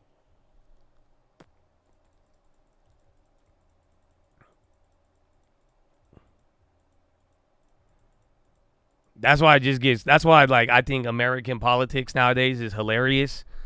Cause like when it's all said and done, y'all are just left cheering for somebody y'all don't ever get hyped for. You know what I'm saying? Like, even when Biden won, I was like, yeah, Biden. I'm like, man, if this was PE and you had to pick players and you got Biden, you would not be hyped. You're like, I got Biden. Fuck yeah. No, and like, you know what I'm saying? Now you just left cheering for like not even the 3rd round pick. You're like, it's literally the last pick and we getting hyped on it. And we're like, fuck yeah. No. Like, now then you got to cheer. Then you got to go buy a jersey. You got to buy a Kamala jersey. You got to buy a Biden jersey, a Trump jersey.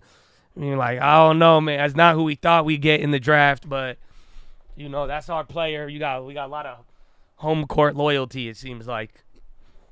Mm-hmm.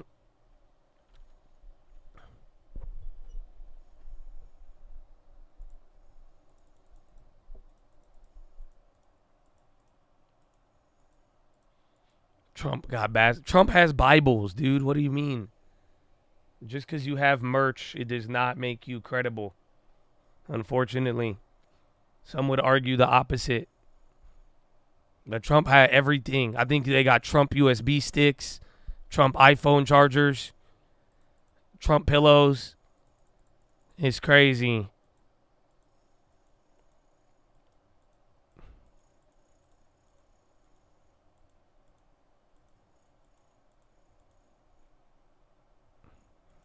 Biden has ice cream scoopers. Nah, Biden just got really fucking weird merch with weird little red eyes and weird coffee mugs, and then he start making jokes about his health to make you not be worried about his health, and then you just get hella confused, and then you're like, I think he is failing.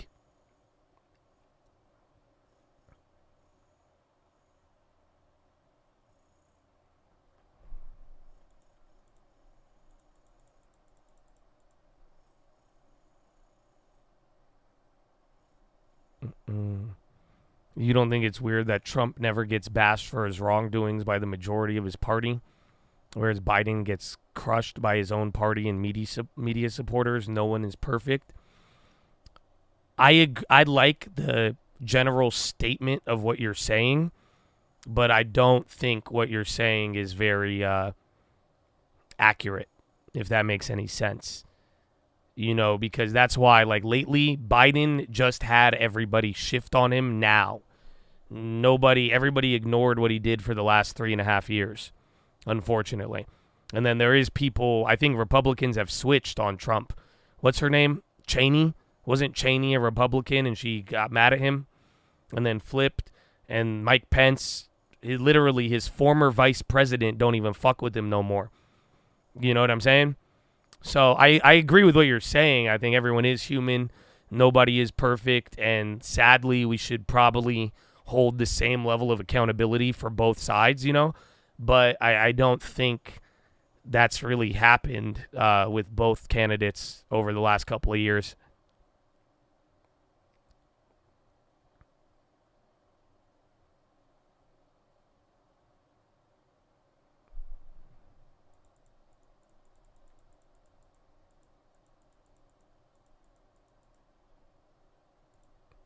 Everyone has a much volume today. Much volume today, very much volume. 21 mil.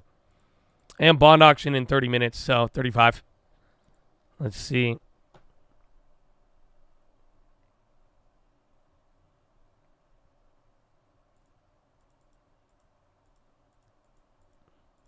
We should make a cult party.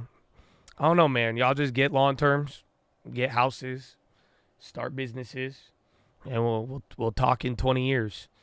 You know, I mean, technically, we are the next generation. You don't even have to get into politics until you're 60. You know what I'm saying? So, like, fuck it. We got time, but you got to build up, show some love, and, you know, just survive.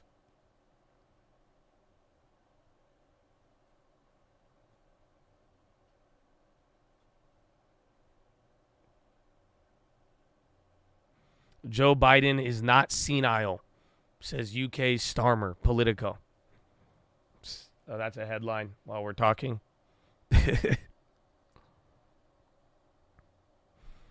There seems to be more criticism by Dems towards their own candidate than Republicans towards Trump's. I'm not saying they don't stink up for him at all, but more likely too criticals is all I'm saying. No, I feel you, man. I do feel what you're saying. Like I said, I agree with the general sentiment, but I don't know how much you followed the situation, but like, I just think they're like, think about it. Let's just call it what it is. Inflation was rocketing for several years. They told you it was transitory. They told you it was this, supply chains. Donald Biden had no blame at all. You know what I'm saying?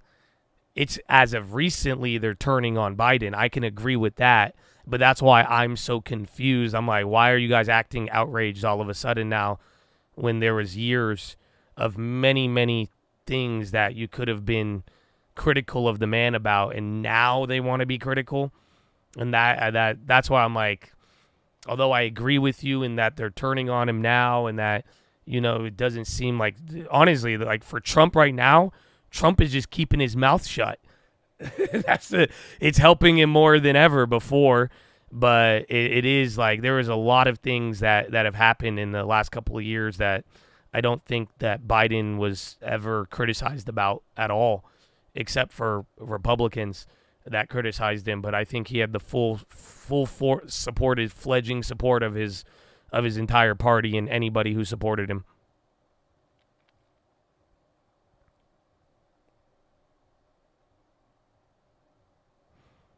Feeling brave, spotted the upside. We'll see.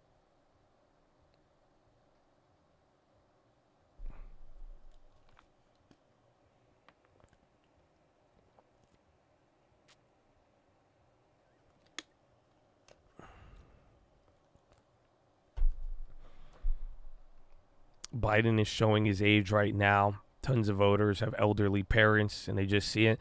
I do think the audience of a debate and everybody did highlight that, but I mean, maybe this is a hot take.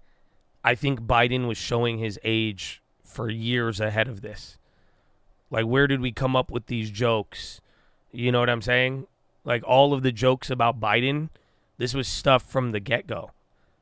That's why I'm like, it's very, it is borderline choreographed that everybody's acting mad about it now. But I don't think it's there. Like, again, the man couldn't talk. Like, and here's the hot take, because guess what people would say? They're like, oh, he has a stutter. Listen, I have people in my family with disabilities, and I have a big heart for them.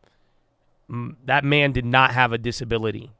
I've seen him in the 70s, the 80s, the 90s, and the early 2000s. He ain't stutter once.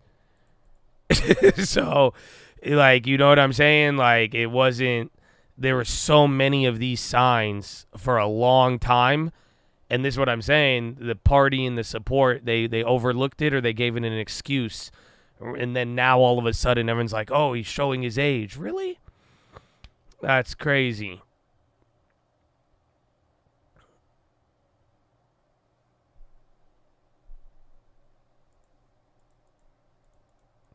That's because he beat Medicare.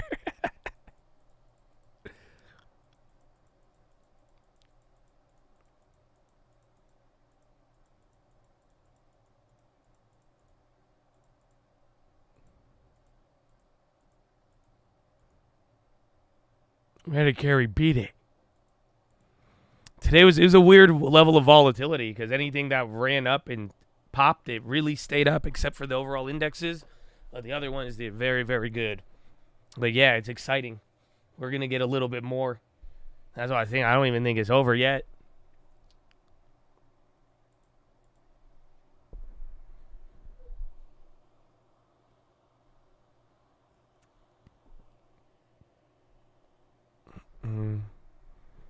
Can I link a video?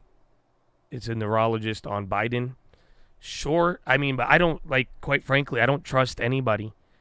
Like, any of these people, again, the Nobel laureates, the economists, they say this, they say that. Not even one economist knew what the fuck was going to happen with CPI in the last 4 years. You know what I'm saying? The only test I want to see for neurology with Biden, very simple.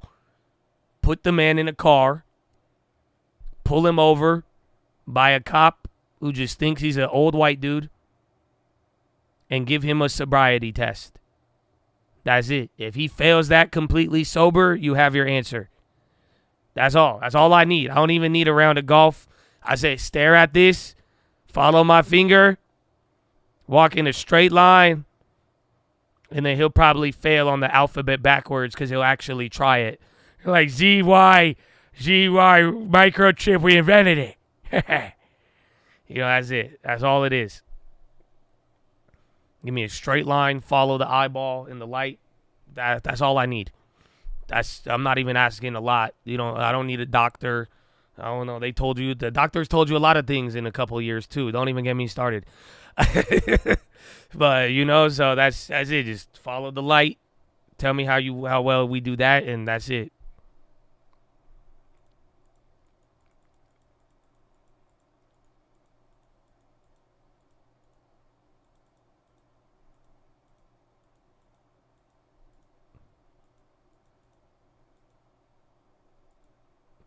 You know the sobriety test so well. I do. You want? Can I tell you one of my guilty pleasures? It's not drinking and driving, but for some of you it is, and you need help. But CYN pop Synogen, and then LMT pop in too. Yo, LMT big pop. Hi, LMT. Turkey met Zelensky. Continued efforts. Peace. Just Peace started work on revitalization. Zelensky's making comments, and Biden says Biden comments too. But LMT, huge pop. I don't know what the headline. I think it's his Zelensky headline. Check wheat too. There's something on there about wheat or grains.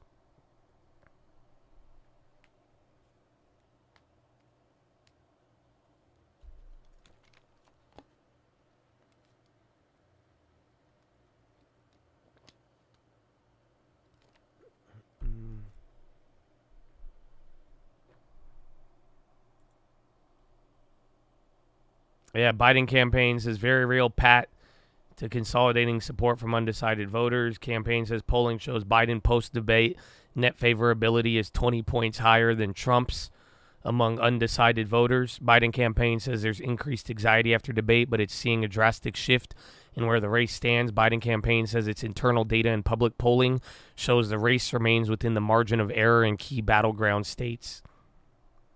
Yeah, look at it. We're killing it. Fuck you, the poll. You saw the poll? You see the rally? Come on.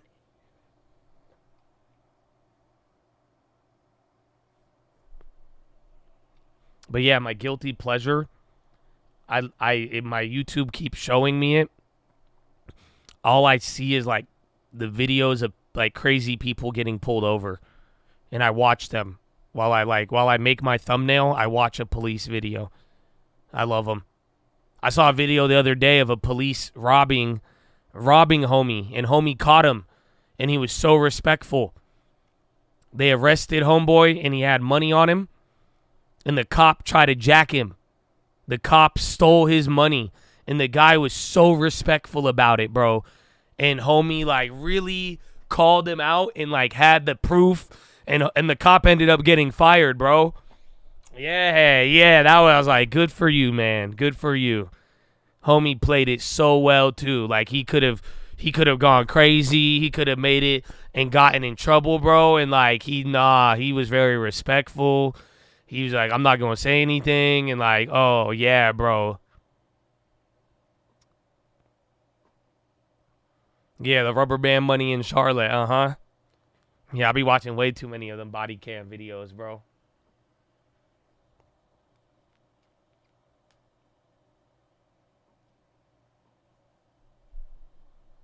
There are trolls? No. These are like body cam footage. I don't watch like random people doing it. It's just like the real interaction between the cops and because sometimes, bro, I like you see people and you're like, what the fuck? Like I saw one guy, he got pulled over. And then he just pulled into the parking lot and said, nah, I'm not pulled over. I'm in the Walgreens. And they're like, no, you're not. And it was just like, dude, he could have literally just gotten away with like a traffic stop. And then he ended up getting arrested. And then they're like, do you need an ambulance? He's like, no, I don't need an ambulance. And then he's like, I need an ambulance. And then they call the ambulance. And then he's like, I don't need an ambulance. Then they call off the ambulance. He's like, I need the ambulance. And then they're like, oh my gosh. And then they're like, okay, we'll just take you to the hospital. He's like, yeah, take me to the hospital. And he's like, I don't need to go to the hospital. And then he's like, take me to the hospital. And I'm like, oh my gosh, bro. And then he's like, it looks like you want to fight me right now. He's like, I don't want to fight you. And then he like jumps up at him, bro. I'm like, oh my gosh, bro. So you see the crazy. And then you see this little white girl get pulled over, flips her car, and then the cop's like, yo, did you just get in an accident? She's like, I don't know. I don't know. No, I'm just walking. Where are you coming from? I'm walking home. What do you mean? I'm walking home. No, I don't know. What? And then he's like, is that so? That's not your stuff in the vehicle? I'm walking home. Yeah, I'm walking home. Yeah, she would be smart if it wasn't like actually her fleeing the scene and getting caught, you know? But yeah, no, it deteriorated rapidly. Mm-hmm. There's that other guy, and he was like, I'm just on my way home after getting chased by them. I love all these. You have no idea, bro. This is my guilty pleasure.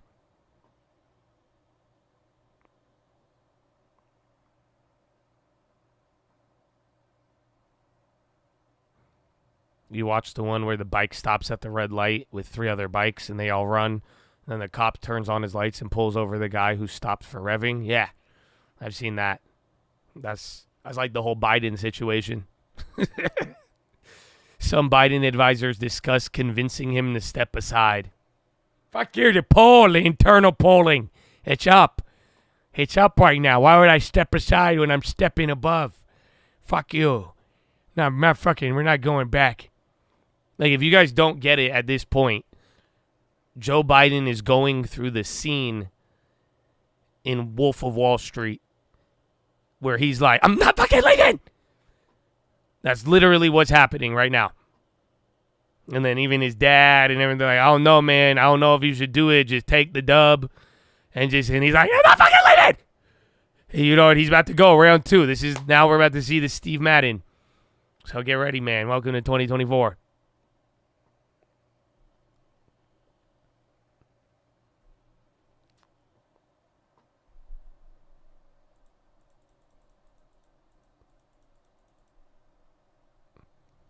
All right. 12 minutes or 22 minutes till bond auction.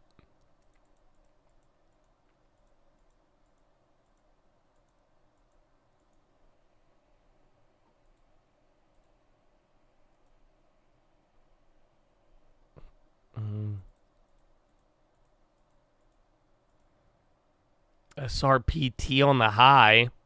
So a couple names moving. High ticker is pretty active again. Equal weights back to like that 30-minute zone, but still chilling. And then SPY actually made some progress.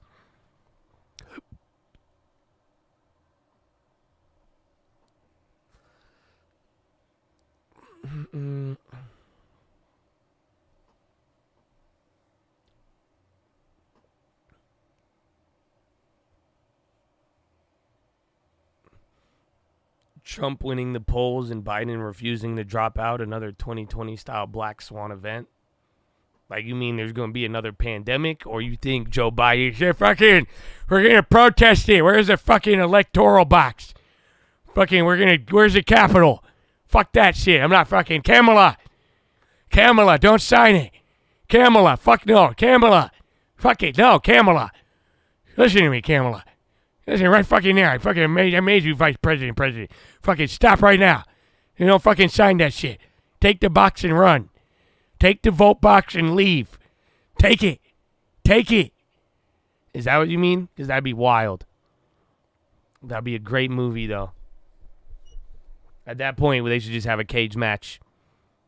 Democrat J6ers versus Republican J6ers. So winner gets forgiven from their 20-year prison sentence. No? Okay. No, okay, I guess not.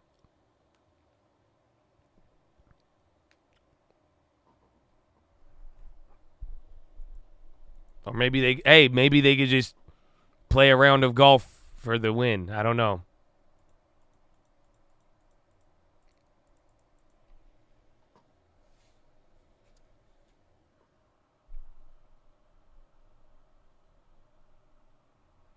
Yeah, was it Taiwan or was it? I think it was Taiwan or Japan. I think you're right. They actually did do that.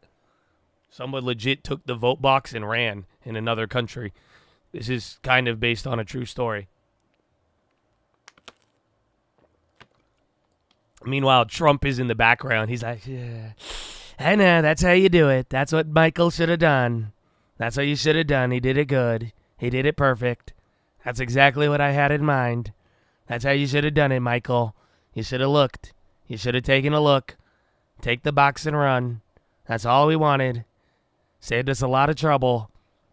He has no backbone.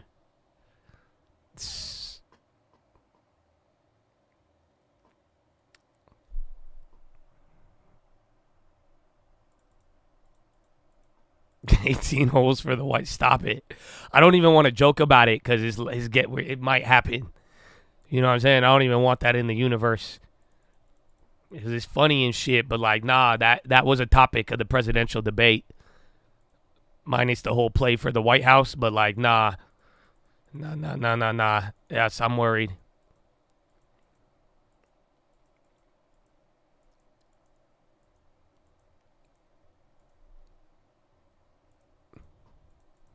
I don't know if Trump knows how to play chess.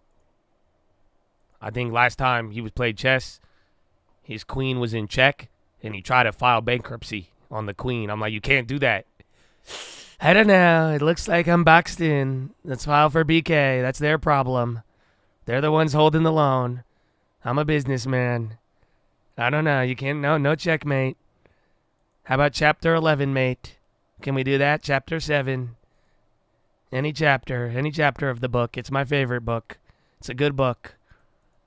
Any book in there. Any chapter.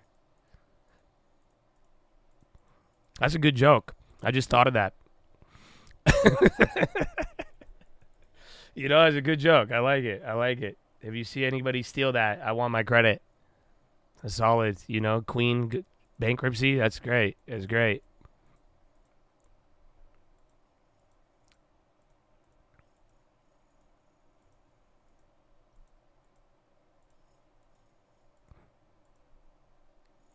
LMT came back down after that pop. Where's Uber? Jeffrey's not worried about Biden a liability for vulnerable House Democrats. Oh, maybe that's what it is. Maybe all the Democrats who are scared are the ones where their constituents, where their spots aren't secure.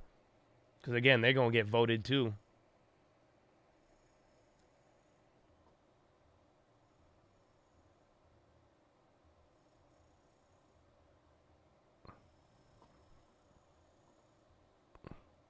I got a dad joke for you, Marcus. If you got one, I got one for you. Without involving butt cheeks. Why was 69 afraid of 70?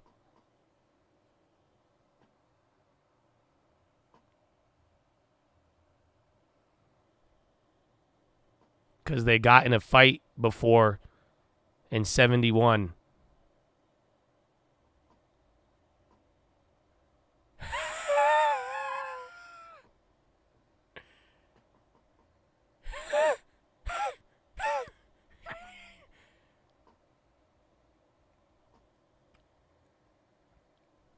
You get it? Why was 69 afraid of 70? Because they got in a fight before in 71? No? I'll ban myself. I feel you. Not bad. I agree. That's why some of y'all need to just take the ban sometimes. I feel you. All right. So as opposed to I'll see you in a little bit, man. Tesla's production Follow me on numbers Instagram and, before I go the at fact the that trading sales have fraternity. been cooling off, and this has been driving the stock's 11-day rally. Yeah, and the other day he responded to a user on X who was responding in kind to the Tesla second quarter deliveries, and Musk basically said deliveries are a very small part of what our future is going to be.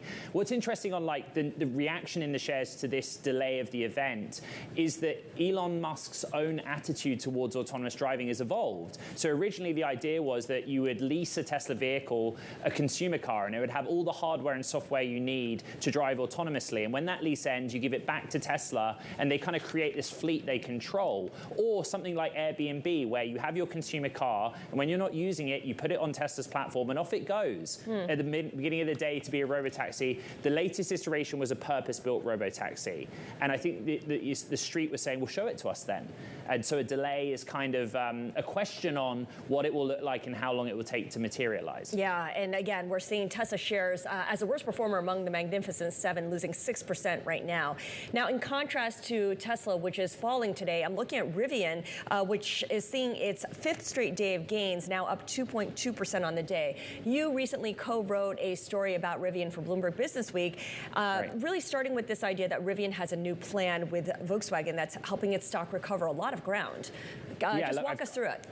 Yeah, I've covered Rivian for many years, and long story short, because we wrote 4,000 words about it, they've just hit the reset button. They've rethought how they're going to go from being basically a niche player to a mass market player. Volkswagen has agreed to invest up to $5 billion into them through 2026 and form a JV, and they desperately need that money. They've had some problems getting access to loans which were made available by the IRA, and they have a new plan, which is instead of a shiny new factory in Georgia being their future in the first instance, they're going to launch a mass market car from a plant they've already got in Illinois. They already, it already exists and it works. And it's all about the pressure to scale quickly. And we get really inside the CEO RJ Scarin's head. So I'm going to post a GIF link on X. Max Chafkin, the co-byline's already posted a GIF link. Get out there and read it. 4,000 words. What better way to spend an evening, morning, lunchtime, or weekend? Yes, I spent my morning reading it as well. Tesla obviously a big part of that story too, because a lot of the Rivian fan base are former Tesla fanboys or fangirls who have decided that Rivian fits them better, right? Tesla is no longer about the EVs. It's about Elon Musk and the cult around him. Yeah, it's multifaceted, but in the first instance, with its first generation consumer cars, the R1, loads of those first buyers were former Tesla buyers. But it goes beyond that. They're people that may have been disillusioned with Elon Musk, frankly. Not everyone. There are people that just looked at Rivian and said, I don't want a small Model 3 or Model Y. I want a big old SUV with 3 rows, or I want a pickup. So they went and bought the electric version that they've already driven for years, whether they were driving gas pickups. Now the question for Rivian is, well, that market's kind of been taken now. You're battling with Tesla for the kind of enthusiasts. The mass market is where you're battling Toyota and the RAV4 or Honda and the CR-V, and that's why they need this R2 at the same time that Tesla's also trying to extend its lead as the incumbent. Yeah, it's a dogfight for sure. Ed Ludlow, thank you so much. Bloomberg's Ed Ludlow, and be sure to check out his article in Bloomberg Business Week. You can do that at Bloomberg.com. All right, coming up, we're taking a look at big bank earnings, which begin tomorrow with a pickup in commercial loans, sparking some questions about second half performance for 2024. And this on a day where the stock market is in retreat, certainly if you look at the S&P 500 and the NASDAQ. But take a look at the rotation underway. So Bloomberg already calling it the rotation. I think underway is the good word. I'm back from my timeout. That's good. Bro, you just flipped again. So watch out.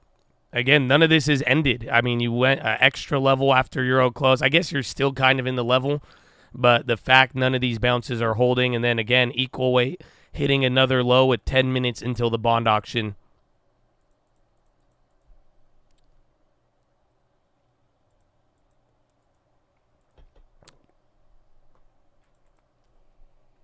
Upwork.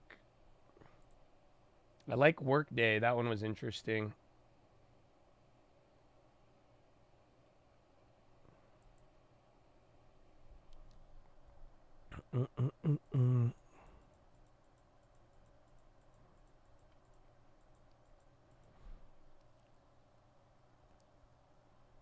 What a day. I don't know if the bond auction, the bonds are already in their own little world. I don't even think whatever the bonds do, it's just like you need Apple and Microsoft and Amazon if you want the SPY to go up. Because clearly 400 names going down didn't stop the market from going up. So 400 names going up isn't going to stop the market from going down. Unfortunately. Unless you get one leader. If you could get like a NASDAQ or a NVIDIA to pop up like 3%, Apple, you know what I'm saying? One of them. But then again, when will that happen? That'll probably happen with earnings. But that's kind of the issue. But I don't know if the bond I think bond is exciting for bonds, but I don't know if it's going to move equities how you think. That was even the whole theme we had this whole week, where I was just saying bonds are going to be the real action, and they are in their own world comparatively.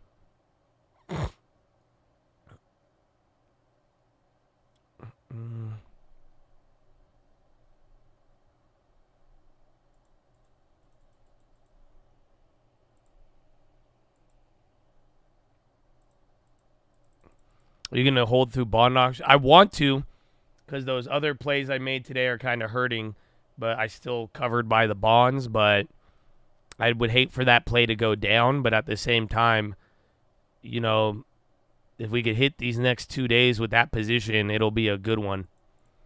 So I'm kind of down to risk it for the biscuit.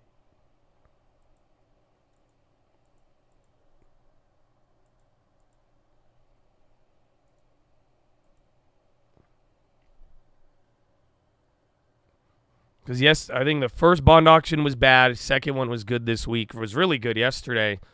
And then now we get this one plus data. That's it. We're just going to be very disappointed if it goes negative.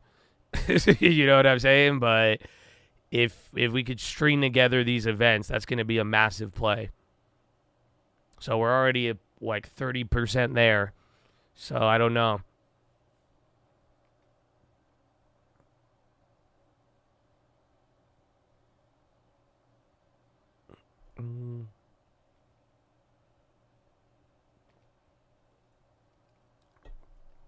Long-term bond auctions have been good. Usually the 20 and 30 years have been bad, but I think lately in the last month or two, those 10 years have actually came in good. And yesterday, the 10-year came in really good. The first sign that the first time I've seen it in a while, where the auction came in below the coupon. Yesterday was a 4.35 coupon, and it came in at like 4.27 or something. I have not seen that in a while. So usually these auctions are bad, but in the same respect, if a bad auction does good, you're going to get more juice after all of this. And then, too, I don't think this is like whatever happens today. It's just that unfortunately there's many events. So it's not over. All of this is going to string into something. It's kind of like when we made the first Russell bond plays in December. You know, like we made a lot of money that one day, but then it was like the next couple weeks it turned into something. And I think we have some of that here, too.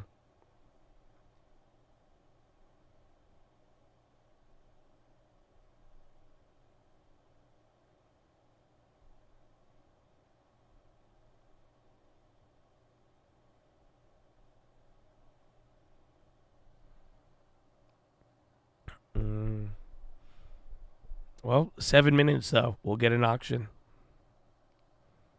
The bond education, a lot of them. I mean, I have a lot of various bond videos. And, I mean, the latest one I made on the main channel, the Trading Fraternity, exactly when to be TLT. I think a lot of people like that video. And but like I'm saying, I'll give you an update when something big happens. But over the years, there's several good videos you could pull out from there.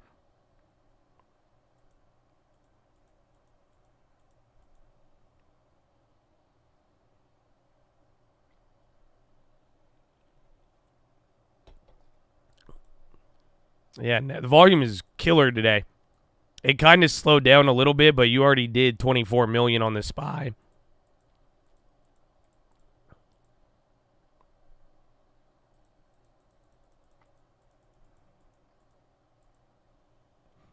Month. All right, 5 minutes. 5 minutes. The pullback, it is insane, but unfortunately, it's just all an illusion. Like, that's it. I mean, I don't want to claim rotation and then have it flip-flop, but at the end of the day, it just seems like people are getting out of everything, but they bought everything else hand over fist. So, again, I mean, either way, if you have a long-term and you've been doing what we've been doing, you're loving this because you got to just think about what just happened. Those big 7 names come down, but now everything else that was at the lows, if this trend really does fully, like, commit, then voila. There you go. The cheap names go up now, but at the same time, it's very deceptive how today is, and I could tell just by people's reactions, and even though we've talked about it for months on the way up, I don't think people got to experience it on the way down.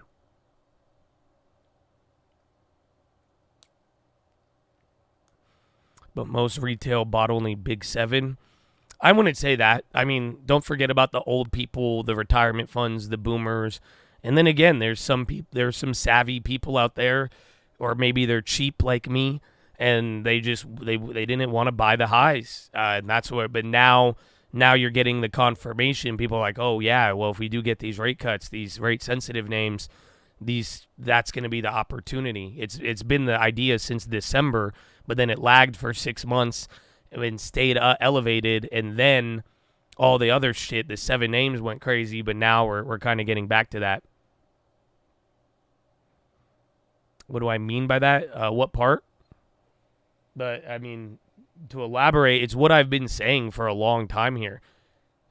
Quite simply, there has been a lot of cheap names out there. You know what I'm saying? That's something I've stood by this whole entire year, end of last year. That's why I said I'm not buying anything with a premium. I can't do it when I see so many names I grew up with at historic lows.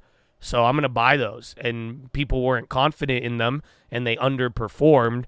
But now if we do get a real shift and rates come down, whatever happens with the economy, though, if they start getting eased up on with rates, then they may have a better chance to go back up. I like Starbucks a lot. I think the next earnings is more pivotal, but I like that price at 72. I still think there's downside, kind of like Nike, but again, I like value, and I've been a fan of value, and you know, you'll like it on days like today.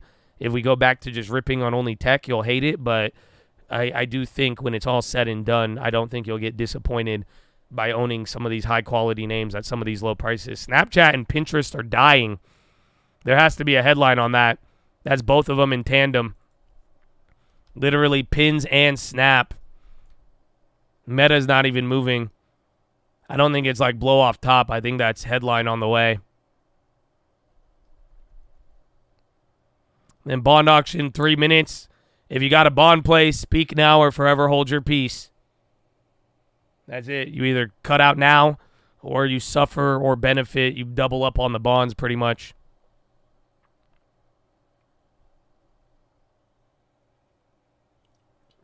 Yeah, Snap and Pin still dumping. Let me check. I don't have anything, though. I got bonds. Indifferent tenures, indifferent tenure. No? I got bonds.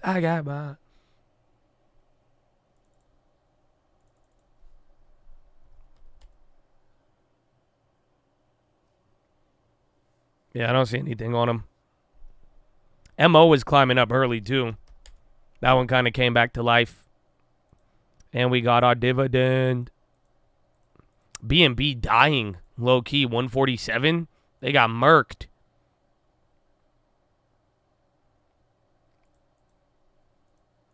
I got bond on it. T out the T out the T out the T out T.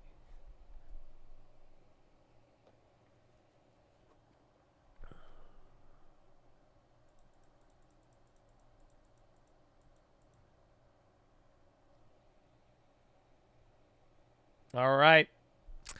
It begins in 1 minute. You're going to get results 2 minutes later. So get ready, bond boys.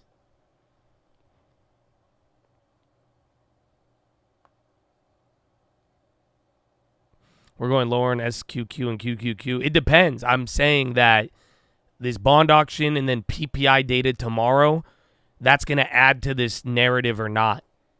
And that's what I'm saying. And then all I know for today, it's not a bad day. It's a bad day for those 7 names, maybe 80. But there's something going on with this narrative shift, and that's what we got to be watching out for. And now people are going to really try to justify or reverse this idea of rate cuts in September. All right, let me know when you get a when issued. I got Airbnb in the bottom right. They kind of got murked. They just gave up like 2 weeks of gains. Excuse me.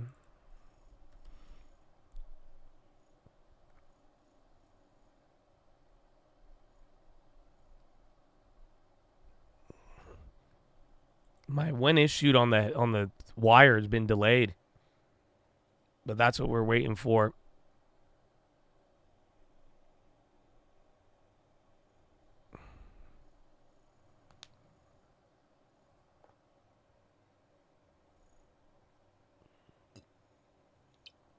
You got 18 free shares on that MO drip. Damn, son. Oh, flip. I was like, my drip gave me like 8 shares.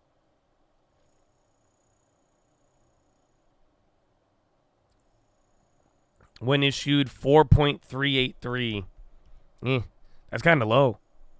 Airbnb dumping. All right, so 4.383. Higher is bad, lower is good. I'll give it about another minute. NXP price target raised. Morgan Stanley. Wells Fargo pop.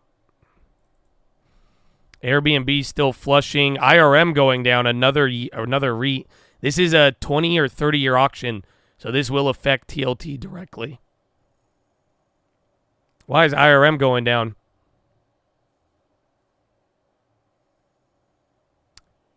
All right. Any second now.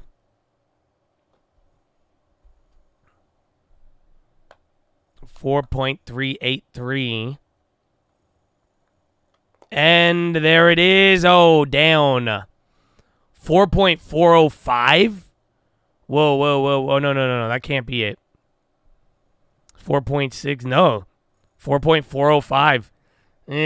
So it went up by 0.2. That was bad. Honestly, they didn't get killed too much, but watch if it doesn't bounce or not. Bad bond auction. Indirects were 60%. That wasn't too bad. Yeah, 4.405 though. So it went up by 0.02. 0.22. Awarded at high, 4.488%. That's weird.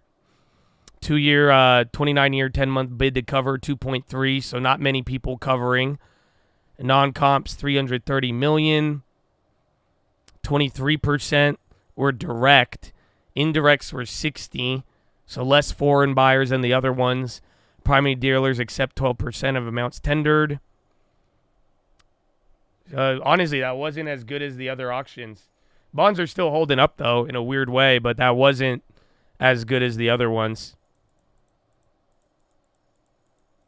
See if that changes the trends. Otherwise, they'll buy the dip, but see if it could go below where we opened up at. So, again, here's CPI. You're still holding the candle. And then SPY coming down now even more. Meta, Netflix. Again, there was a lot of stuff dumping ahead of it.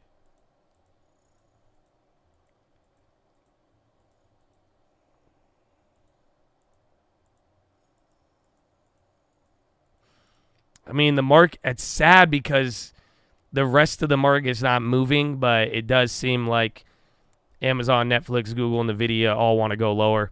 And that is sadly affecting you more than anything. And then a bad bond auction doesn't help.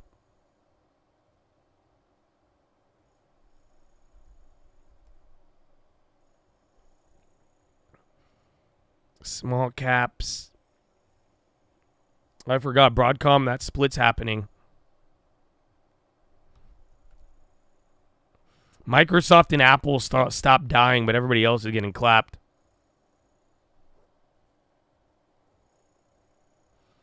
Going to work. Enjoy it, man. Have a good day.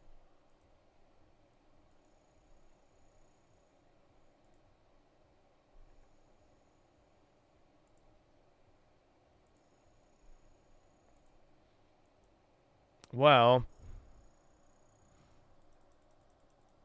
sticks higher to 4.3 after auction. It's weird. See if the bonds end up bouncing. I'm surprised they didn't get murdered. That wasn't a good auction, but I think other people are still kind of holding on the bonds for everything else, though.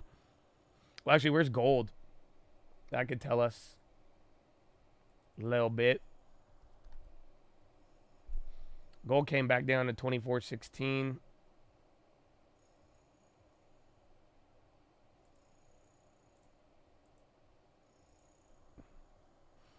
Fivin on the high. FIVN, big pop. FIVN, my brother.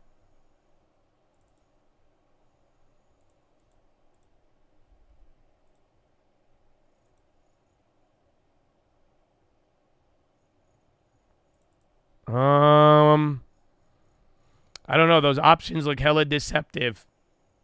Are they in a buyout? No. Interesting. The July 9th, I don't have any headline on it yet. But that's a big pop. That's 7% in one candle. There you go. Now the bonds are dying. So that's the response to the auction.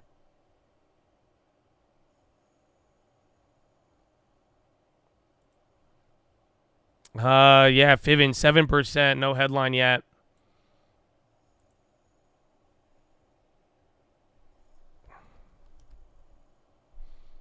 Piper Sandler updates valuation. That was yesterday. They got clapped.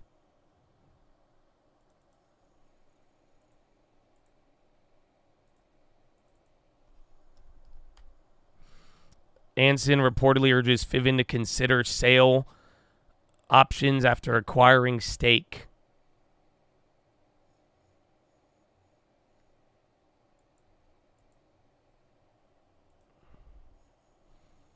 Yeah, a little activist urging. All right, bonds now lower than the morning, but not lower than pre-market.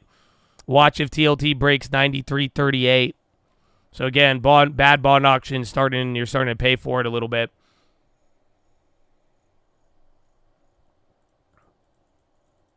Yeah, that's the only thing I see too, and it makes sense. That's a big pop on Fiven, but again, the options are hella weird. Everything after July 19th, they're expensive, and then the other ones are just, it's such a deep chain. You don't even know what the value of anything is on that.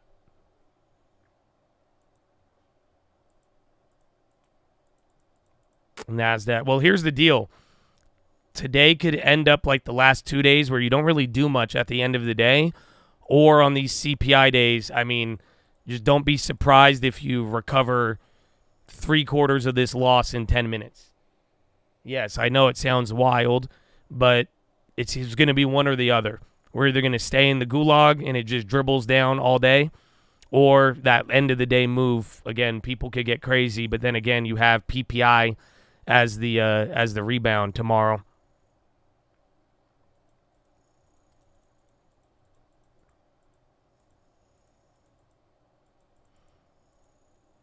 It is the tendency, but the last couple of days have been weird. So, you never know.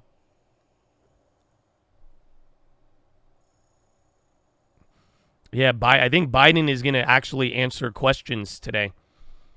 Or at least they called it the big boy interview. So they're going to put Biden in front of reporters without a script, apparently. And they're going to let him answer the questions like he was Corinne.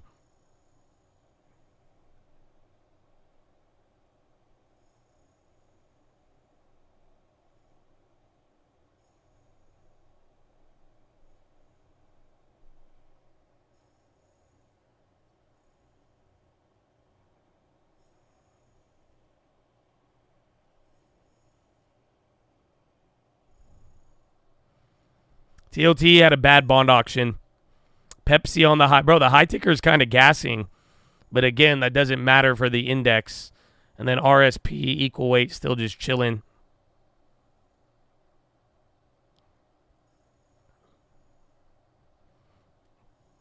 What would you do if he what if he's like big boy interview? What if it ended really well? What would you do? What if he just came out? He's like, yeah. How much wood can a woodchuck chuck if a woodchuck could check wood? Fuck you, red leather, yellow leather, red leather. I'm on top of my game. I was just fucking with you guys. Yeah, now I'm ready to go. You know, fucking protect democracy. You're like, what? Mm-hmm. Gassing is higher usually. Or it depends, because if I'm referencing the high ticker and it's gassing, imagine it was a car gas pedal, and if it's on the high side and you're gassing it, that means it's probably going higher. But the low ticker can gas too without being, maybe we call it braking, but if you're pressing the pedal on one side, you know.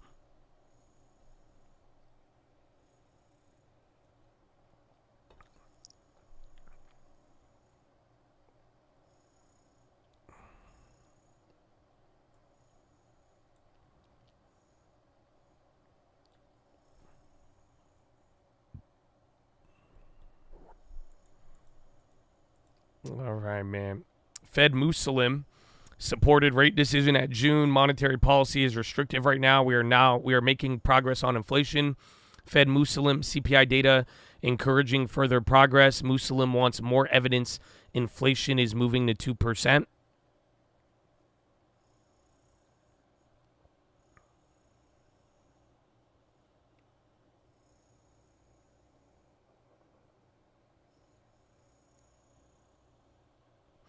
Yeah, Airbnb gave up 2 weeks of gains, a week of gains in one day today. It's crazy because remember, travel was doing good, but then again, none of the CPI data was really supportive. Not only did Delta Airlines do bad, but remember on the CPI, lodging went down 2%, as well as airline tickets going down 5.8%. So like low-key, CPI was not good for any of the travel industries, not to mention one of your bigger travel stocks did not do good today. All right. Who's this? Senior advisor. Oh, they stopped letting continue to see Bernstein speak. Try to bring prices I'm down. gonna go pee real quick. And look, this is BRB has been very important to the president. Follow me on for the Instagram last at the Trading 3 Fraternity. years. He has talked to me about this on a regular basis. That hasn't stopped. He wants to see these prices come down as much as possible. And I think, as you said, look, the CPI prices today, the CPI out today, and showing that gasoline prices are lower. This means more pennies and dollars in people's pockets to be able to spend on other things, especially this summer. In those conversations that you have with the president, Amos, to what extent has he talked about the Strategic Petroleum Reserve, and if his end goal is to have prices be as low as possible? Is he pushing at all for another tapping of that?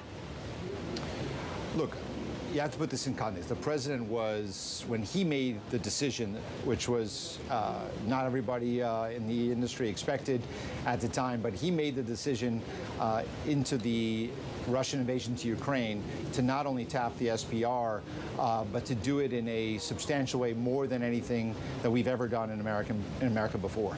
180 million barrels out of the SPR over a period of 6 months. That was a very bold move that he took responsibility for, made the decision, instructed us to do. And I think that if the situation warrants, we will consider doing it again.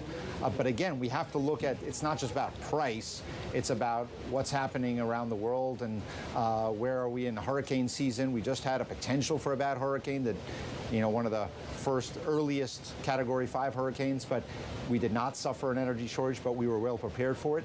And we're going to continue to evaluate it based on what's happening in the Middle East, what's happening in Russia and Ukraine, and what's happening weather-wise here in the U.S. But we have an SPR. He has made sure for 9 months, he has told me directly over and over again, make sure that we have the tools to be able to use if we have the need to do that. As we look at these gas prices heading lower then, and again down 3.8% in June, I already mentioned the national average. Is that because of the 1 million barrels of gasoline you released from the Northeast Reserve? Or was that something that didn't need to happen? No, first of all, it did need to happen. At some point, Congress also participated in that decision. But the timing of it was what was important. So I do think that it played an important role in it in a certain regions of the country, as we predicted last week when folks thought that we would see a rise in gasoline prices around July. If you go back to the same analysts from a month ago, and we were able to stem the rise in gasoline prices and in oil prices. In fact, we've seen oil decline over the last several days when it sort of tempted some higher prices. But I'll tell you, there's been a lot of questions about how things are working here in the White House. I will tell you, I have seen the president super engaged on this issue. Why are you laughing about it? Throughout this presidency, and with no change to that. It's like I know things are going on. Days I've seen him super engaged. Okay, so Amos, he is still engaged. Obviously, you work very closely Sir, with him why are as you a laughing? senior That's advisor. not. There have been a Why- number of come on. cabinet officials and others who have testified on Capitol Hill in recent days, asked by lawmakers and if their meetings with Biden, they have seen any apparent decline with the frequency. can't ask with which that. you talk to the Decorum. president. Have you seen any indication that his 81 years have caught up with him in a more material way? Look, I think the president said himself he doesn't walk as fast as he has before, but I can tell you this. When it comes to running the country and to a large degree running the free world, he's the boss, he's in charge, and he's running the show, and he is very engaged on all these No, issues. we're asking if and he the poops calls are his pants I involuntarily. have Not a if he's unique the leader. We opportunity to know talk to him that. on both domestic policy when it comes to our energy policy here at home, infrastructure, but also about international issues. We talked earlier in this interview about Lebanon and the complexity of the we get that, Israel-Lebanon sir, but situation and conflict and the potential for a more regional conflict as a result. I was with him at the G7 just last week.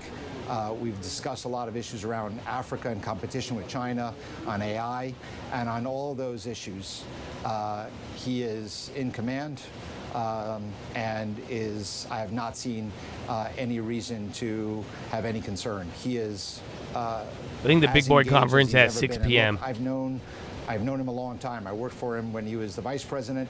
I've worked with him now as president. I knew him when he was the chairman of the Foreign Relations Committee. And I can tell you, we all have to deal with age. But when it comes to the substance of the issues and word to my hairline day-to-day, there is no doubts in my mind. Sometimes I wish he let me go a little further without him telling me exactly what he thinks on every issue. But he is very, very engaged. Well, considering someone with such a broad portfolio as his you only referenced here, weakness is almost, that in our he gets remaining so moment, involved. How often do you get a chance to meet with You the know, I president? get too involved Do you have in my a regular job. appointment? How often do you meet with him? When's the last time you saw him?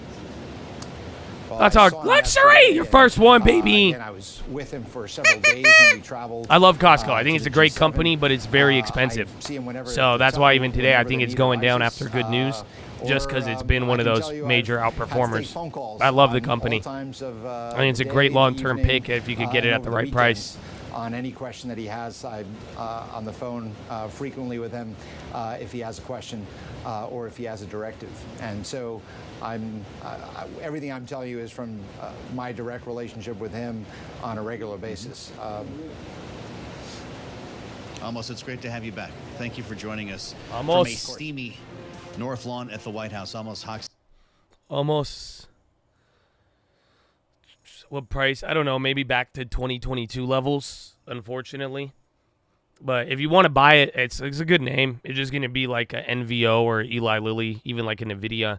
You're going to have to buy it again, at some other point when it gets cheaper. But it's a great company, man. I think how they run the company, everything they're doing is just great, bro. And even then, no matter what happens in the economy, I think it's always going to be a major leader.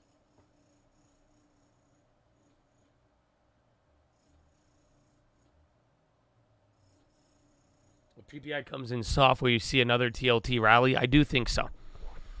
Like I said, I think TLT has upside till 94.80, and then we see what the situation is, or it's just going to top out here and then be stuck in like a higher range that it's kind of been in over the last couple of weeks. That's the thing. TLT doesn't have to go higher.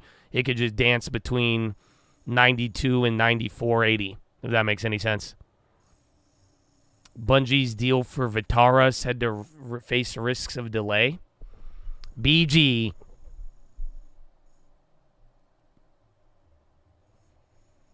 I didn't lose anything on my bond play. I'm down on my ES and my NQ, and then I closed out of my gold for a good profit, but I'm going to write out the other ones. But the bond play is actually taking care of me pretty good.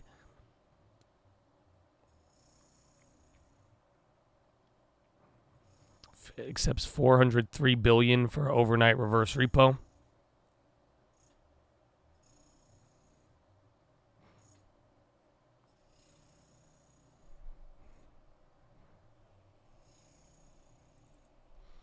Why? I mean, I think the yen. I think once we start cutting rates, the yen is going to go insane. No, I don't have any yen place.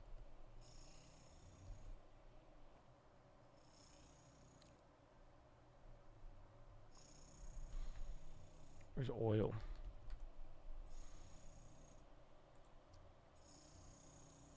You guys hear that? Upside. I mean, I did upside on Citi just because they're the one with value. Otherwise, I think banks have more meat on the bone to go down, but then one of the banks will do really good, and then they'll rock it up. But all of them are at highs.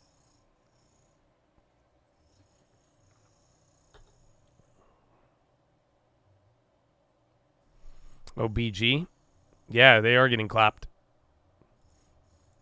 Vatata. They're near highs too.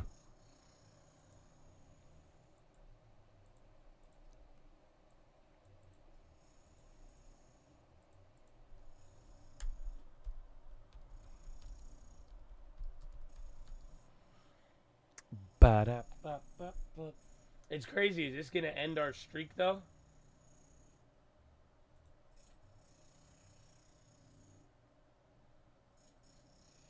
Seven days in a row green. I guess you had 1, 2. Was that red? Yeah, I mean, it might end the streak for day. Whether you get Friday rally or... I think it's going to be another green week, but... I don't know, man. I don't know, man. Space is popping.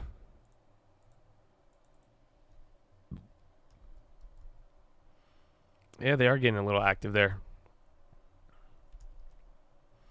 All right, well, let's see, man. Let's see what today brings.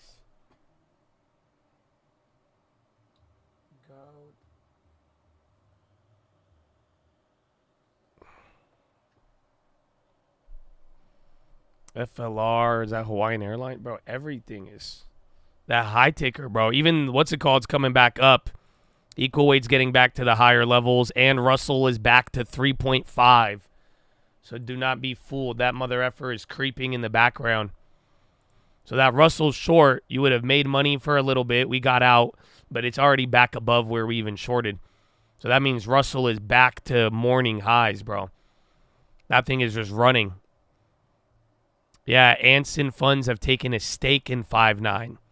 So Fiven, not only did they encourage a sale, somebody also took a stake. We already got that one earlier. But yeah, high tickers going up here again, and then equal weight. Even the normal SPY.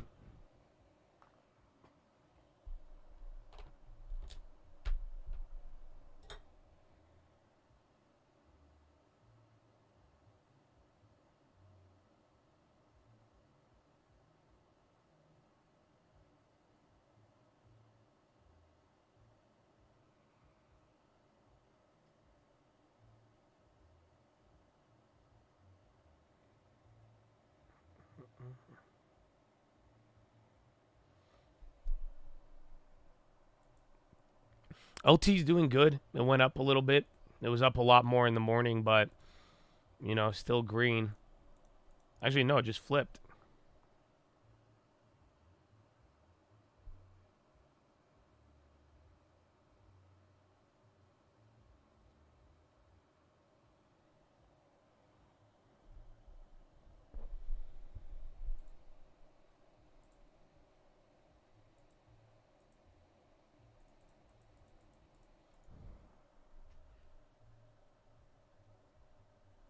Nexi.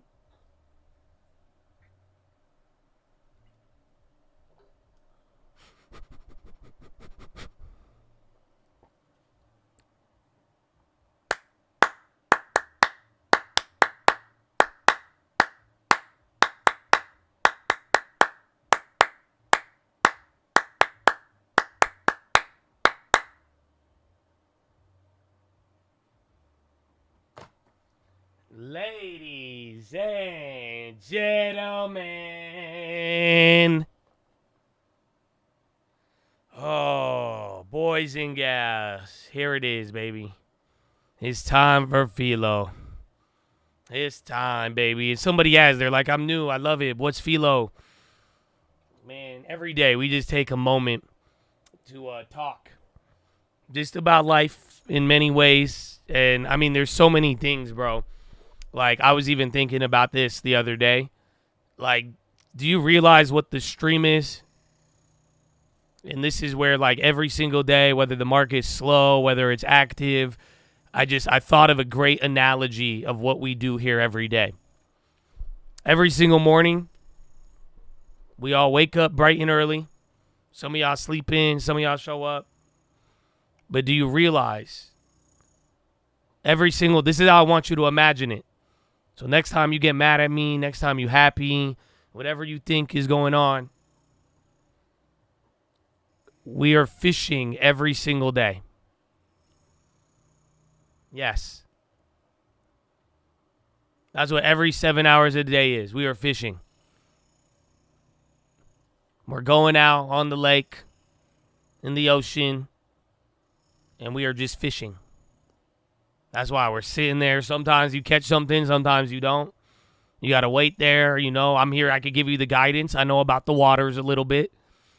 You know, we could all share ideas. You chill. You know, you have to have the right amount of action as well as patience. You know, so think about it. That's why anytime you're like, oh, I got to go, I got to do this, oh, I'm mad, this and that's, like, think about it. Like, imagine yourself on a fishing trip. You know, sometimes here when it's like complaining and it's slow, like, where are the fish? Give me the fish. Why is that there? It's a great analogy. It blew my mind. And even then, man, like I'm saying, for what PHILO is, bro, you know, it's a time where we take a little bit of the moment and talk about some life. Sometimes it's related to finance. Sometimes it's not. I do hope it gets you thinking, and I think a lot of people have seen some positive effects, assuming that they actually use the PHILO. But I also had another question, and I saw it. I even saw it this morning, or it's like a statement / question, and they were like, Josh, how did you become so wise? And I hate to break it to you, I don't like to think that I am wise. I know some things. There's a lot of things I don't know as well. But when it's all said and done, man, I'm just sharing with you the stuff that I expose myself to. That's why it's so beautiful. I get to share my journey with you. But at the same time, bro, this isn't stuff that, like, you know, and this is why it's, like, beautiful how we could learn from other people.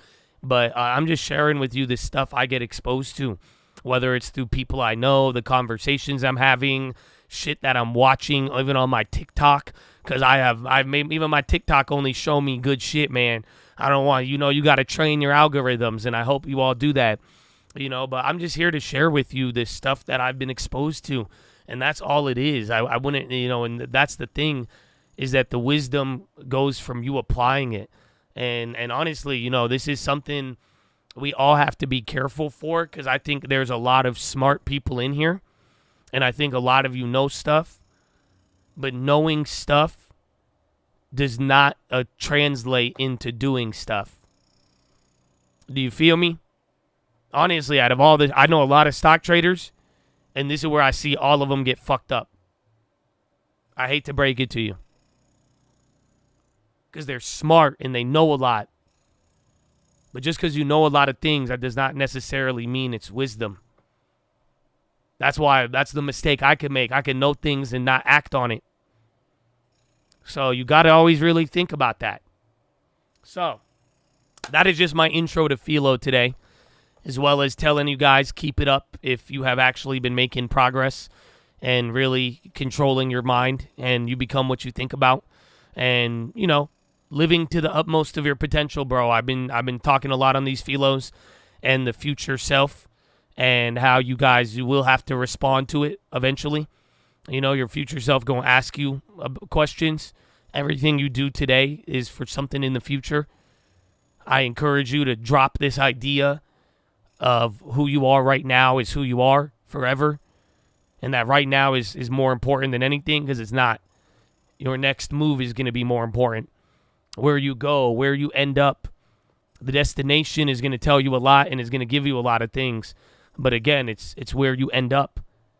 And that's why the future self, all this stuff we've been talking, man, it's been a big point as of late. Not to mention just like being real about it, bro. That's it. I don't care what it is. I don't know if y'all been on the internet too much. You got fake friends always, you know, disrespecting you, telling you it's a joke, you know, doing this, not taking it seriously. People too embarrassed to do stuff. It's like, nah, man, if you want to be about it, you be about it. You know, you want to change your life today, you could do it. You want to become successful, you could do it. But you have to actually do it. It's not reading a book and feeling happy and then going back to your old habits that have not profited you anywhere. It's not about saying, oh, I believe in this. Oh, I stand for this. Oh, these are my values, and then never living them or acting on them. You know, that has been a big theme, I think, this year that we have talked about. So, like I said, I applaud you that are doing it, and I encourage you all to take advantage of it. So that being said, today's PHILO, it's an interesting one. A very, very interesting one, actually. Because I think some of you, there's two parts to it. One is the PHILO and one is the response. And I think some of you need one part of this PHILO, and some of you need the other side of the PHILO. This is why I've been telling y'all, pray for discernment. I don't know who I'm talking to right now, bro. Don't go listening to some guy on the internet, and think, oh, this one's for me, and I didn't even think about if this applied to me. I'm not talking about you, okay? I'm really not. You got to really think, like I told you, I'm sharing you the stuff I get exposed to. But you need to really meditate on it and see if it's for you. That's what discernment is. Knowing, is this apply to me? Is this my action? Does this make sense with me? Or no. That's the time and place I'm at in my journey. No, that don't apply. So here it is. Here's the first part that I think some of you guys need to realize. Here is your quote for the day. Friends create comfort. Enemies create movement. Friends create comfort. Enemies create movement.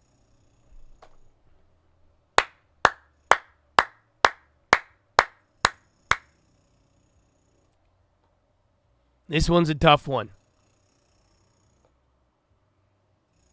Because we all want to be around our friends. You all want to be around people that are nice. It's comforting. It's very simple. There's no challenge. But there is I don't know, I think we all can relate to it. Have you not noticed that every big movement in your life, it preceded some level of discomfort? Everyone telling you you're amazing, doing good, you ain't going to change anything. You ain't going to do anything. You're going to be comfortable. You're going to relax. You might get fat. You're going to eat off the comfort. You get opposition, you're going to start moving. Sometimes it takes an enemy to bring you into somewhere. Literally, man, it's crazy because, and this is, some of you like this, some of you are going to need the other side. But for this side, there is always warfare before you come into something. This is why I'm telling you guys, your future is so much more important. That's why shame on the people trying to rob you of it. People who don't care about others' future. F you, man. Literally, there's a lot of very aggressive forces pushing back, and that's why I'm saying, man, who you are going to become is more important. And once you realize, I'm telling you, the enemy know that about you more than you know it about you. Literally, the story of Moses, bro. Why did they go after the kids? The kids, they ain't scared of a baby. They scared of what the baby's going to become. Same thing, Herod, when the king was born. They weren't scared of the baby. They're scared of what it will become. Anytime you are going to come into something bigger and better, there will be a pressure trying to keep you where you should be or where you shouldn't be.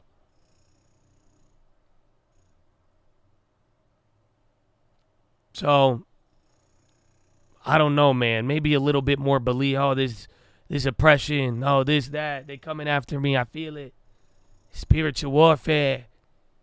It's like, you could get bogged down by it, or you could realize that you're coming into something. And maybe, if that's the case, you could realize why it's such a challenge to make a progress for your future. You really got to realize it. Your future is more important.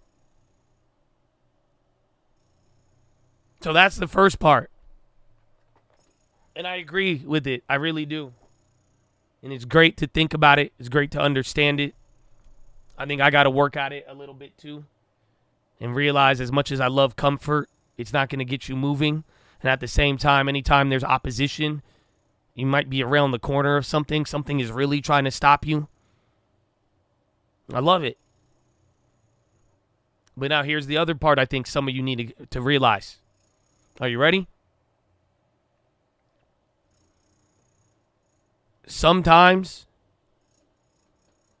and you're trying to take a PHILO on every little thing in your life. Sometimes it is never this deep, bro.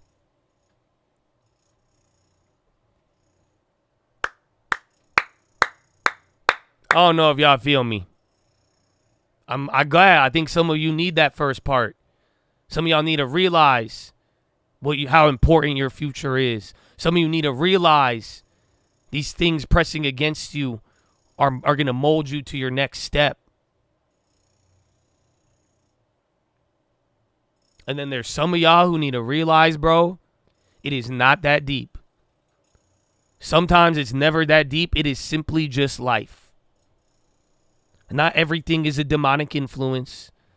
Not everything is this crazy battle. Sometimes it is part of life. There's a lot of life you're going to live, God willing. It is just life. It is understanding the nature. We've talked about this before. Other times, guess what? We don't like this next one I'm about to tell us. This one's always a hard pill to swallow. Other times, it's the consequences of our own actions. I do believe all will work for the glory of God and those who love him. Amen. But understand there's so much life to live. You have to think about your future. You have to prepare. But I hope you don't use this to take all of this energy and let it backfire against yourself. And thinking everything is this and that. And then even sometimes ignoring it, bro. Like if you keep doing the same thing and there is a consequence every time, you can't keep calling it the enemy. Is it an enemy? Yeah. But do you know what I'm saying in the context? This isn't that, oh, wow, it's creating me movement. It's getting me movement.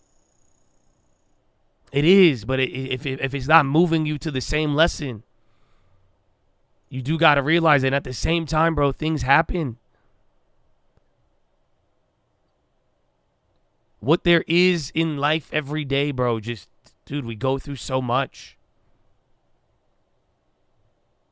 So keep it in mind. That's why I said some of y'all need the first half. Some of y'all need the second half. I hope all of us can find the balance. You need to understand how life works. You need to understand the future. How really important it is. How you can operate in that. Like, why do you want to give up? Especially when come on, you should see it.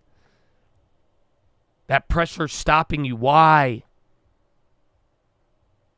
But at the same time, not every little thing, you can't apply it like that.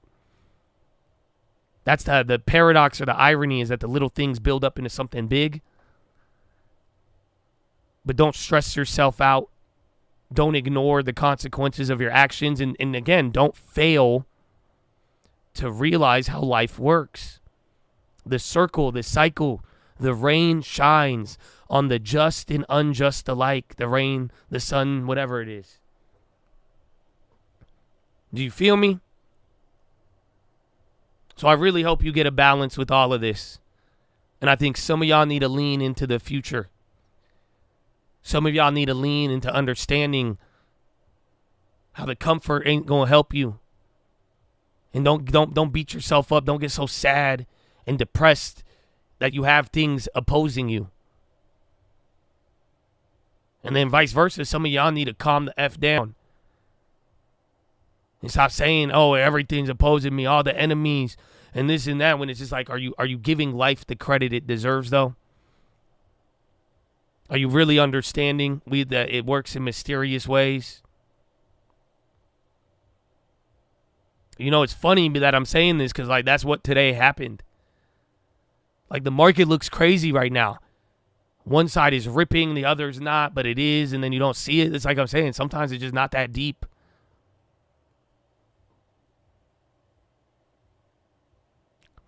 So, Chad, I hope you feel me on this. I hope you take that to the bank. That is your philosophy, ladies and gentlemen. Make sure you guys are subscribed. We're live Monday through Friday, 30 minutes before open. Drop your thumbs up on the video. You're on mobile. Press hot chat. X out the chat. Hit the thumbs up button. Second link for the nightly watch list in my channel. First link for the Screamalots boot camp and real estate course.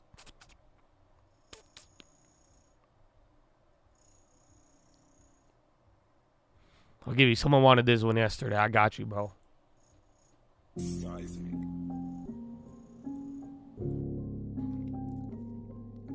Like, for real though, what are you doing this for? Like, ask yourself that. Hey, Flash, turn this shit out. It took a while to get here. Told the daddies take care. You could ask my mama, been hustling since daycare. So I had a lot of time to get me all these haters. Talking God in every song because he showed me favor. But don't get it wrong, Tyrone, you meet the maker. I'm a weirdo. Study coaches, ran the planet. Learn the earnings in the balance. Serve a purpose, not a man. I'm a working in the famine. I learn working from the end. I'm the sickest motherfucker that you never seen before. I care about the final score and worry about the leaderboard. What the fuck you smiling for? Start acting like you been before. I'm just trying to live my life. Watch all the seeds I'm planting grow. Yeah, there's some shit you probably read about. Business and constituents, some words that make you sleepy, yeah. But I just made $1 million trading news up off the TV, yeah. I put that shit on YouTube now, the youth is trying to be me now. So, take notes and not granted. Stay woke and upstanding. Buy hope and sell panic. That's a lesson in disguise, so you might want to rewind that. Sell it on the high, decay time, then I buy back. I'ma take it, it's flagrant, but taking, take patience. I'm stalking, then waiting, then trade it. Support it or hate it. I love your engagement. I came from the basement, like Drake said. Started from the bottom, how I get here. Lots of risk management, I focus on the 10-year. All that matters, what's not when, just patient till it get here. I'ma do this till I'm dead, I hope I'm making this clear. Feel me, you should kill me, otherwise pay me no mind. But if you wise, pay me your time up. Try to fly and pay the fine, do what you want, your life ain't mine. Ask my brother, ask my bitch, everything I take my time. You tryna ride, I'ma teach you how to move. When the only option losing, the environment is fools. Let me inspire what to do, give them some value, speak the truth. The shit I'm speaking, this ain't new. The way I speak it, make it cool. I dumb it down, I act a fool. I'ma kick this lesson in this one, encompass all of it. You only get one life to live. You blow it, then you dumb as shit. Money, you start coming in. Make sure you pay the government. Just learn the game, do what they say to teach you how to duck that shit. Yeah, I'm talking escorts, LLCs. This a loophole melody. Feel like I'm Pablo Medellin. I gave my people what they need. I told my God I had a dreamy life for real. You telling me you think it's coming that easy? So, yeah. Why you think I'm on my grind? I treat this life like it ain't mine. For that been beaten and despised. I've been seen, I've been admired. I've been angry all the time. I've been tired, uninspired. But that's the devil, he a lie.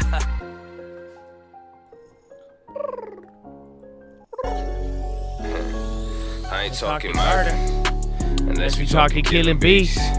Always bad to bargain, but think talk too cheap. Got some problems, I can solve them. You should talk to me. Trying to move some mountains, that's a job for me.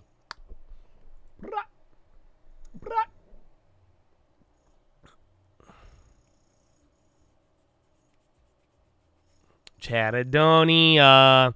We're back, bro. Several hours of downside, upside, upside, downside.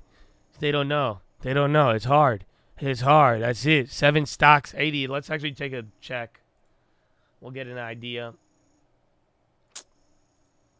Let's see. NASDAQ, 55 green, 45 in the red. Dow Jones, 19 green, 11 in the red. And then S&P, 396 in the green, 100 red. So 20 more names went red on the SPY. Some cat dog. Cat dog.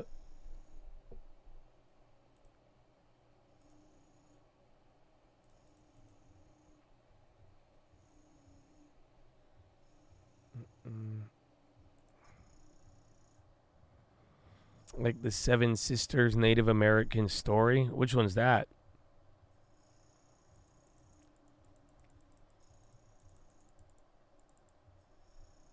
Can I pet the dog? Bro, I saw a video of like a dog dying and I got really sad. It was really sad. It broke my heart. It was like a kid with his dog and I was like, "Oh man, dude. I can't." It was so sad. And I was like, I wanted to see my girlfriend's dog and just give him a hug. Yeah, bro. Why do people post those? They hella sad, bro. Yeah, it was like a touching video. But I'm like, man. Target, I like it, but I think you could have got it at a way better price. And then SPY, bro, new low. Ay, ay, ay. So literally, you're almost down 100 points. You're at 55.77 on the SPY. This morning, you hit 56.42. So you dropped about 70 points intraday. You pretty much gave up. I mean, you ran up 70 points yesterday off of nothing. So I guess it's kind of the opposite.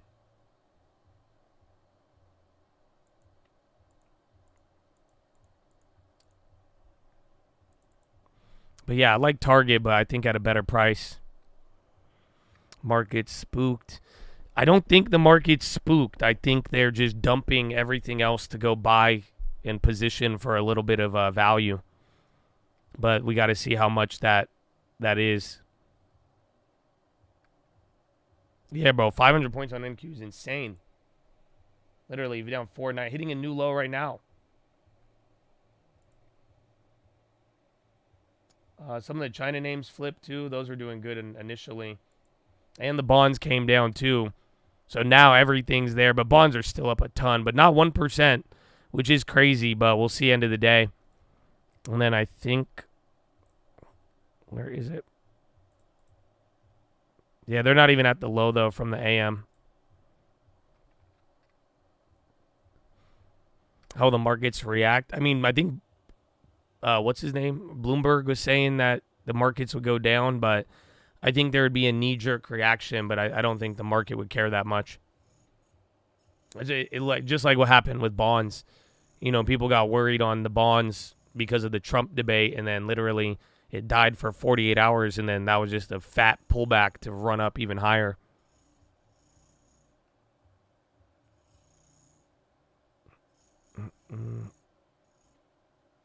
Pfizer was data.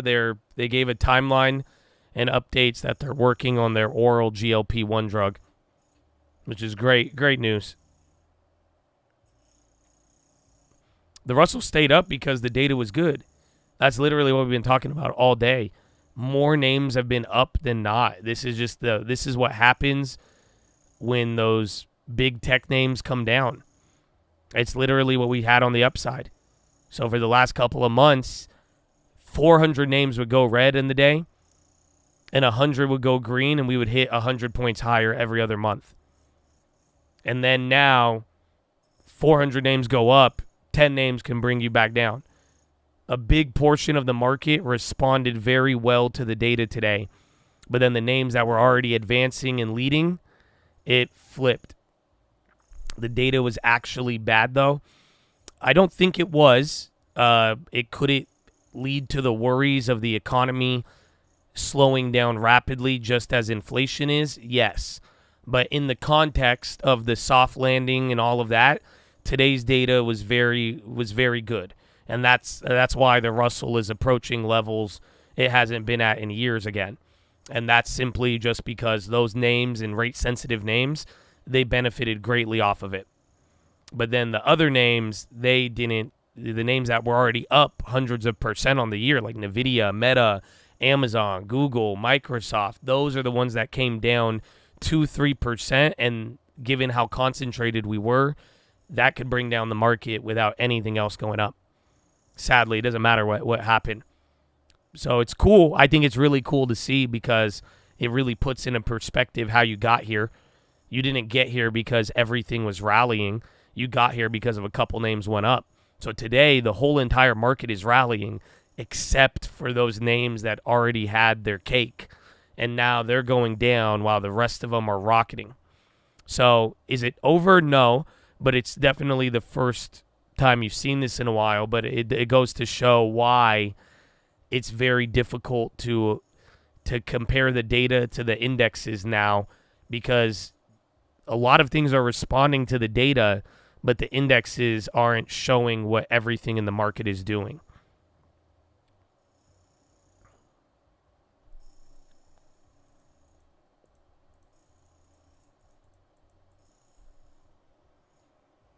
Yeah, even last year, if NVIDIA or Microsoft drops, SPY would go down. That's if nothing else moved. Today, though, everything else is ripping, and that's what I think gives us this vibe. The best way to refinance your cars? I mean, what's your current interest rate on them now? Can you sell them? Because I don't know. Usually refinance only if your like auto loan is really bad. But then, I don't know, like credit unions, they give you good deals on auto loans. I don't know if you get the military stuff, 9%. Well, what can you refinance to? Is anybody offering you anything lower? And then how much fees will you have to pay? 9% is not bad. You know, there's people buying new cars today with 9%, if not higher.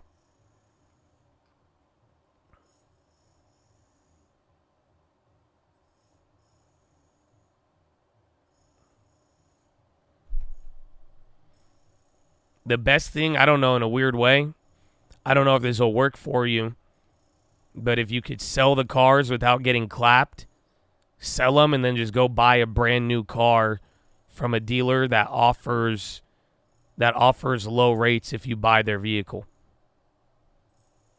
So why spend fees on a refi or anything like that? Just dump the cars, especially if you're not too underwater.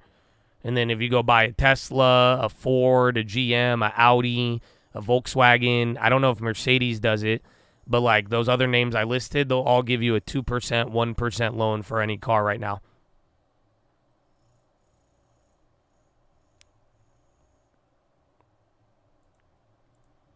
Netflix, yeah, bro. Bro, wasn't this thing just at like 700? Yeah, but I don't know. Y'all better be licking your lips, though, for all of this. This all just looks like pre-earnings run. That's the scary part, because if earnings are bad, we're going to die. But then if any of these earnings are halfway decent, you're going to jump. You have them on Turo. I just need to lower my payments. Well, see, go to a credit union and see what people offer you on a refi, and then just be very mindful of any fees. Because you don't want to spend, 1 year of car payments just in refinance fees to save a couple of bucks a month. Because, like, the question is, how much lower? Like, right now, rates are high. You know what I'm saying? So who's going to give you lower than 9, and then how much lower?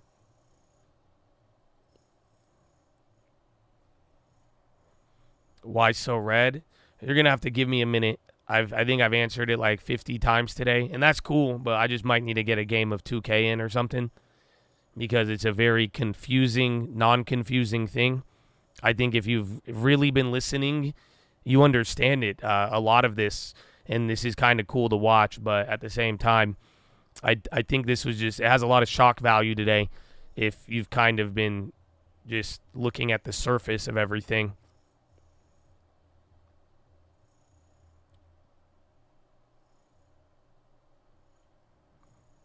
NCAA. I don't play NCAA games. So I know everybody was getting hyped on that, but I'm like, I don't know. Adobe and ARM on the low.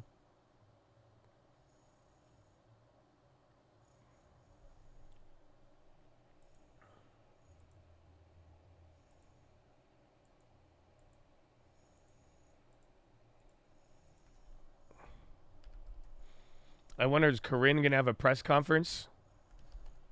Because our boy, he's doing his big boy conference today.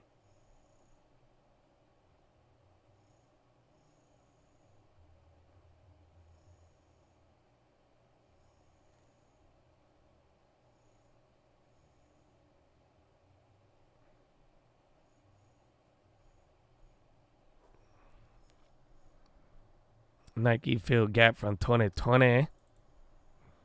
Nikes.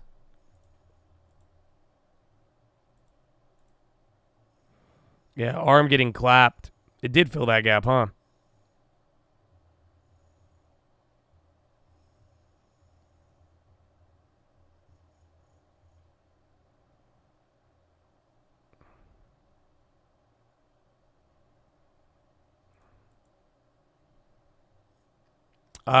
No, I have my old plays on the earnings. So Citi, I'm in, and then that's it, actually. I don't have a play on JP Morgan or the other one, Fargo. We pumping, we barcoding. Bro, the tech pressure hasn't stopped. Those, again, it's 50, it's like 50 names. The names that are all down on the NASDAQ, but they're big. It's the biggest one-day drop for the NASDAQ, and it's 2% is pretty big, man. It doesn't really happen too often, but I feel like we saw one a couple months ago in June. Actually, was that at last earnings season? Now that I think about it. Or not June, April. April or March. Remember that? Again, that's the last time the Russell even topped out. I think you could get a Mag 7 bounce at Power Hour, but I wouldn't. You don't have to bank on it. Because, again, there's still a follow-up. I don't think today is permanent. I do think the next couple of days will really define it, especially with the data. But, I mean, we've seen a lot of fuckery. I wouldn't. All it takes is a couple of names to cut half of their losses, and today will look a lot better. And then vice versa. If they don't go up and then the names that are good come down, then today could look a lot worse.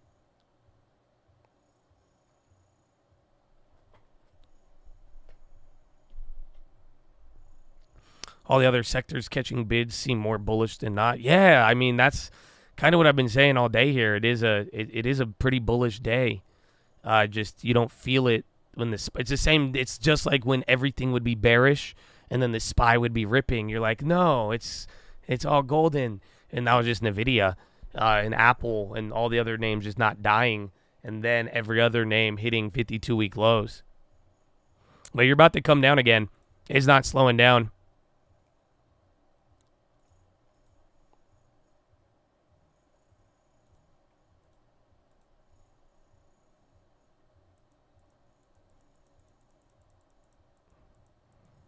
What about Intel?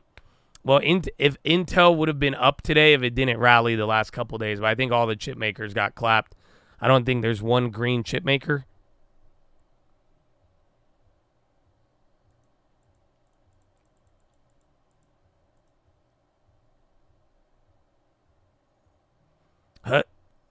So on the low, MT on the high. High-low ticker kind of balancing out. City. I could go over the earnings, but the bank earnings are, I don't like to read all that shit. All you need to care about is net interest income and then how they moved. And then honestly, I think go see what they're pricing in. But like I'm saying, every bank is near all-time highs already. So I think there's more downside and you can make more money on the downside, but I don't know if they're going to go down. That's kind of the issue.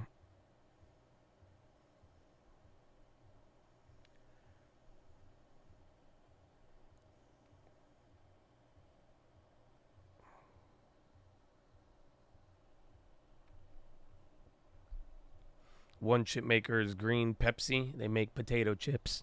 Well, that's good to know. There you go. Yeah, tomorrow is going to be Friday. That is crazy, though. This week flew by. Oh, we got to do live watch list tonight, too. That'll be fun. Fun for the whole family.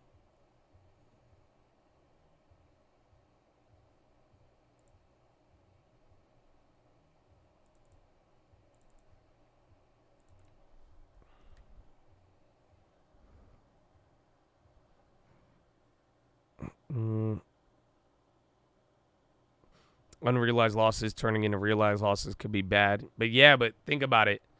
If the rates are going to be cut in September, play 2K on the live watch list tonight. Oh, man. I don't think I've ever done that. I do like a game of nightly 2K, though. That's great. Oh, I met a guy on 2K yesterday. He should be in the stream, but since we have the 24-hour stuff, I don't know if he could chat. That's it. We dropped 120 points on some other team. And he was like, so what should I buy? It's funny because that's what, on 2K, anytime I play, there's only 2 reactions if they, like, aren't threatening to kill me. They go, so stock market live. Are you into stocks? And then I say, yeah. And they're like, me too. And then they start going on about, like, Solana and Litecoin. And I'm like, okay, that's cool. And then we have that talk. And then the other ones are like, yo, tell me what to buy.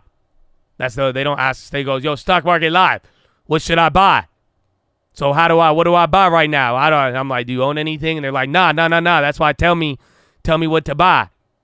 And I'll buy it. And then that's how yesterday started. And then I told them. And then they said they liked and subscribed already. That's amazing. You never understood how people play 2K, Madden, or FIFA. Just go outside and play the real game. Okay, you must have your hairline intact. Sounds like it. You probably don't get heartburn. That sounds about right, Mr. Alvarado. Okay, I have this thing called knees. So my knees, I don't think I could run 2 games in a row. You know what I'm saying? Maybe one. Definitely maybe one. And I'll be winded after a couple of defensive possessions. But, yeah, the thing called the knees and the ligaments, yeah, it's not the same. Yeah, and I can't pull up from 32 feet and drain a three-pointer in someone's face and go, oh, yeah. I can't do that in real life. I used to be able to. Just not anymore. It's the knees, back to the knees.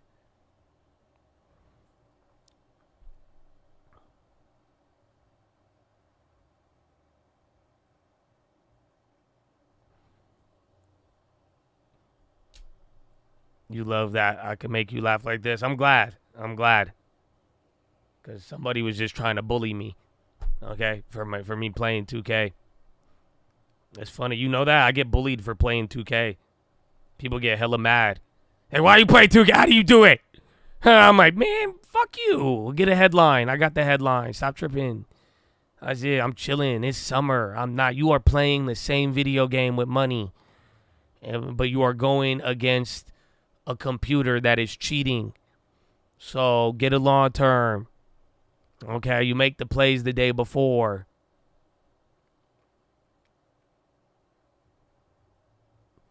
RTX and LMT still going up. And the Nike is Tesla's dying. And so is the SPY again. Yeah, bro, I can't believe that headline hit it like that, though.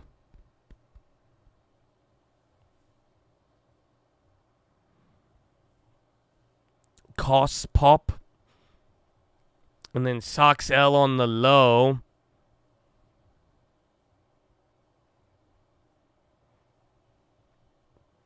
No headline. Headline for Tesla is that they're delaying the robo-taxi shit till October instead of August.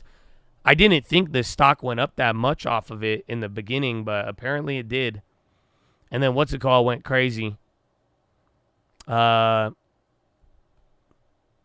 Uber.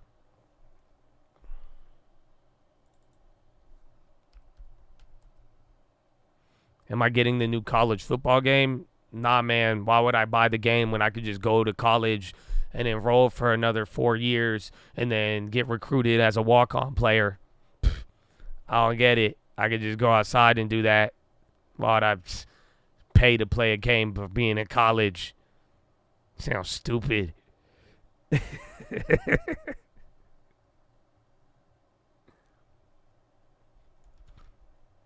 It was already down like 4%. It dropped like 3% off of that news.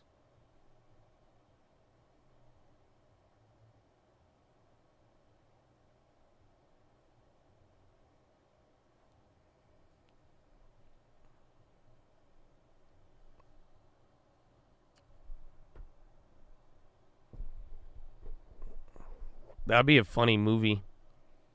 We should make a documentary. If I could go back to college and try to get on as a walk-on player. I'll start as the water boy if I have to. But if I showed them my grit and determination, maybe I'll have a shot or they'll put me in. They'll give me one play at the end of the year and be like, he don't got a hairline. Just let him score. I'm like, all right, hell yeah. You know what I'm saying? I pull up for 3 and I airball and everyone cheers. And I'm like, thank you. Thank you. You're sorry for hating. You're getting Black Ops 6. I shouldn't talk shit. Nah, man, it's all love. Don't worry.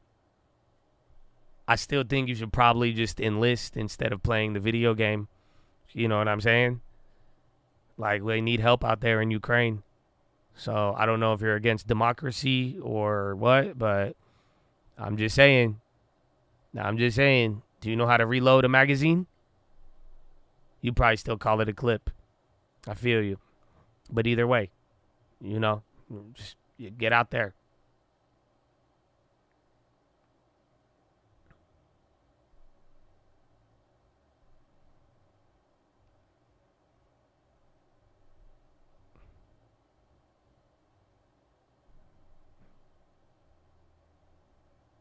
What's so good about being in the long term?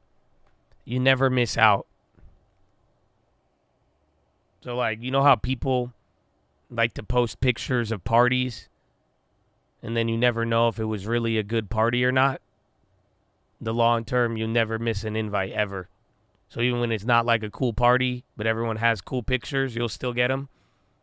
And then, too, if it really is a turn up, then you're not going to miss out on any of it. And then you'll get rich in your lifetime. And then you'll have assets. And above all else, assets goes a long, long way. You become an owner. Not some punk that beep. What?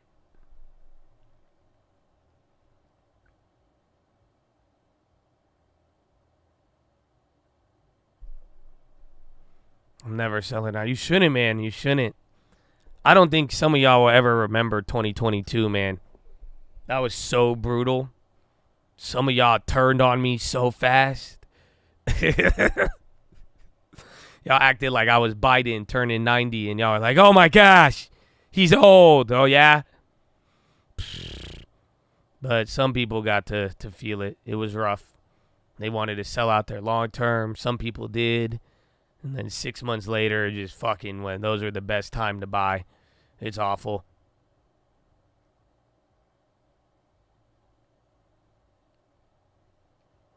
All right, a little bit of movement, man. It's 11. We got 2 hours left. I don't think it was confusing for the long term. I just think it was like, it was a fluke test, in my opinion. I think it was hazing to call it what it is. I really think 2022 for the long term was hazing. That's it. Because it just really put you through the fire. And that's like, bro, I'm telling you, our long terms are hitting below $80,000. That was, and now it's sitting at 190 today. That's insanity. But it was a stress test. It really was. Because it would go down. And you were like, yeah, it's cool. It's cool. I got this. Fuck yeah, Josh. Yeah, fuck yeah, long term. And then it did it for another week. And you're like, okay, no, it's cool. It's cool. Did it for a month. You're like, I got this. It's a little dry down long term. Fuck yeah, Josh. No. We in this. I'm going to buy more. I'm going to buy more right now. Fuck waiting. Buy more. Buy the dip. Diamond hands. Fuck yeah. And then it happened for like another 2 months. And then somebody like, yeah, Josh, is this supposed to happen? Oh, it's cool. It's cool, man. No, I don't. It's fine. It's not like, yeah. No. It's just up. I know it'll come back. Yeah. No, it's cool. Just, what do you think, though? No, okay, yeah. No, it's fine. And then it went down for another month. You're like, fuck no. No, this ain't it. Nah, I wasted my time. It's been 2 years. No, I could have done it. No, this ain't, no, everything. No, it's a scam. Do you know how the Federal Reserve works? Do you know how they get money? It's all going to crash. It's not, this is unsustainable. I just learned what that meant today, but it's unsustainable. No, I know I made a mistake. How could I? Why am I so dumb? I'm so greedy. Oh my gosh, why am I like this? Oh no, I can't do it. I'll still hold, but no, I fucked up. Then it goes down another month. And then now you're like, oh, it's fine. No, I'm not doing this no more. I can't do it. I'm dumb. I'm stupid. I shouldn't do this. Why am I? No, that's it. I can't lose anymore. Even though I just lost all of it, I might as well secure the loss right now. I can't let it get worse. I don't know what the future gonna be, but I know it's gonna be bad. I gotta leave. Fuck you, Josh. I should have done technicals and trading. Fuck you. I hate you, Josh. I'm sorry, Josh. I know everything you said, and I listened, and it changed my life, but it didn't. That's why I'm selling out of it right now. Fuck you. It's okay. It's not you. It's me, but fuck it all. Fuck that. No. It's a scam. Unsustainable. I should secure the loss right now. Then it bounces a month later. You're like, nah, it's a scam. It's lucky. And then it just rips. You're like, nope, I'm shorting it. Fuck this. How did that happen? And then, yeah, it came back up. Really, really up. Yeah. So it was a stress test. That's what I mean. It put you through all of those emotions. And listen, I make my jokes about it. I'm not trying to clown any of y'all. Because I don't think any of you will ever understand what it is like for me. Okay? So get your fucking feelings hurt.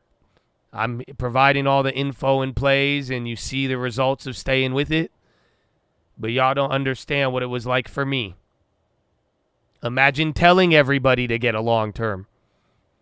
Imagine thousands of people watching you every single day. And every day it goes down. I had people mad. I had some people supportive. Every day, bro. Every single day. And then I'm buying. They're like, why are you buying? I bought, bro. It was controversial to buy Meta at $90 to give you an idea of what I went through.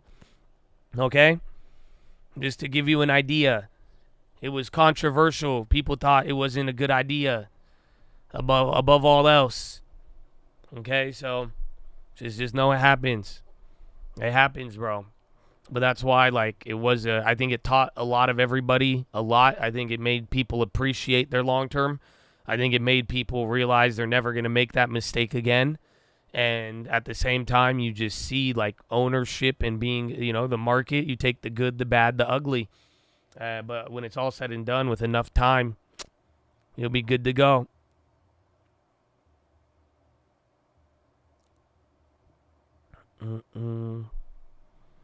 Buy the Nikes. Buy whatever, man. No one uses Facebook at 90. You should have seen what it was like at Netflix at like 180.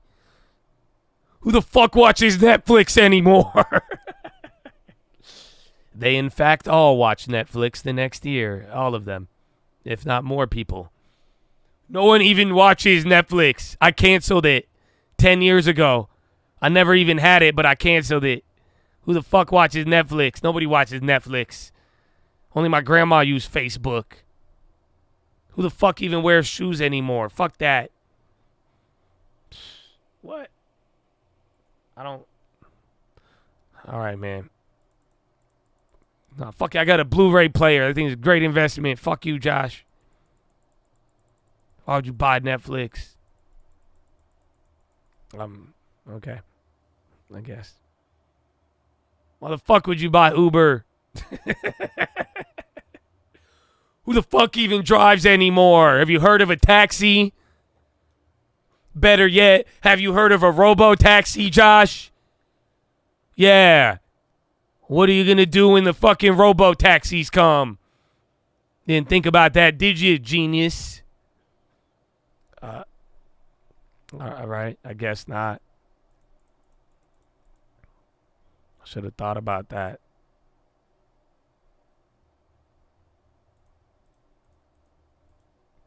Go back to the Blu-ray joke? You think you could rewind the joke? He's like, no. Go back to that one. Let's talk about $1,000 Blu-ray players. That's awesome.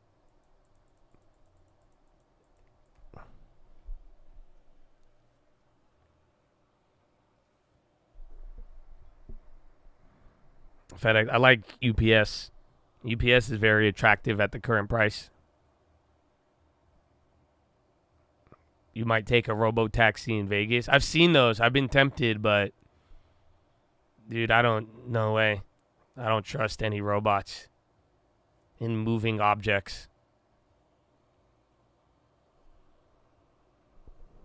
Do you know what forced liquidation is? You got alerted on my account, but have no idea how that works.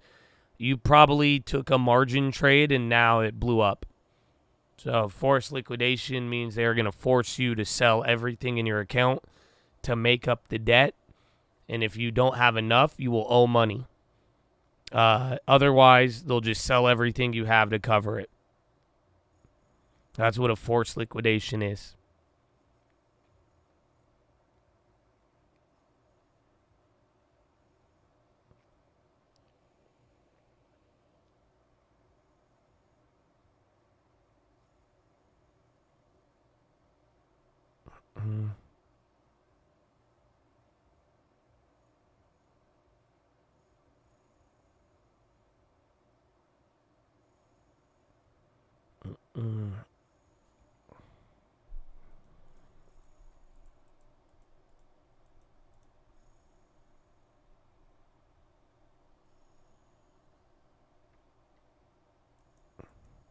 How do you even know that without knowing what it means? I think everybody knows what it means. It's okay. You all will get tempted with credit at one point in your life. Y'all don't fucking remember? I knew damn well shit was crazy when I had probably 5 random people. They're like, yo, Josh, did you know that you could deposit money into the account, and if you don't have it, they'll still let you trade with it, and then they'll get the money back in 3 days? I'm like, uh-oh. That's crazy. So that's what people were doing. I think you could still do it. I think they changed it, but yeah. You had literal people go, no, even without margin. Even without margin. They would just log into their TD. They would initiate like a $50,000 deposit. And then TD would let you trade with $50,000. And then 3 days later, when they're like, yeah, you don't have $50,000 in your bank account, they pull it back. But then you're like, yeah, I could trade for 3 days with $50,000. So everybody knows usually. Like, I don't think you wind up in a situation like that totally oblivious. You definitely knew there was something you were doing, but then you kind of, just brush it to the side.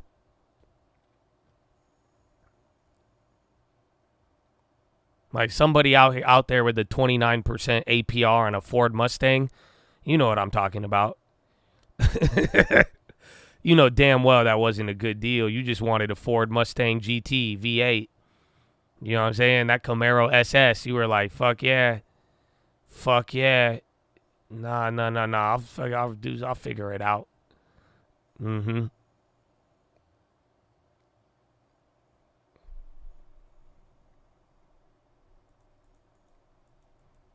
It was the Mach-E.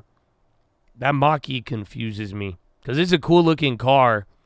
And, like, it got cheaper. But, like, there were some people paying mad dough for a Mach-E. I do like the UPS. Yeah, that's a real comment. That's not a joke.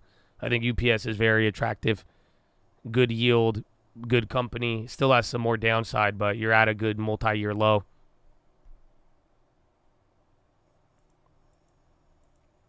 You sold your Ford? No way. In the GAY. Oh, bro. I remember you told me you had those. You had the fucking lineup, dude. Pontiac G8. Old school Ford Lightning, dog. Oh, man.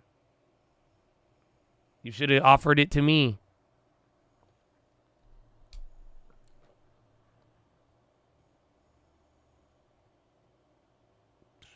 That's it. I don't know. I'm still contemplating. I still want the Ferrari.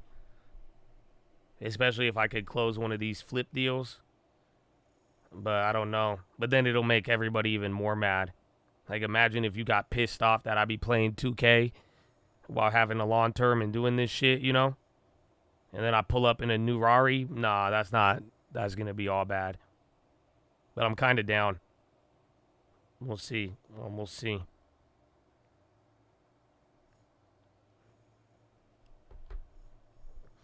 You found a caddy you love for $45K, not the V8, but that could wait. The Tesla.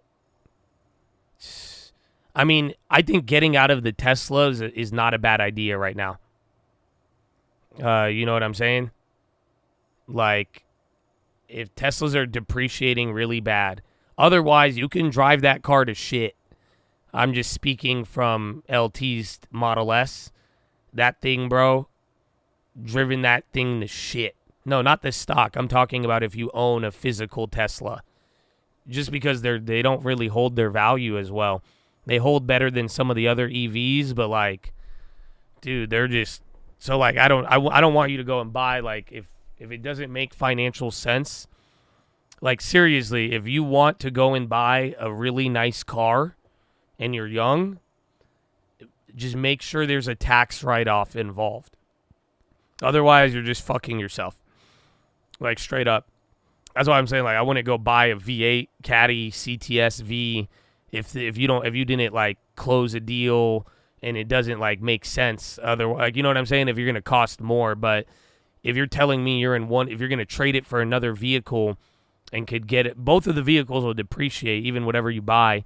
But like a Tesla is not. It just doesn't hold their value as well. Dude, even the Cybertrucks are coming down in value. That shit held for like a month.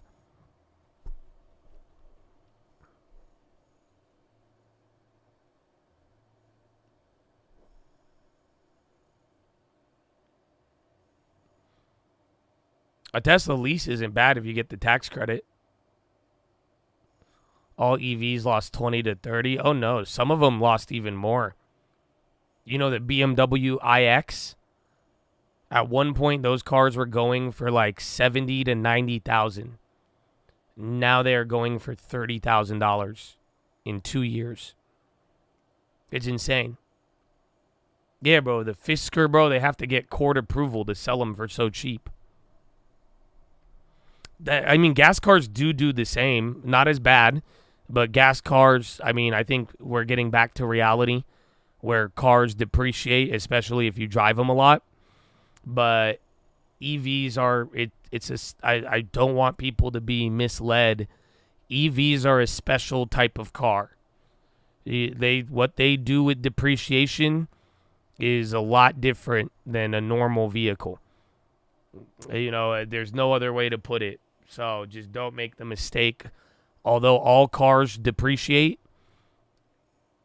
EVs depreciate at a more rapid pace. You are better off buying a used EV that has taken the depreciation versus buying a brand new EV. Yeah, used EVs I have no problem with. Because somebody already took that hit for you. But then you just depends on the mileage and then the battery and all that shit.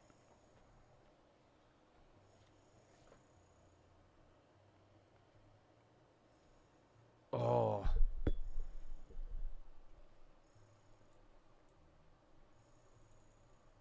All right. Well, we're bouncing up a little bit. Bond stopped dying. Do you hear that? I hear the whistle. Oh, what? 2K? Okay. Oh, what? What did you say? I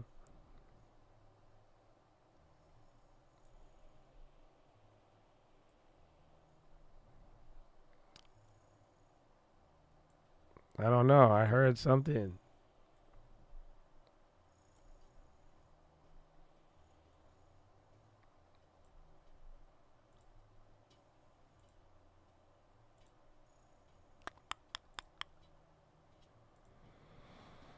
CPI came in.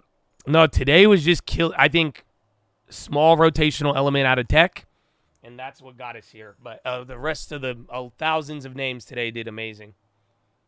Nike joins Hulk to replace Tom Clark as innovation head.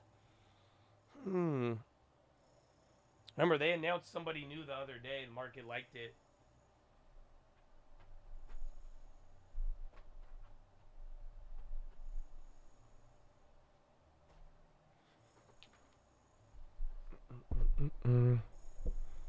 You feel like a recession is coming? I mean, eventually.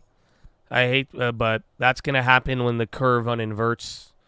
I really believe in that, and I think the way things develop, although it moves slow, I really believe in that theory. But until that could happen in 2 months, it could happen in 2 years, unfortunately.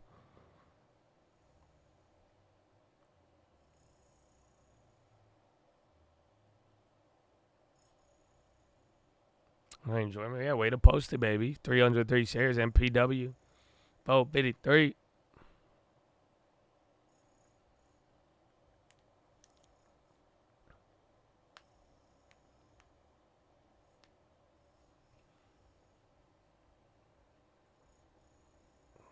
I mean, the bond auction today was pretty shit, but the other ones were good. But I think that PPI is notorious for moving the bonds. I think a lot of people forgot about that. You know, PPI usually be like, I think it's the third most volatile event for the bonds.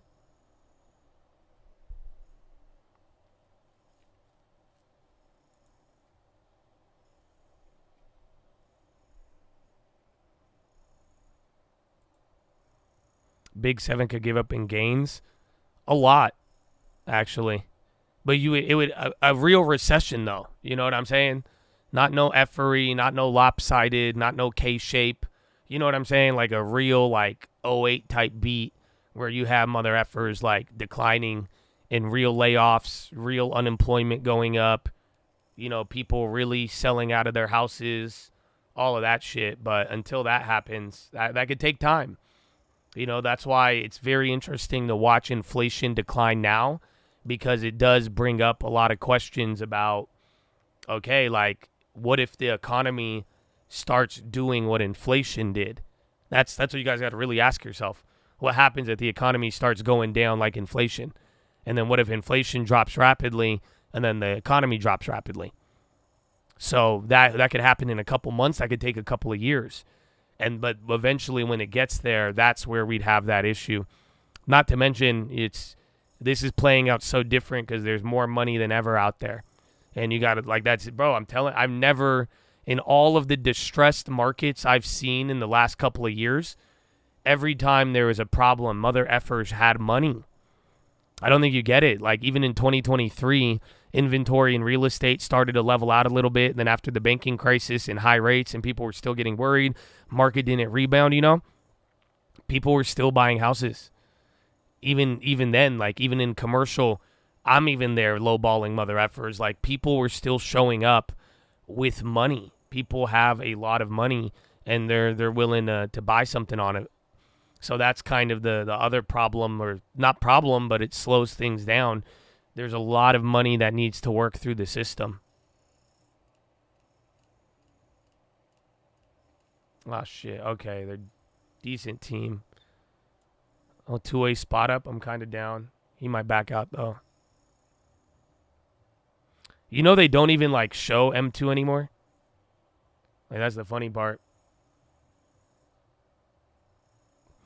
The main cause for this move is the data was good and thousands of names went up. Just that your big tech names went down today, probably because people are selling those, taking profits, and then starting to move into the rate-sensitive stuff after really positive rate-sensitive data. So we're going to talk about this a lot today. That's probably my 1,000th time. I'm glad to explain it to y'all, and because I think today's a big day. I think it's really bullish. You just may not see it, but I think this goes to show, like, what really happened here the last couple of days. I really hope you guys are aware of how, like, the way up, nothing went up except for a couple of names. And now all those things that didn't go up are going up, and the ones that did go up are coming down. So I don't think it's a correction. I think it's a nice little rotation that had some really good effects. But you can't miss that. No, we had Fed Muslim and Fed Bostic, but they didn't say anything. It's the start of a rotation, but we've seen many pump fakes on these rotations. Did not buy any new stocks. I made some future plays. Got murdered on them, actually, but I'm still going to ride those out. And then I'm in my bond plays, which did very well. And then I closed out of gold. TLT got clapped after the auction, but in general did very well off the data.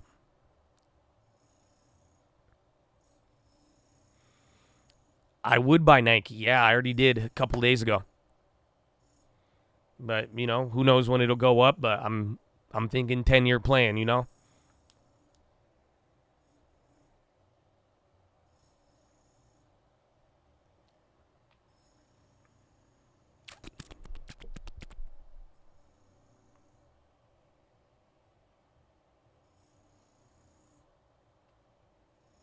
3-point shot. Oh, boom. We got 719 JPM 195s. On Toriano posted that UPS play. I like UPS for the long term. That's been my thing.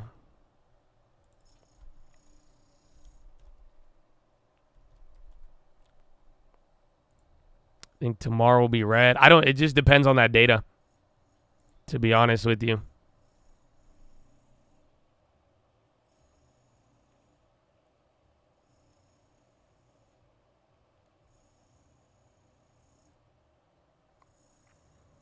Have I dabbled with foreclosures? Yeah, a lot.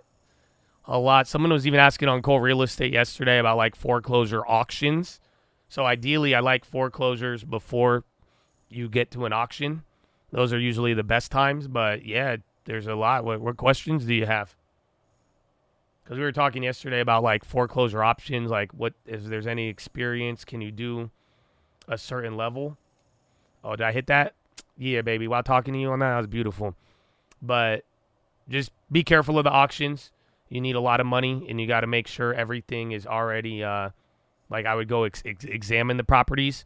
Because, like, the problem, this is kind of related to that demand I keep talking about, is that you have people who are like, oh, I missed that because I'm explaining too much. No, but you have people that are, like, they're willing to pay a lot for foreclosures.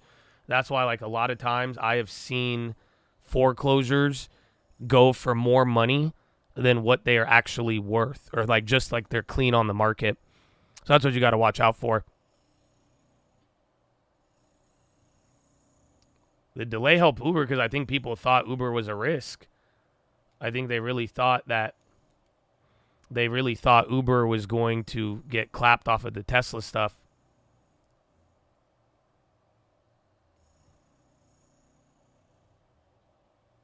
Subject to King. Yeah, and the valuation. You just got to make sure things are a good value in foreclosure land. Just because it's foreclosed and you think it's going to be like cheap, you have to really verify that.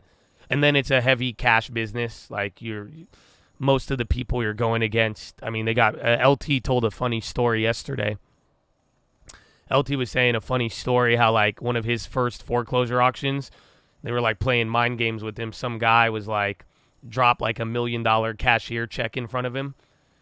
You know what I'm saying? So it's a different industry. Like you're going against all these like heavy investors.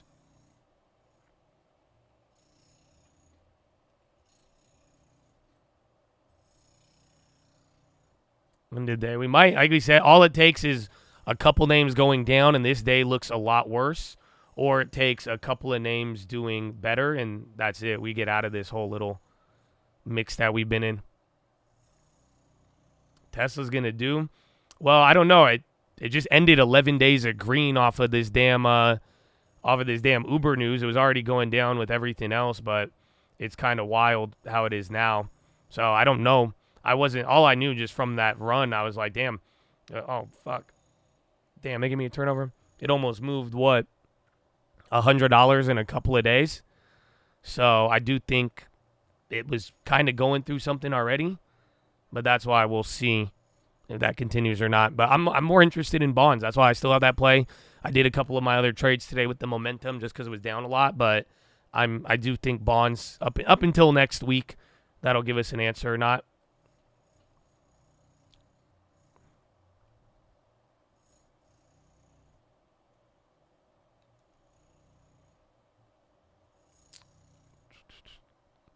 But put on Tesla today early. I mean, it was already down, but then it got crazy after that headline.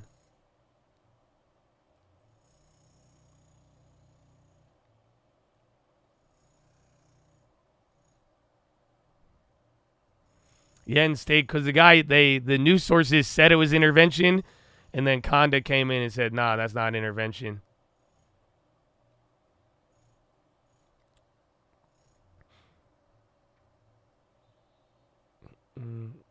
Man, hey, SPY's back to where it was 3 hours ago.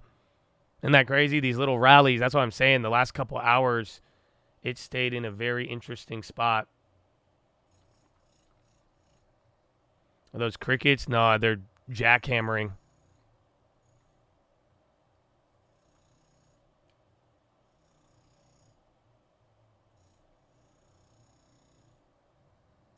Lucid. Didn't Lucid have news the other day?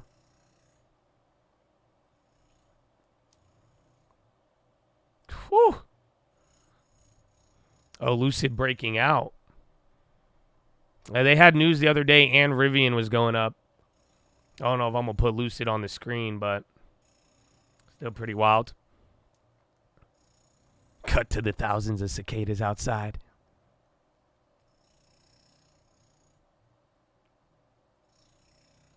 Cart move too. Bro, look at the high ticker right now, bro. It's actually insane.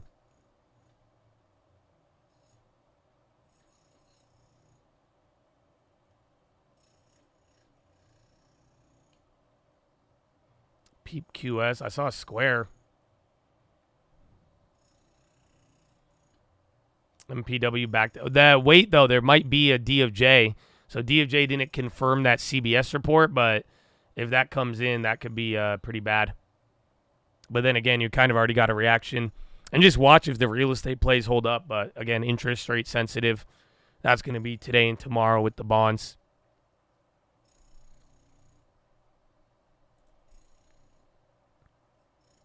Sounds like I'm out in the wilderness. Oh, I was not paying attention.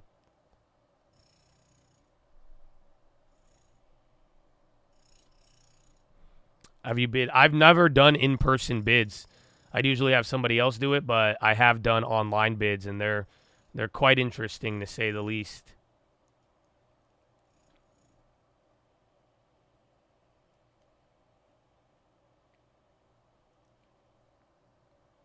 Go, Spy, go. Meta. I mean, shit, we'll just see. We still got time. We got an hour and a half. It shouldn't heat up even till, like, we get into power hour. And then even those last couple of minutes, you know the deal.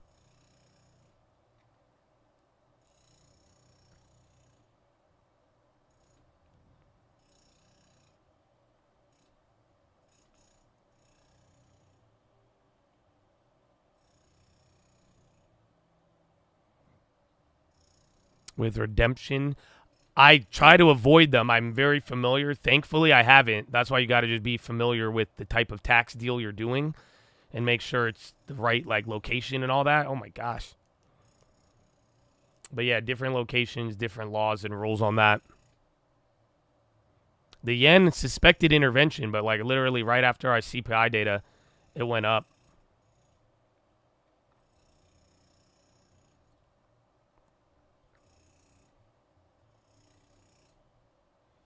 And then SPY kind of going DLR, a couple of things on the low.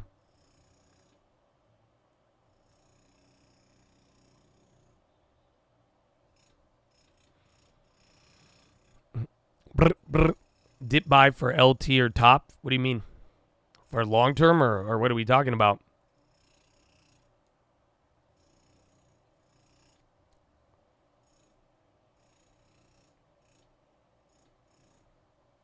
What do I do when I feel beat down on life? Lonely, lost with what you're interested in? It's kind of the PHILO we talked about today, you know, understand the future. And if I could give you one of my best and favorite PHILOs, it's simply that life is a circle. You know, everything moves in circles. Some days you're going to feel amazing, great, life, everything. You're like, this is the best thing I'm doing. I'm so happy. Then it dies down a little bit. Then it gets a little better. And then it gets worse. And you just do that over and over and over again.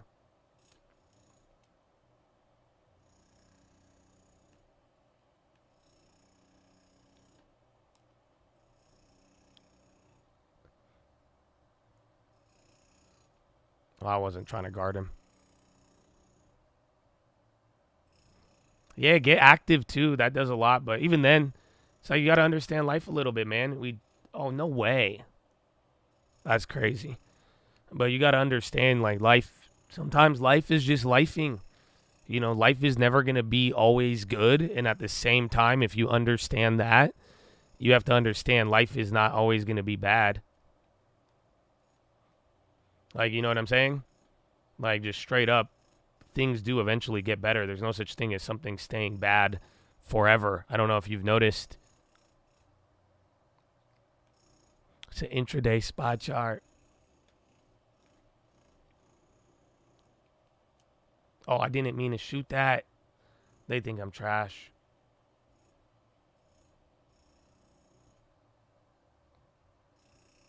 The purring, it's the workers I have on my house right now. That is literally a jackhammer.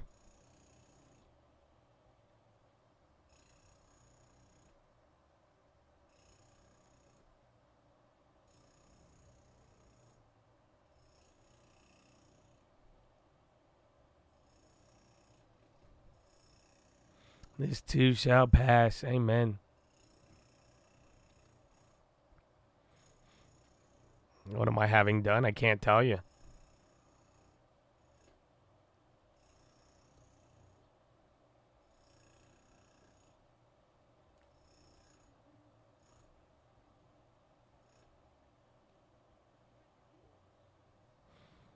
Oh, winning loser, baby.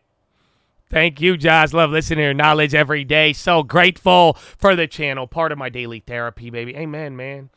I hope so, and I hope y'all make the most of it. Get a long term. That's how you do it, baby. That's how you do it.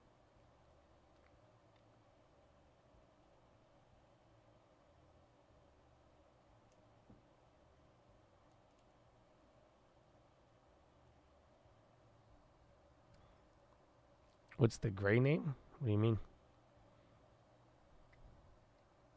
My Spanish is decent. I mean, I've been SoCal my whole life, but I didn't do good in like Spanish 1, 2. I was like kind of too much of a class clown. I didn't do my language classes seriously. It's funny, my little nephew knows Spanish. I came over to his house and he literally had a Spanish tutor. I said, "What? Y'all teaching him Spanish?" I was like, "All right, that's dope." Ras, welcome, baby. Happy Friday, Junior, Chattadonia.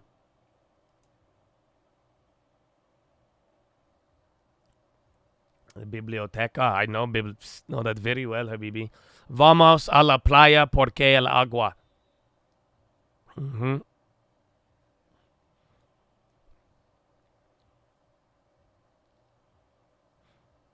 Those apple calls died. I mean, that was just a random play. I mean, I think it's decent, but I don't know if I'm like, oh my gosh, bro, why they keep getting all these boards? Why water? Because the agua, man. Porque el agua. Oh, I'm just selling so hard right now. I can't, man. We're tied up, and we'd be winning. Oh, my. But if we could get a rebound, too. I get a steal.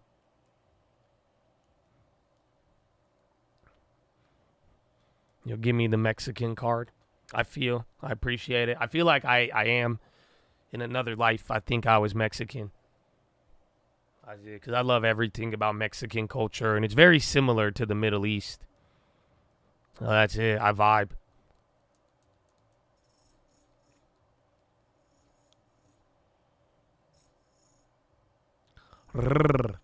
Nah, I only know how to roll my R's from trying to do the...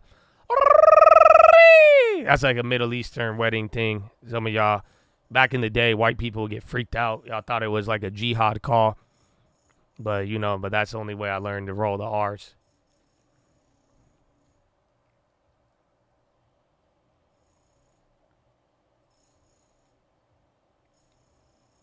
Man. I think Spy kind of working his way up, bro.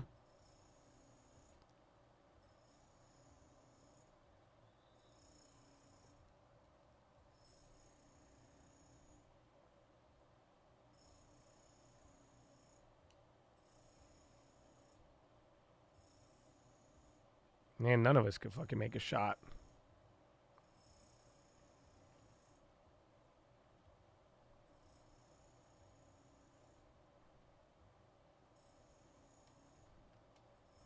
Come on.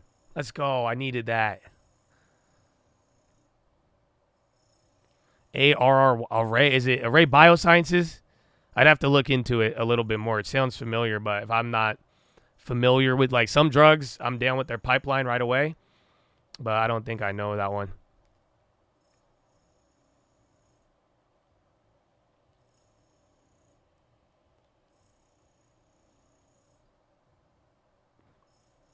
And then, I mean, this is the highest we've been in a couple of hours. Well, I just play bad defense.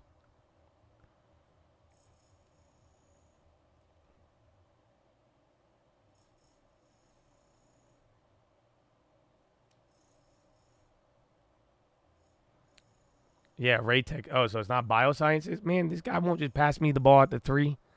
Can't believe it's a tie game.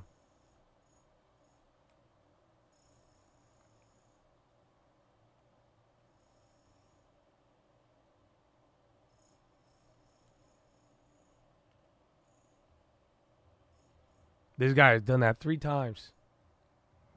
They are selling. I'm not doing that good, but I guess I'm shooting 50 from the 3, but no, this homie is crazy. Play some country music. Well, I'm still talking with you. I'm doing so bad because I'm giving y'all a lot of these. We're getting some good questions, low-key. I think we've had a good discussion so far.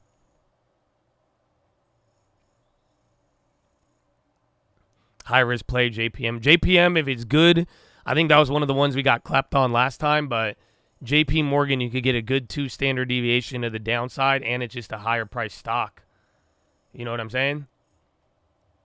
Dude, this guy is literally just taking every shot. This guy's awful, bro.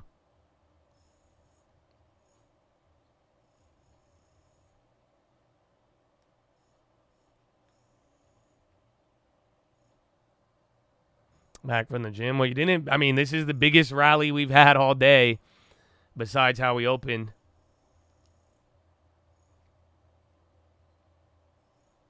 No, nobody is passing the ball. This is a weird game. But you're actually getting your little red candle there now.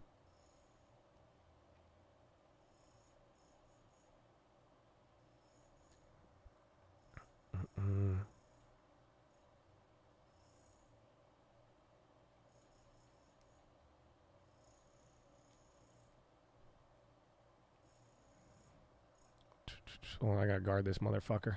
You gonna do his little dancey dance?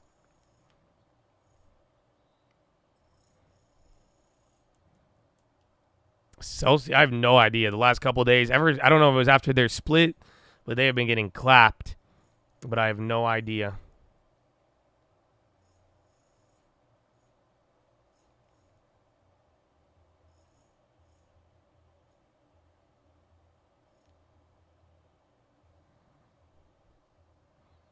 Short everything.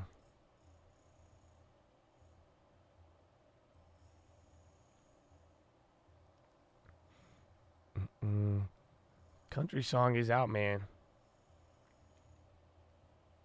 See, look, I pass him the ball. He don't pass me the ball. I don't get it. Life, man, life. Can we get a board, though?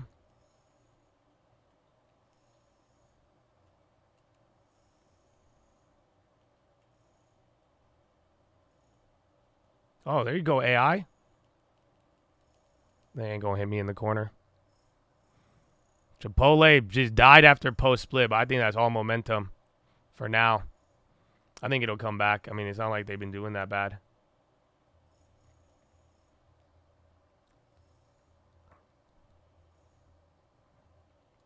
Chipotle.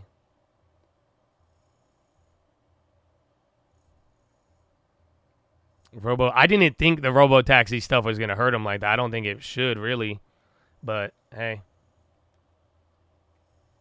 Bro, I'm just getting burned on everything. Yeah, Russell up. That's the whole main theme. I mean, we've explained it a lot today. Why certain things are happening. So, it just comes down to everything did good off the data, but your big techs, not so much. NBA Street, that was the best game. I remember that.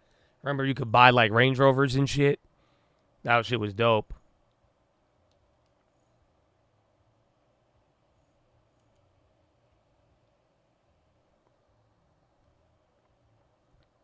And then that candle, it's still holding up a little bit.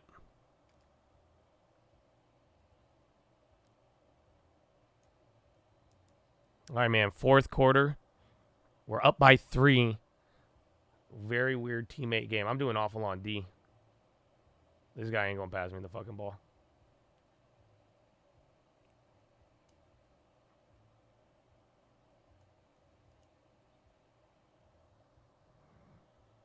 Hockey. I never did no hockey games. Ooh, he got it like that.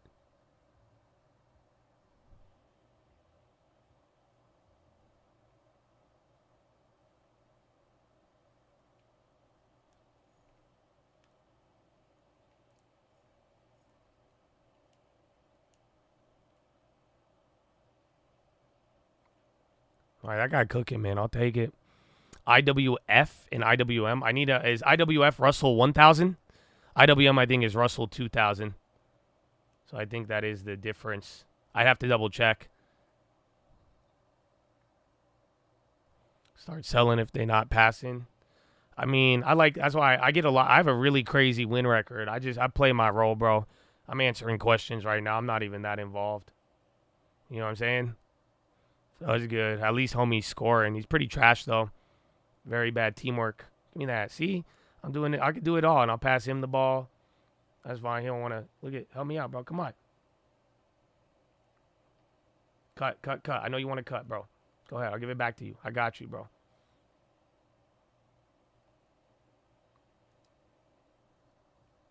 You think the top is in? No. I mean, dude, I think it's summer, and we're going to go through a lot more. I think this is just the beginning. So give it time. Remember, Powell is at the end of the month, and then September rates. That's going to be key, not to mention your damn election and all of that stuff there. That'll add a little bit more to it.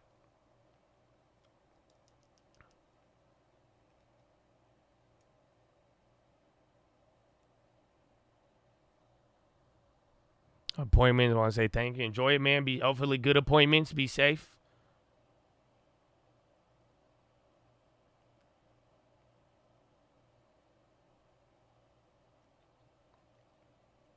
Oh my gosh, bro. Why can't we get a board?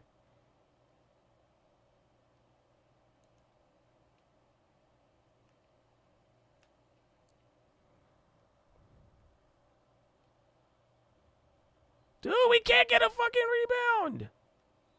Thank you. Dude, PayPal, I was thinking about that the other day. You guys realize we've held PayPal for like a year and it has not moved like more than 10%? I saw it in the long term. I'm like, how is this thing not doing anything, bro? It's kind of crazy. All right, bro. They are double teaming you and I'm wide open. You're going to have to. Give me that. Hit me in the corner. Thank you. Dude, all day. They don't feel me, bro.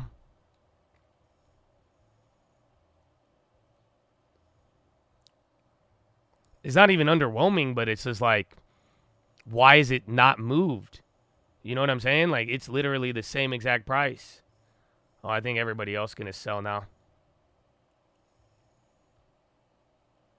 This guy's crazy. See, I'm getting an assist every time.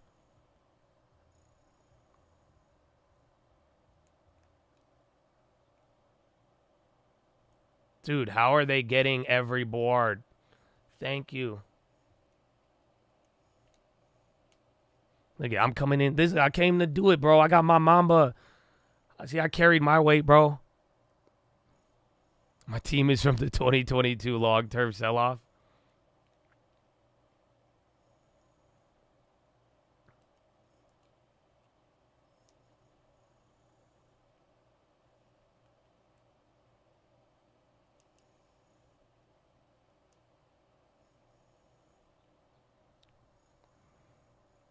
Wait in on execution. Like Lord of the what? I think we got this dub now. You see that? I don't know how. 20 points with this bad of a team, bro.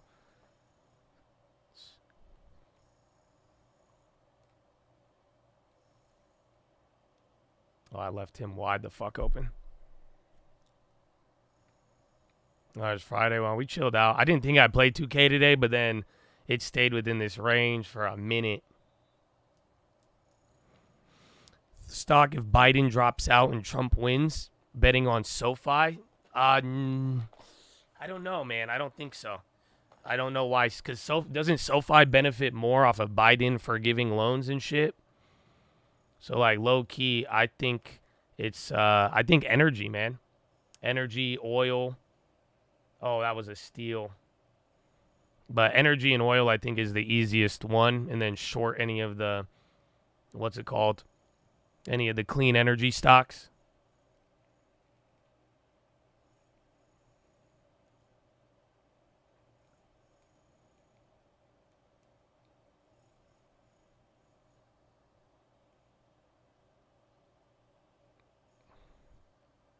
Let's see if we break out here. This game's almost done.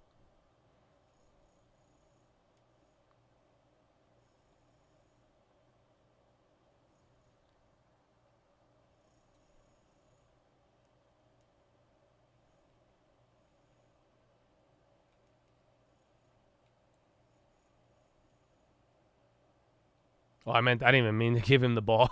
That guy's probably so pissed on our team. Bro, why do I get mad steals every game? 7 steals, bro. 5 for 8. Man, that guy had 43 points on our team. He did not want to pass the ball. Can I get on the mic and tell him? Or would that be I don't want to ruin his day. I was just going to say, hey, man, you suck. Pass the ball. You're garbage. But, I'll just live in peace, I guess. That's what I wanted to say, though. You know what I'm saying? I think he's an awful teammate.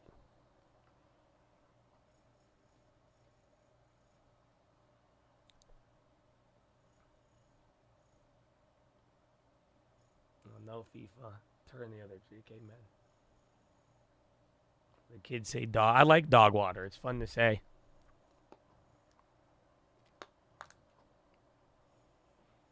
You got to go. Enjoy it, man. Have a good day. A lot of Chads had to dip out. That's it. I'm about to turn this off, and now it's power hour, man. That's it. My pre-power hour, bro. We got a live watch list tonight, too, man.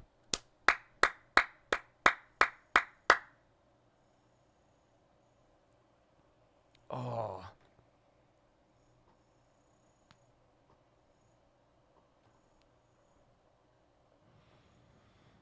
I&O on the high. Inovio. All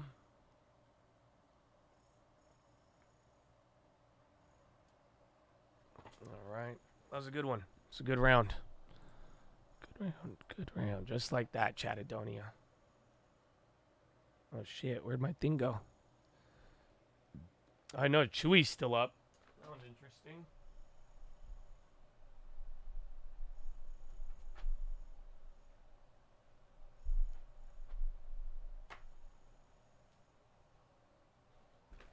Alrighty. Alrighty. How we living? Bonds are trying to work their way up too, but my goodness. What a fast, slow day. Actually, let me check the volume here in a second. We'll take a Ganda.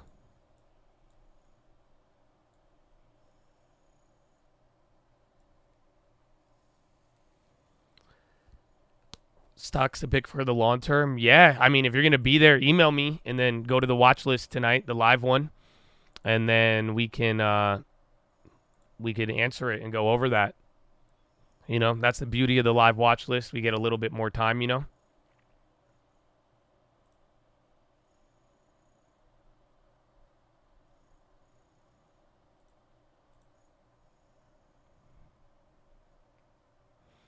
Would you consider stock market like gambling? So in my religion, that's a sin. What's your opinion on it? Well, what's your religion? Are you Islamic? Because there's certain rules. I'm very familiar with Islamic finance and how it operates. But for many hours, for the long-term, baby, Mossab. But yeah, I think long-term investing isn't gambling at all. I do think when you realm into day trading, there is gambling, but it just kind of depends because you can make a short-term trade that hedges something else, and I don't know if I would necessarily call that gambling, but it's a slippery slope. So you're a Christian, well, thankfully the Spirit says it's within you, whatever you determine as wrong or not, but I don't think Christianity has too many things against day trading. If you were Islamic, there's more strict rules. Like Islamic, it's haram to short stocks and to short any asset and profit off of things that you don't own. So like that's why it's not really there, but you don't have the same thing in Christianity. But I will tell you this, if you feel that you're gambling, maybe that is a gamble. But I really think buying a stock, holding it for 10 years, that's not I don't see anything as like weird with that, if that makes any sense. Yeah, I mean, I've advised some people, and they're really strictly Islamic, and they got into investing, and they had a lot of money, but we had to, go over, like, did it work for them? Like, they couldn't do certain things. So, like, shorting options, shorting stocks, I would argue is haram. It depends on what sect of Islam you're in, but I would say universally profiting off of a short is by the book, by the Quran, it's wrong. But anything else, I mean, that's really up to you. Not on futures. I think you could trade anything as long as you own it in Islam. But if you're selling stuff that you don't own, that doesn't apply with the religion. So like shorting, that's why like the concept of shorting, you borrow and sell. That's wrong in the eyes of Islam. Even a credit spread, even anything where you're shorting something and collecting money and then somebody else is buying it, you're profiting off of something you do not own. So that's what the religion would define as wrong.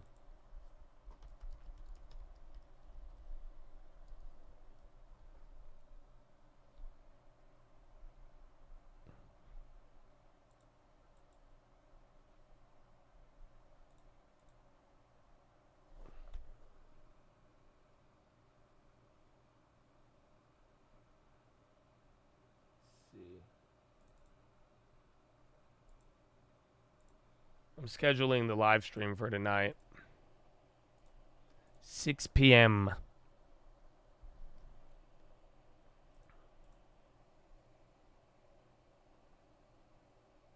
Does Islam not like investments? No, I mean, it's just like anybody, bro. Everybody has certain beliefs. I mean, if you are a devout and you follow your religious beliefs, everybody has certain things. So for them, it's the real concept it revolves around is not profiting off of things you don't own. It's literally a lot of it is against like kind of our modern banking.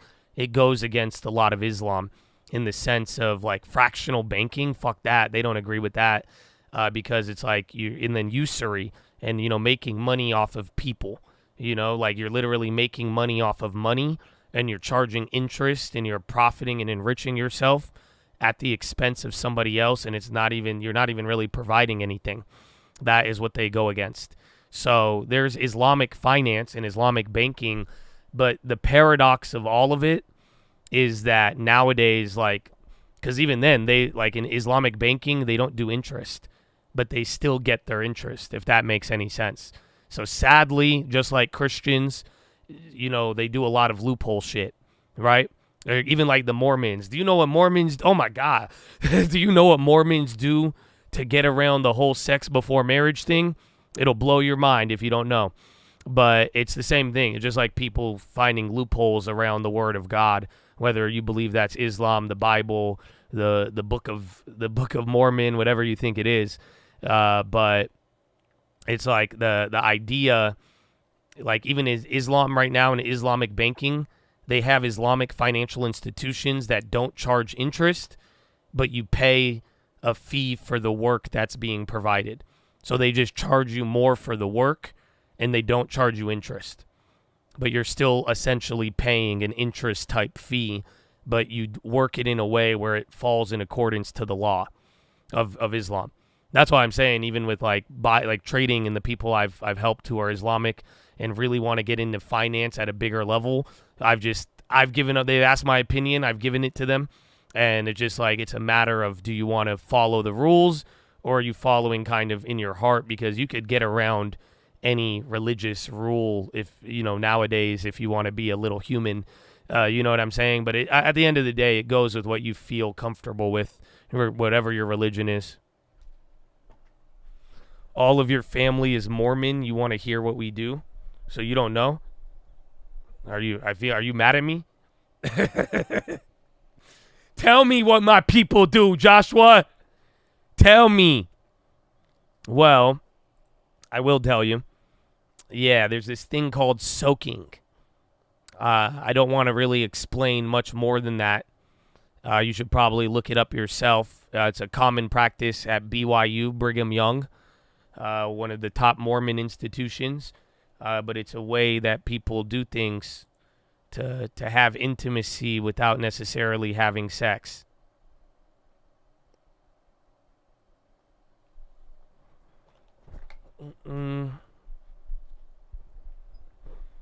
Does it feel good? I don't know. I ain't never done that.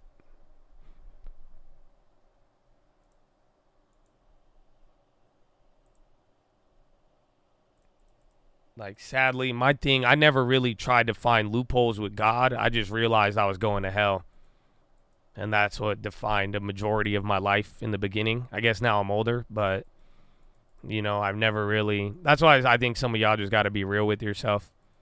Whether it's finance, whether it's this or that, you just got to say, hey, I've always kind of known what is wrong or goes against my beliefs. But unfortunately, the flesh is weak. What is going on? A lot of shit happened, bro. I just won a game of 2K. We were just talking about, NVIDIA, Biden winning, Biden losing, and then we got into Islam finance, and then that led into Mormon beliefs, and now we're here answering your question.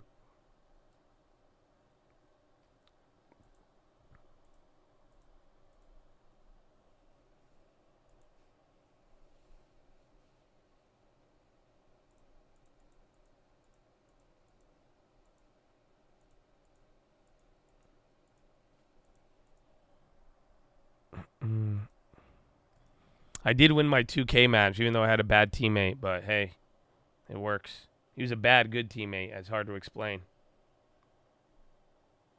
It's like the guy in the chat who, always spams and flexes. You know what I'm saying? And just hella annoying, and you can't even really believe what he's actually doing. But then sometimes he'll get a couple of good call-outs. That's kind of how I would describe that game. Because I'm like, man, this is annoying. I'm just doing my job. I'll play my role. But I'm like, I guess that's a decent play.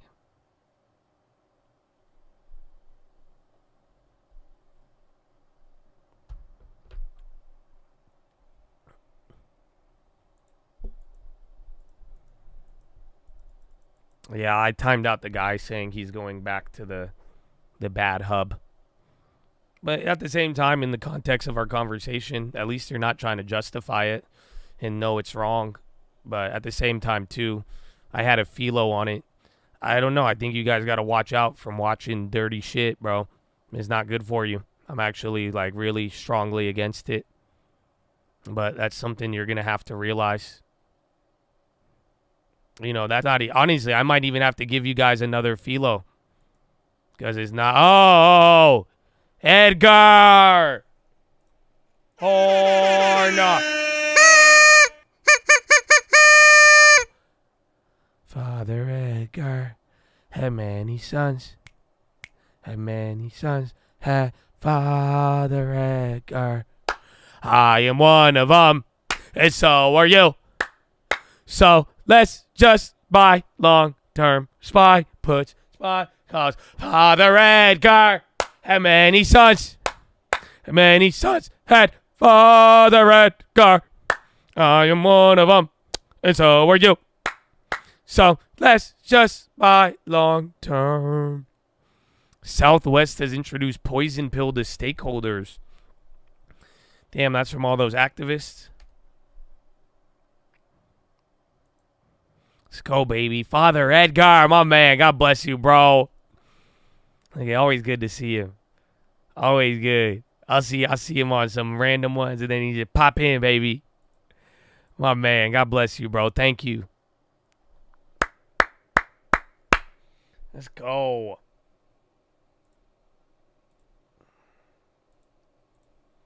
Oh, I need to still get us on the watch list. Redirect.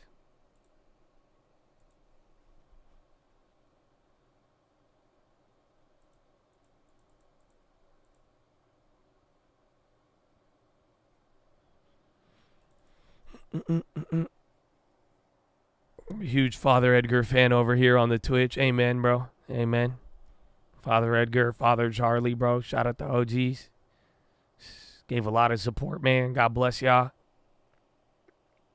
It's like Fort Minor, bro. Remember the name. Remember the name.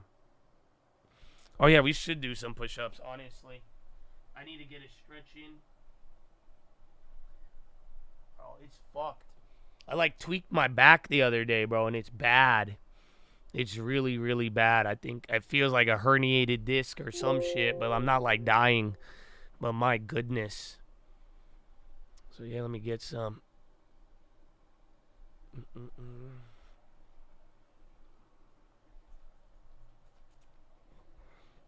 Only thing I'm doing right now, I'm doing, like, Bulgarian split squats without the weights. You, like, put your leg back on the chair, get in, like, a lunge, like, on your knee, and then you just flex, bro, and it hurts. It's a split squat without weights, and it's still deathly, but it's good. Why couldn't you find this live? They don't want the truth, bro. They don't want the truth, man. That's why youtube.com/thestockmarket/live every day, bro. It's so easy to find. So you'll know where to find me. If you seek, you shall find. Otherwise, you'll get cop videos, and you might watch those instead. It's a great It is, man. What's it called? Was I right, though, on the Jose? Was I right on the whole BYU thing, though? Hopefully I didn't offend you. I just seen some wild TikToks interviewing BYU students. I love it. They're great people, man. I've seen the BYU students, bro. You never heard of it? Oh, wow. That's good then. But, like, I seen them interview, like, BYU students, and then they'd be like, yo, what's your favorite drink? And they're talking, like, alcohol. And all of the kids would be like, orange juice, apple juice. And I'm like, and they're like, club soda. I'm like, what? I'm like, oh, dude, that's awesome. Because it was very, very innocent. I'm like, man, God bless y'all.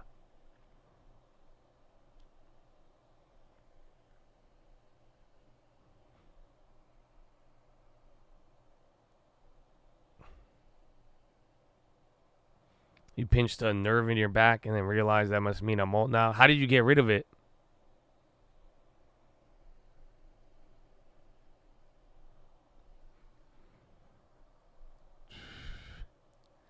Yeah, bro, these hurt. And I don't know, bro. I did something. If I, like, lean back enough, it's a really, really bad pain. I don't know what it is. And then, like, my hips are sore. But then my hips have been loosening up. It's crazy. Stretching in time, it lasted a month. Mine's been for like a couple weeks now. I'm like, oh my gosh. And it makes me hella tired. I'll be like sleeping mad early. Or like, I'm just like, oh my gosh, I can't do this.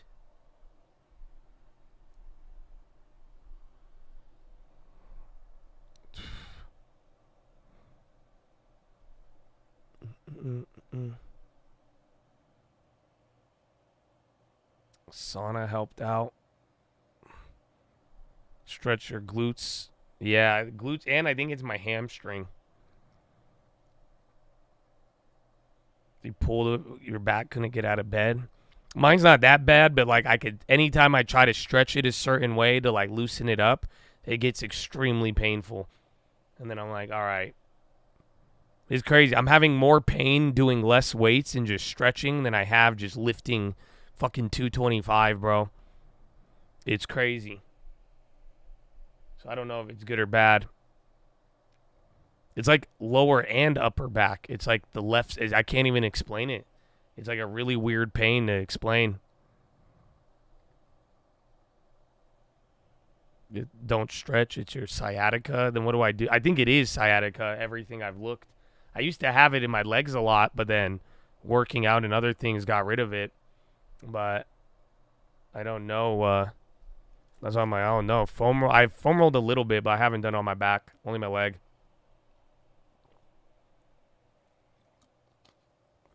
You're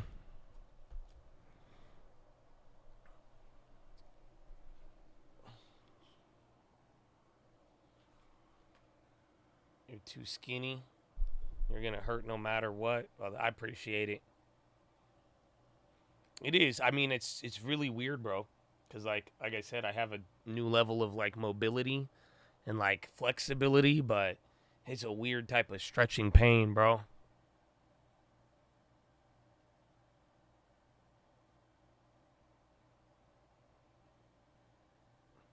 Clap him. I'm skinny. I'm not even. I'm like skinny fat.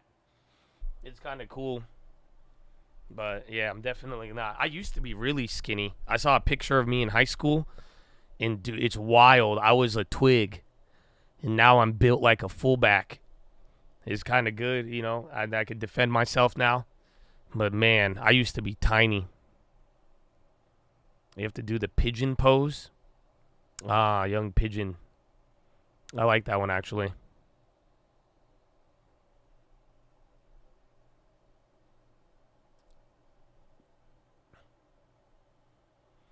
I'm the most shredded I've ever been in my life. A breakup will do good.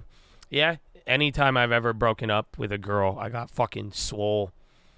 Dude, it was awesome. Honestly, I don't know, man. I might have to break up with my girl for like 3 months once this back heals up, and then I'll just get back to 225 on the bench.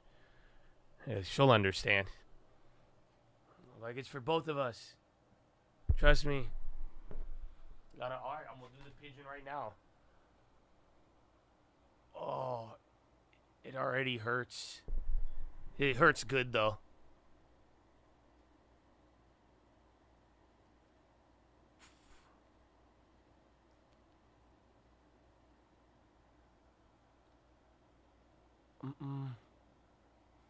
Took 8 years, but my wife and I go to the gym together. I went to the gym a little bit with my girlfriend, but she don't go to the fucking gym, bro. I don't even think she don't even know what the gym is. She's just naturally, like, skinny. Good for her, but, like, nah, she don't ever go to the fucking gym.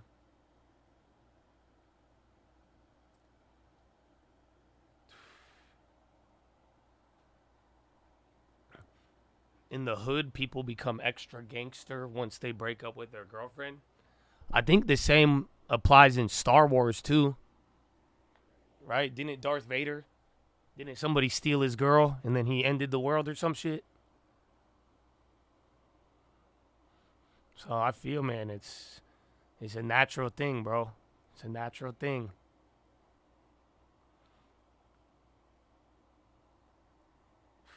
Okay, I already changed legs on the sciatica, bro.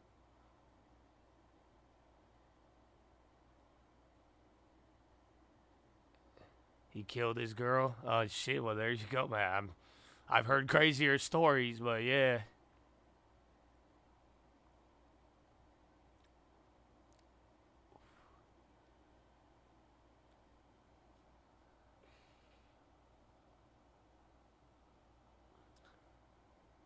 LVMA. I like it. It's a good name. It's expensive, I think, but good.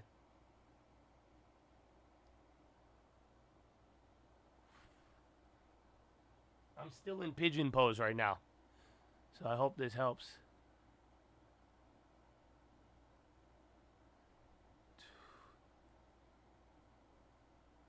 I'll check yours in a little bit. Let me finish this pigeon.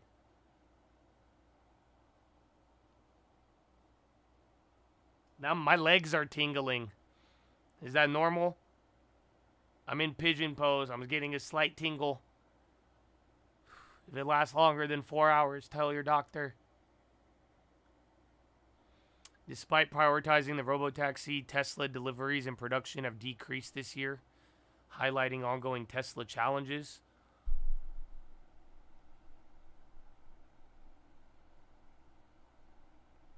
It means the nerves pinched. It means normal. That's not good. Okay. I got everything I needed in that one question.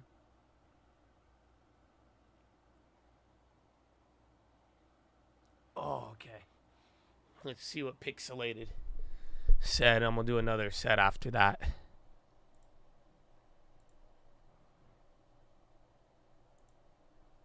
I didn't see. All you said is I may have explained this horribly, but it helps with spine decompression. The other message didn't go through, my friend.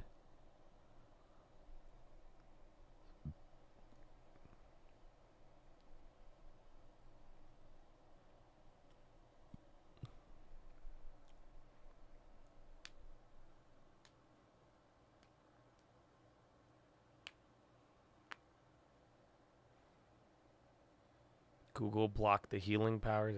Coinbase on the low. Love how Uber's chilling. Apple came back up, but SPY still clapped. Apple's still down 2% though. Vicious day, bro. Vicious day.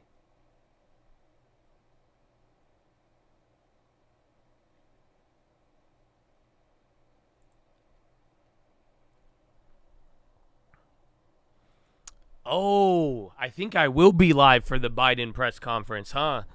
Because if I go live at 6, I think that's when he's I think that's what he's doing, right? Isn't it at 6 p.m. Pacific or is it Eastern?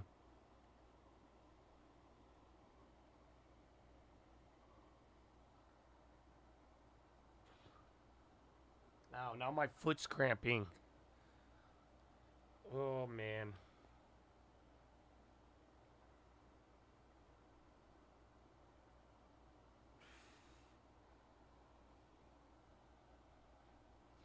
All right, I think I need another water bottle. 6:30 Eastern. Yeah, then I'll be live. We'll be able to get through everything. You're running.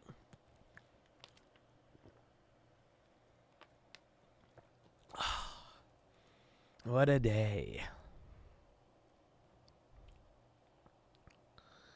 OIH. Where's the long term?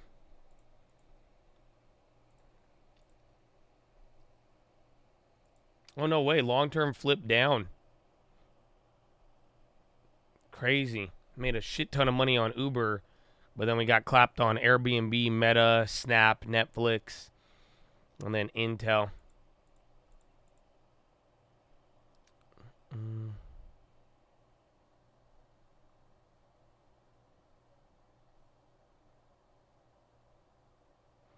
Your husband had the similar symptoms. I kept telling him stretch, but then he had to go to the doctor. Doc said no stretching. Bending makes it worse. That I don't know. That's what I'm worried about. I might go see a doctor, but it's not too bad. But anytime I've tried to like stretch it out, it would get really painful, and then I would get sleepy. Then I was like, I can't. I'm exhausted. I need to go to bed right now.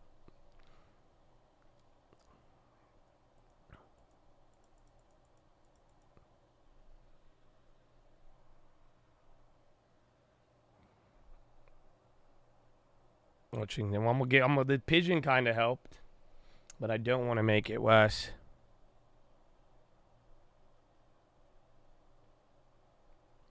Yeah, Chewy did do very good today.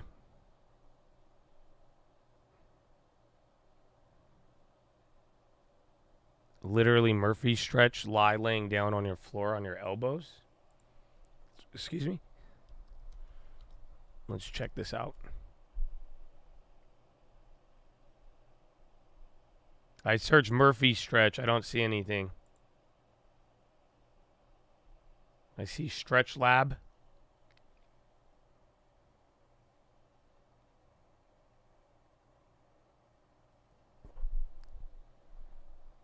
Hang upside down. I have an inversion table.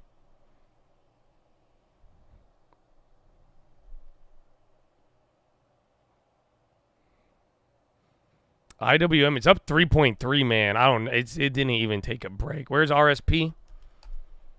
Even then, equal weight all day, bro. That's it. We didn't do anything after that move, and then it was a matter of everything else getting clapped. I'm trying to lay down on my elbows. This kind of feels weird. I can't see the chat though.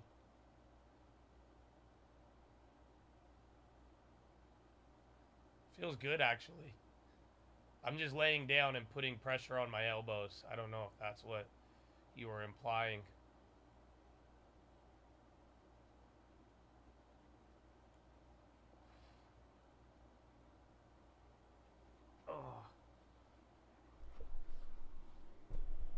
Foam roll your glutes. That's the way. All right, man. I might need to get it. I need to go get the foam roller right now. Stretch Market Live. No, I'm just WebMDing the Chad. I'm like, hey, I got a back pain. Can y'all tell me? So I found out I have cancer. I have a pinched nerve, sciatica, and I'm a baby back bitch. That's what I've learned today. So I'm glad for my medical professionals. Either way, I'm open to trying new things, you know? Free the non-subs on Twitch? Nah, you guys lost my love and affection after I got banned on Twitch and I didn't get banned on YouTube. Do you know how hard it is to do that? That's very, very hard to do. Damn, Tesla flush in, SPY coming back down. Tesla 240.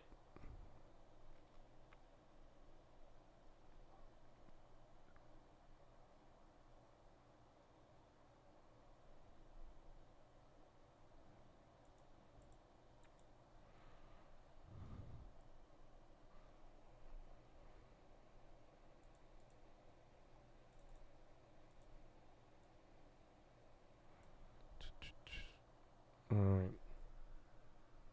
Where is it? Where is my foam roller?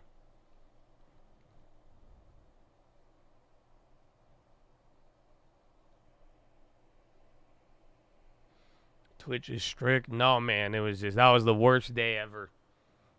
Because I think I was doing something again. I didn't get in trouble on YouTube. I was just showing you guys the news, and then the Chads got in an argument.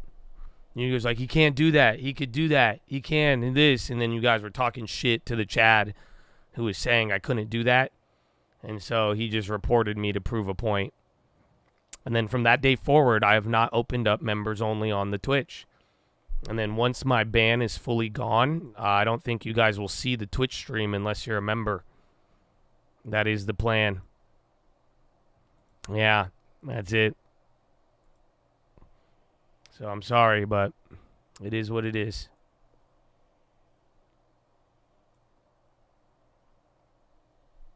Standing leg raise. Rest leg on something and then reach the other to the other side of the body. Standing leg raise.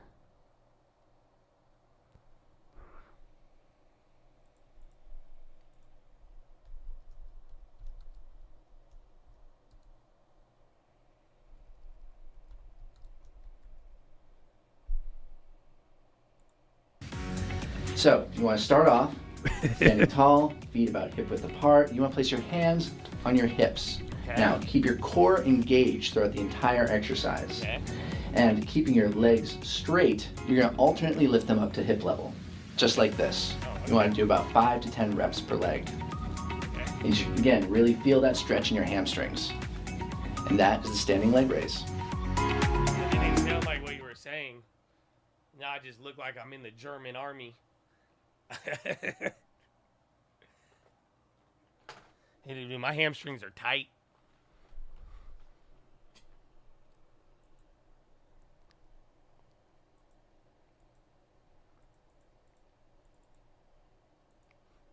New Chad Jim. Context changes everything. Oh, that's Bloomberg. What am I? 30 minutes left, man. What a day. What a day. I think tomorrow morning we'll get a little... This is just the opposite of yesterday. Random crazy melt up, random crazy melt down, and you're just at the same exact spot. I think this is what happened after the last CPI too, though, no? Remember Powell and all of that?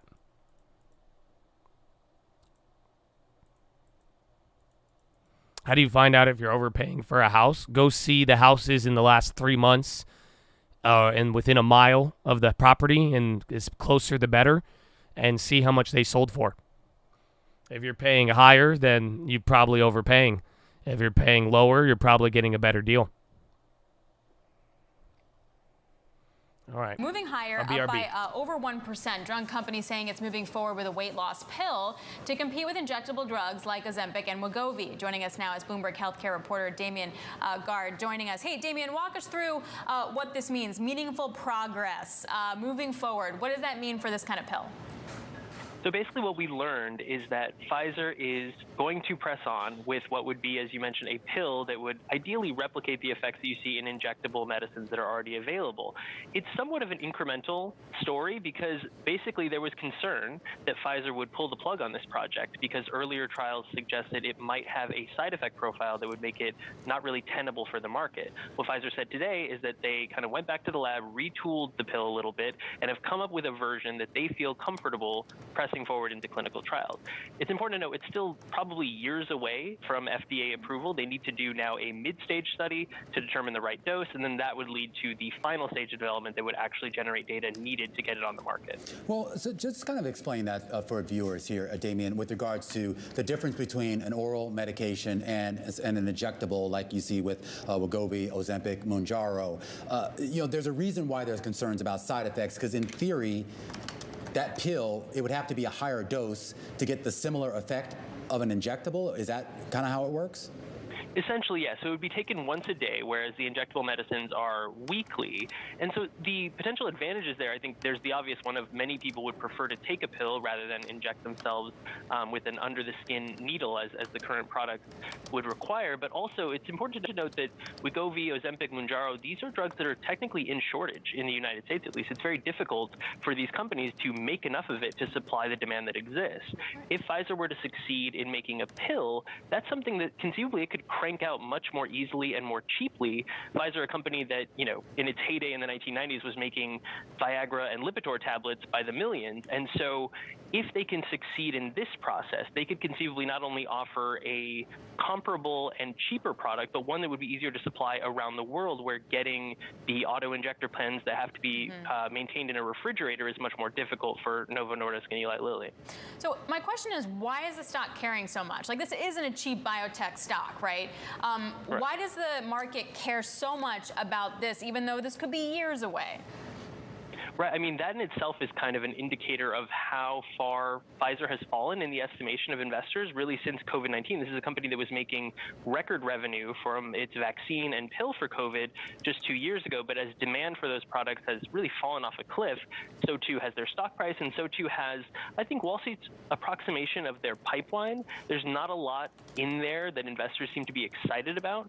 So this oral obesity treatment, even though it is only in the mid stages of development, has generated, I think, outsized scrutiny in the Pfizer story, just because people are looking for something to conceivably move the needle with respect to revenue in the years to come. All right, Damien, great stuff here. Bloomberg Health reporter, a closer look here at Pfizer's efforts to create an oral version of some of these GLP-1 drugs, Alex. And of course, if we do sort of get that sort of mass production like he talks about and makes this available to everyone, then doesn't this start to become an issue for some of the food companies? I mean, everyone talks about it's not an issue now because there's some small percentage of folks on these drugs now, but if it's just a pill that anybody can get pretty easily. I mean, if you ask Novo Nordisk CEO, even just like 6-10 months ago, he'd say, yeah, he's getting calls from food companies, really worried about it. Yeah, and I've heard the same thing. In fact, I actually had a chance to spend a couple of days out at the headquarters of General Mills, where I asked them about the popularity of weight loss drugs and whether they were concerned about losing sales. I caught up with the CEO, Jeff Harmony, as well as the CFO, Kofi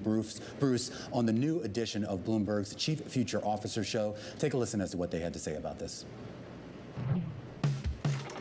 General Mills can trace its history back to a single flour mill built in 1866.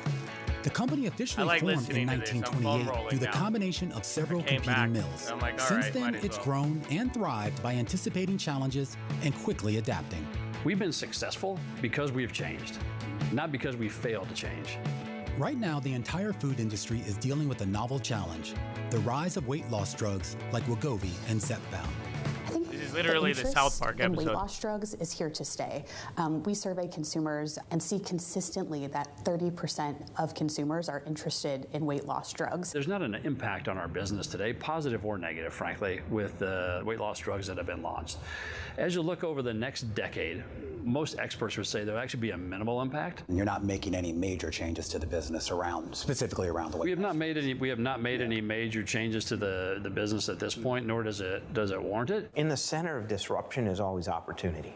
Right, so yes, it's a risk, but it's also an opportunity to differentiate. We don't necessarily get to pick the macro factors that impact our business. Our job is actually to figure out how to respond to them. And you can catch the full episode of Bloomberg's Chief Future Officer across all of our platforms, including our YouTube channel that airs every Wednesday night right here on Bloomberg Television. A whole slate of these shows coming up. Alex, of course, this is the kickoff for the new season. And we, as you can imagine, we talked a lot about weight loss drugs, GLP. And as you can imagine, they were a little defensive and kind of saying, look, this isn't a big issue. But they did acknowledge, as you said, they wouldn't tell me who, but they said, yes, they are in contact with these drug makers. They yeah, Bond's coming down, SPY popping a little bit. So this could be our end of the day move. But see, remember yesterday there was a couple of pump fakes. Isn't the whole thing though too is that you have to keep taking these drugs, that it doesn't actually change it 100% forever? So at some point maybe you stop snacking for whatever 2 years, but then you're going to go back at the end of the day. That's the question. Yeah, and I asked them about that, right? The idea that these are sort of forever drugs, and maybe that sort of ends up working to their advantage. You know, look, here's the company line. They're basically saying, look, we follow the trends, and if the trends end up where people are on these drugs, eating less or eating differently, they'll adapt their product lineup to fit what that trend is. Now, whether you believe that or not remains to be seen. Did you get free snacks? We did the whole test kitchen thing. It was like, I mean, they were cooking and baking and doing everything for us. It was a lot. Yeah, that's really fun. I need some Wegovy after I got done with them. Fair enough. And speaking of, we're going to talk about Pepsi next. So their shares are on the move. The company did report sales that slumped, signaling consumers are cutting back on snacks. Yet that stock is up on the day. We'll kind of get into that. It's today's stock of the hour. This is the close on Bloomberg. This is the close. All right, low key, bro. Foam roller. That was good. We have called this amateur sports for a long time. All righty. 22 minutes remaining. And then this is the highest you have been since 1240. My goodness. Yeah, Ford and GM. I don't know how good GM's doing, but Ford was going crazy earlier. Vanny, I see a news thing pop up. They provide update on development plans for miniature long-term GLP-1. Some of the other Ozempic stocks did bad on the Pfizer news.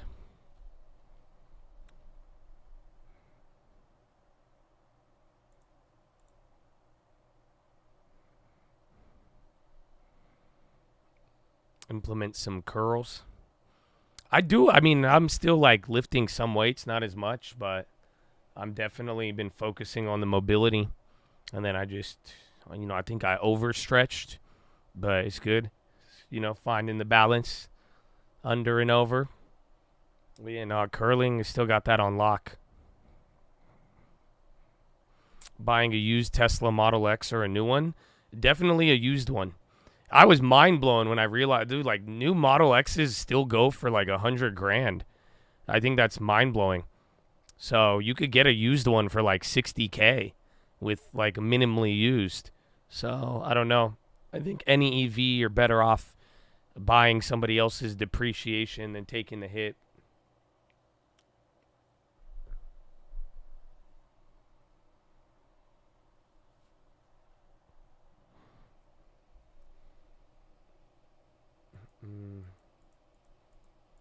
No, I did not look into those tall look.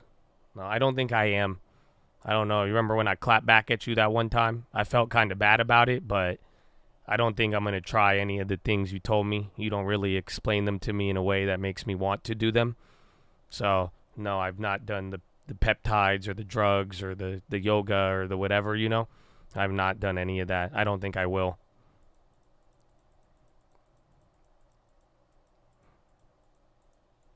Well, I'm trying to like communicate it in a nice way. Because I don't want to be pestered by it.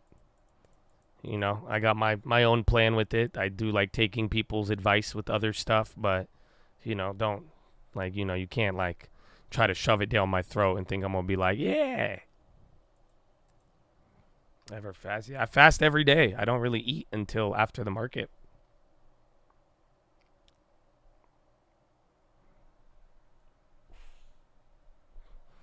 $2K? Yeah, add me, bro. Or I think you already added me. Just invite me if you see me on there. Bro, Uber went crazy. It was off of the Tesla stuff. I did not think that would happen.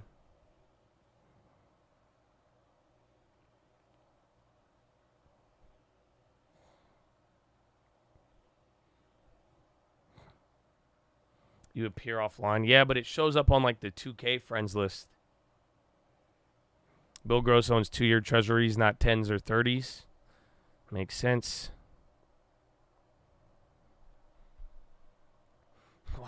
What up, Mr. Trotter? How you living, bro?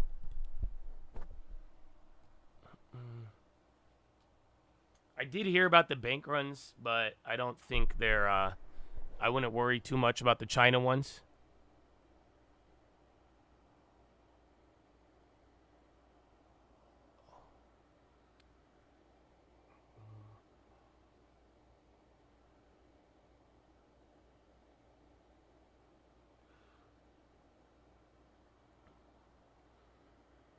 Yeah, I know you want to help, bro. I feel you. That's why I have the info. Tell me once or twice. It's just annoying, you know, hearing like every time I talk about it. I think the last time I got mad at you with it was because you were just started to like kind of degrade what I was doing because I wasn't doing what you were doing. So it's kind of annoying to hear it a lot when it's just like, okay, I'm trying to make a progress change, and just because I'm not doing it that way, I don't really want to hear how it's that. It's kind of like when I tell people with the long term, you know, I like to remind people, but at the end of the day, I mean, I always try to make it clear it's your choice, and you got to kind of come to it on your own. And, you know, I'm not going to try to shame you for it if you don't do it, but at the same time, I do know it works, and I do want to help, so same respect, I feel. That's why if I need to, I'll look into it at the right time, but for now, I'm going my own pace.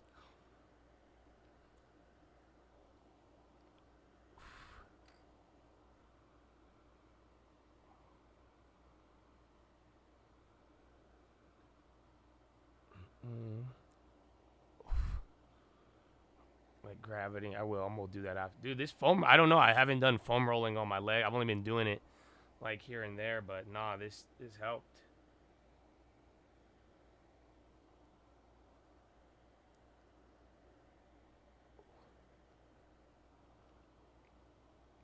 The Biden administration supports deal to enhance AI leadership. Oh, that's old.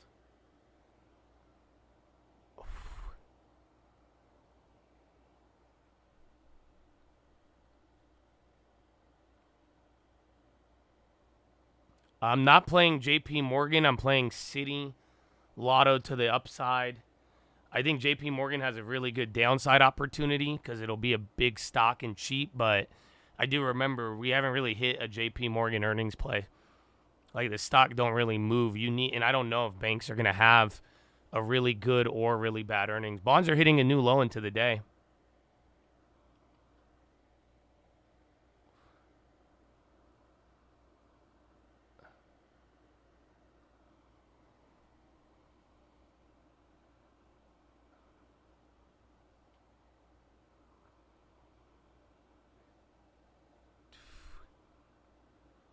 IWM is hitting highs. Holy shit. 3.69. That's crazy. The Russell is wild.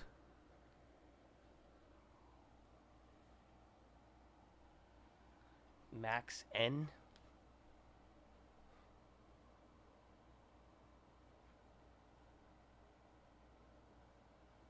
About pizza, Play, and Yelp.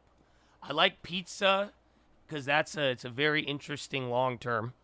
We've talked about that, but the thing with pizza, it's really small in terms of like the pizza market. Like it's crazy that they only get like 10% of the pizza market, but it's a name we all know about. It's been at a certain level for a while, and it's cheap, and it pays a good divvy. And then Play and Yelp, I'm not really a fan of those as much. I think I use Yelp actually a lot, but I don't know as a company how valuable they are. And then Play, I don't know. I don't know how Dave and Buster's, I guess like gambling for kids, but still, I'm not really, those ones I don't really vibe with the same way. But pizza is definitely, it's an opportunity I've thought about. Yeah, I use Yelp, but I've never spent money on Yelp. I actually use Yelp a lot, but it's weird because I'm like, I don't know how it is as a company.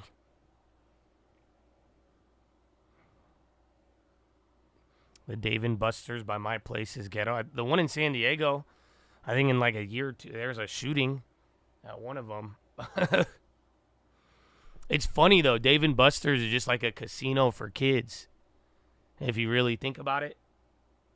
There's all these games and prizes, and they overcharge you. They got drinks for the old guys. I mean, it's kind of wild.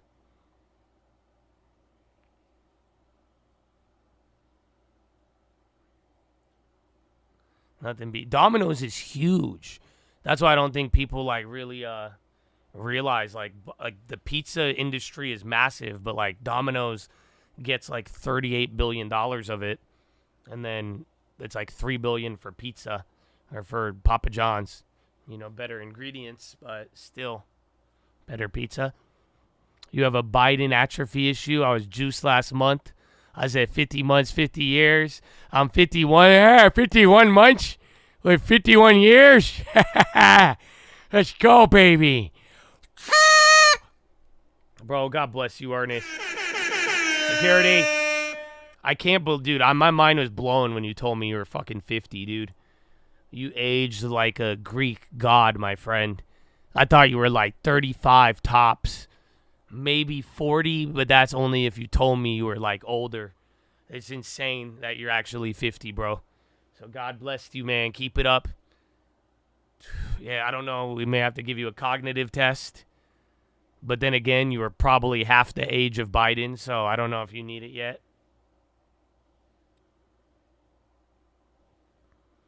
Am I staying out the sun? I didn't like look at Ernest's like wrinkles and be like, I could tell how old. He's just really fit. Like, he was huge, bro. I thought he was just like a 30-year-old gym bro. And then he's like, I'm 50. I'm like, bullshit. He's like, yeah, I am. Wait, am I talking to myself? Like, by what?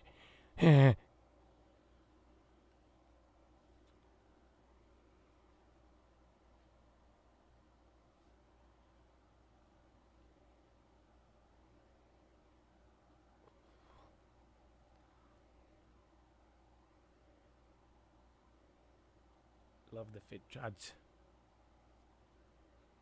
They all use the same suppliers, really? For pizza? So it's a lie? Better ingredients is a lie?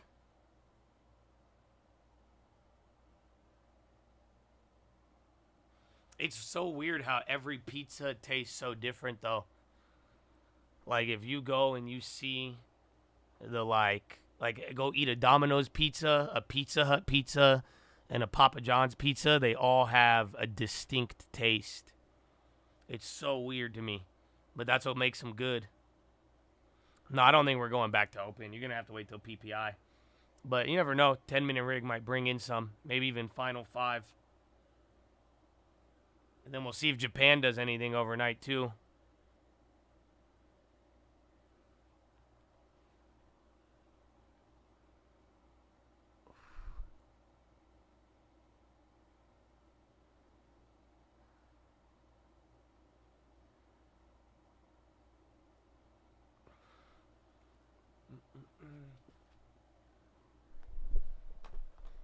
It's the dough. I don't know what it is, man. It's a weird concept.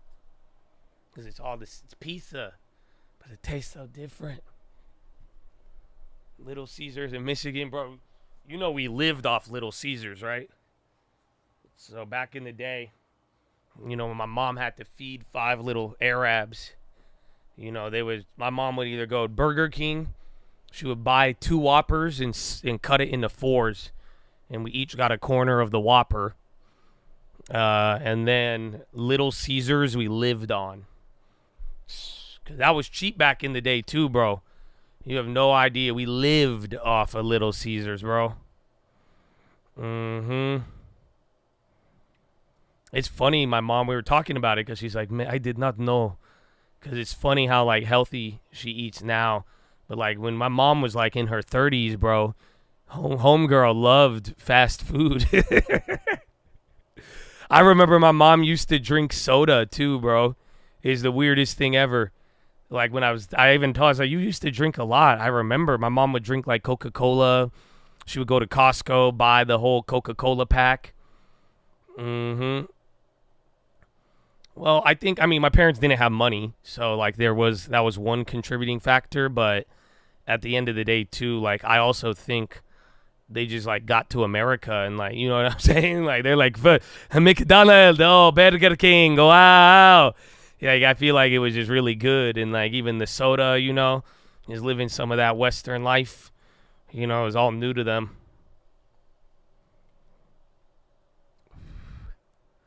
The 3-liter 8-pack. No, the Costco. You know, they sell those, like, cases at Costco. Like, that's what my mom used to get. But I remember she used to, like, drink soda. She used to eat out at fast food places. Now she's mortified. Mortified by any of those places. She says, you know better, you do better. That's what she says now.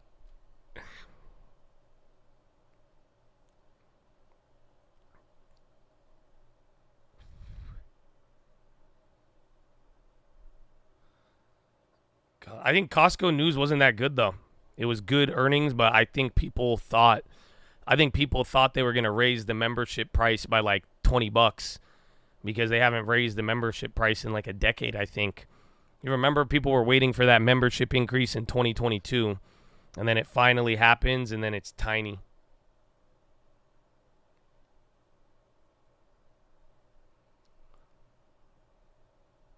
$7 years? Yeah, close enough. Any 10-minute move? Honestly, it did that yesterday, though. That's what I was worried about. I remember I was saying that earlier, but, like, sadly, that's kind of some of the problem here. If the final five's not big, you're just going to do nothing until the data and then have to go off of a 1% move for now.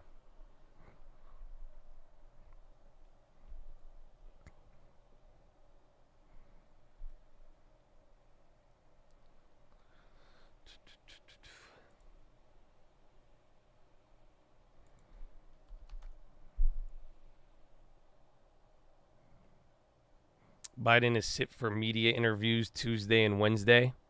Yeah, big boy. I'm a big kid now. Ah.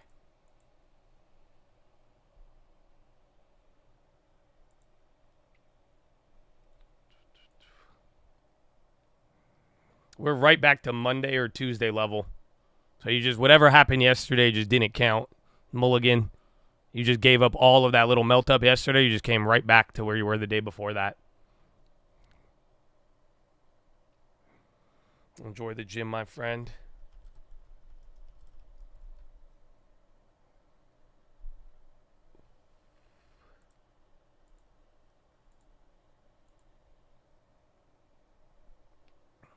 Stocks up, but SPY down. Everything rallied today, bro. It's crazy. There's probably 1,000 names up. I mean, I guess Russell 2000. More than half of those are up. And then even the SPY did very well today on the equal weight. It's crazy. Look at it. Equal weight's almost near high of the day. But then to have this reaction, just crash course in concentration, baby.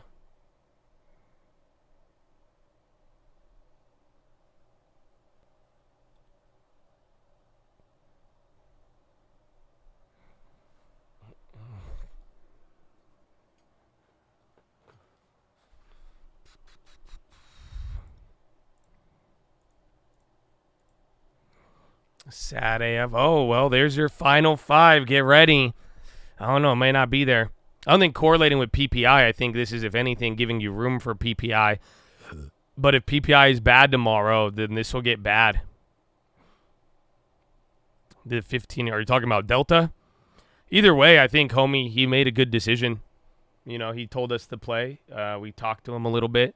He said he ended up making it free the day before, so I think he got to learn a little bit, but at the end of the day, he didn't lose money.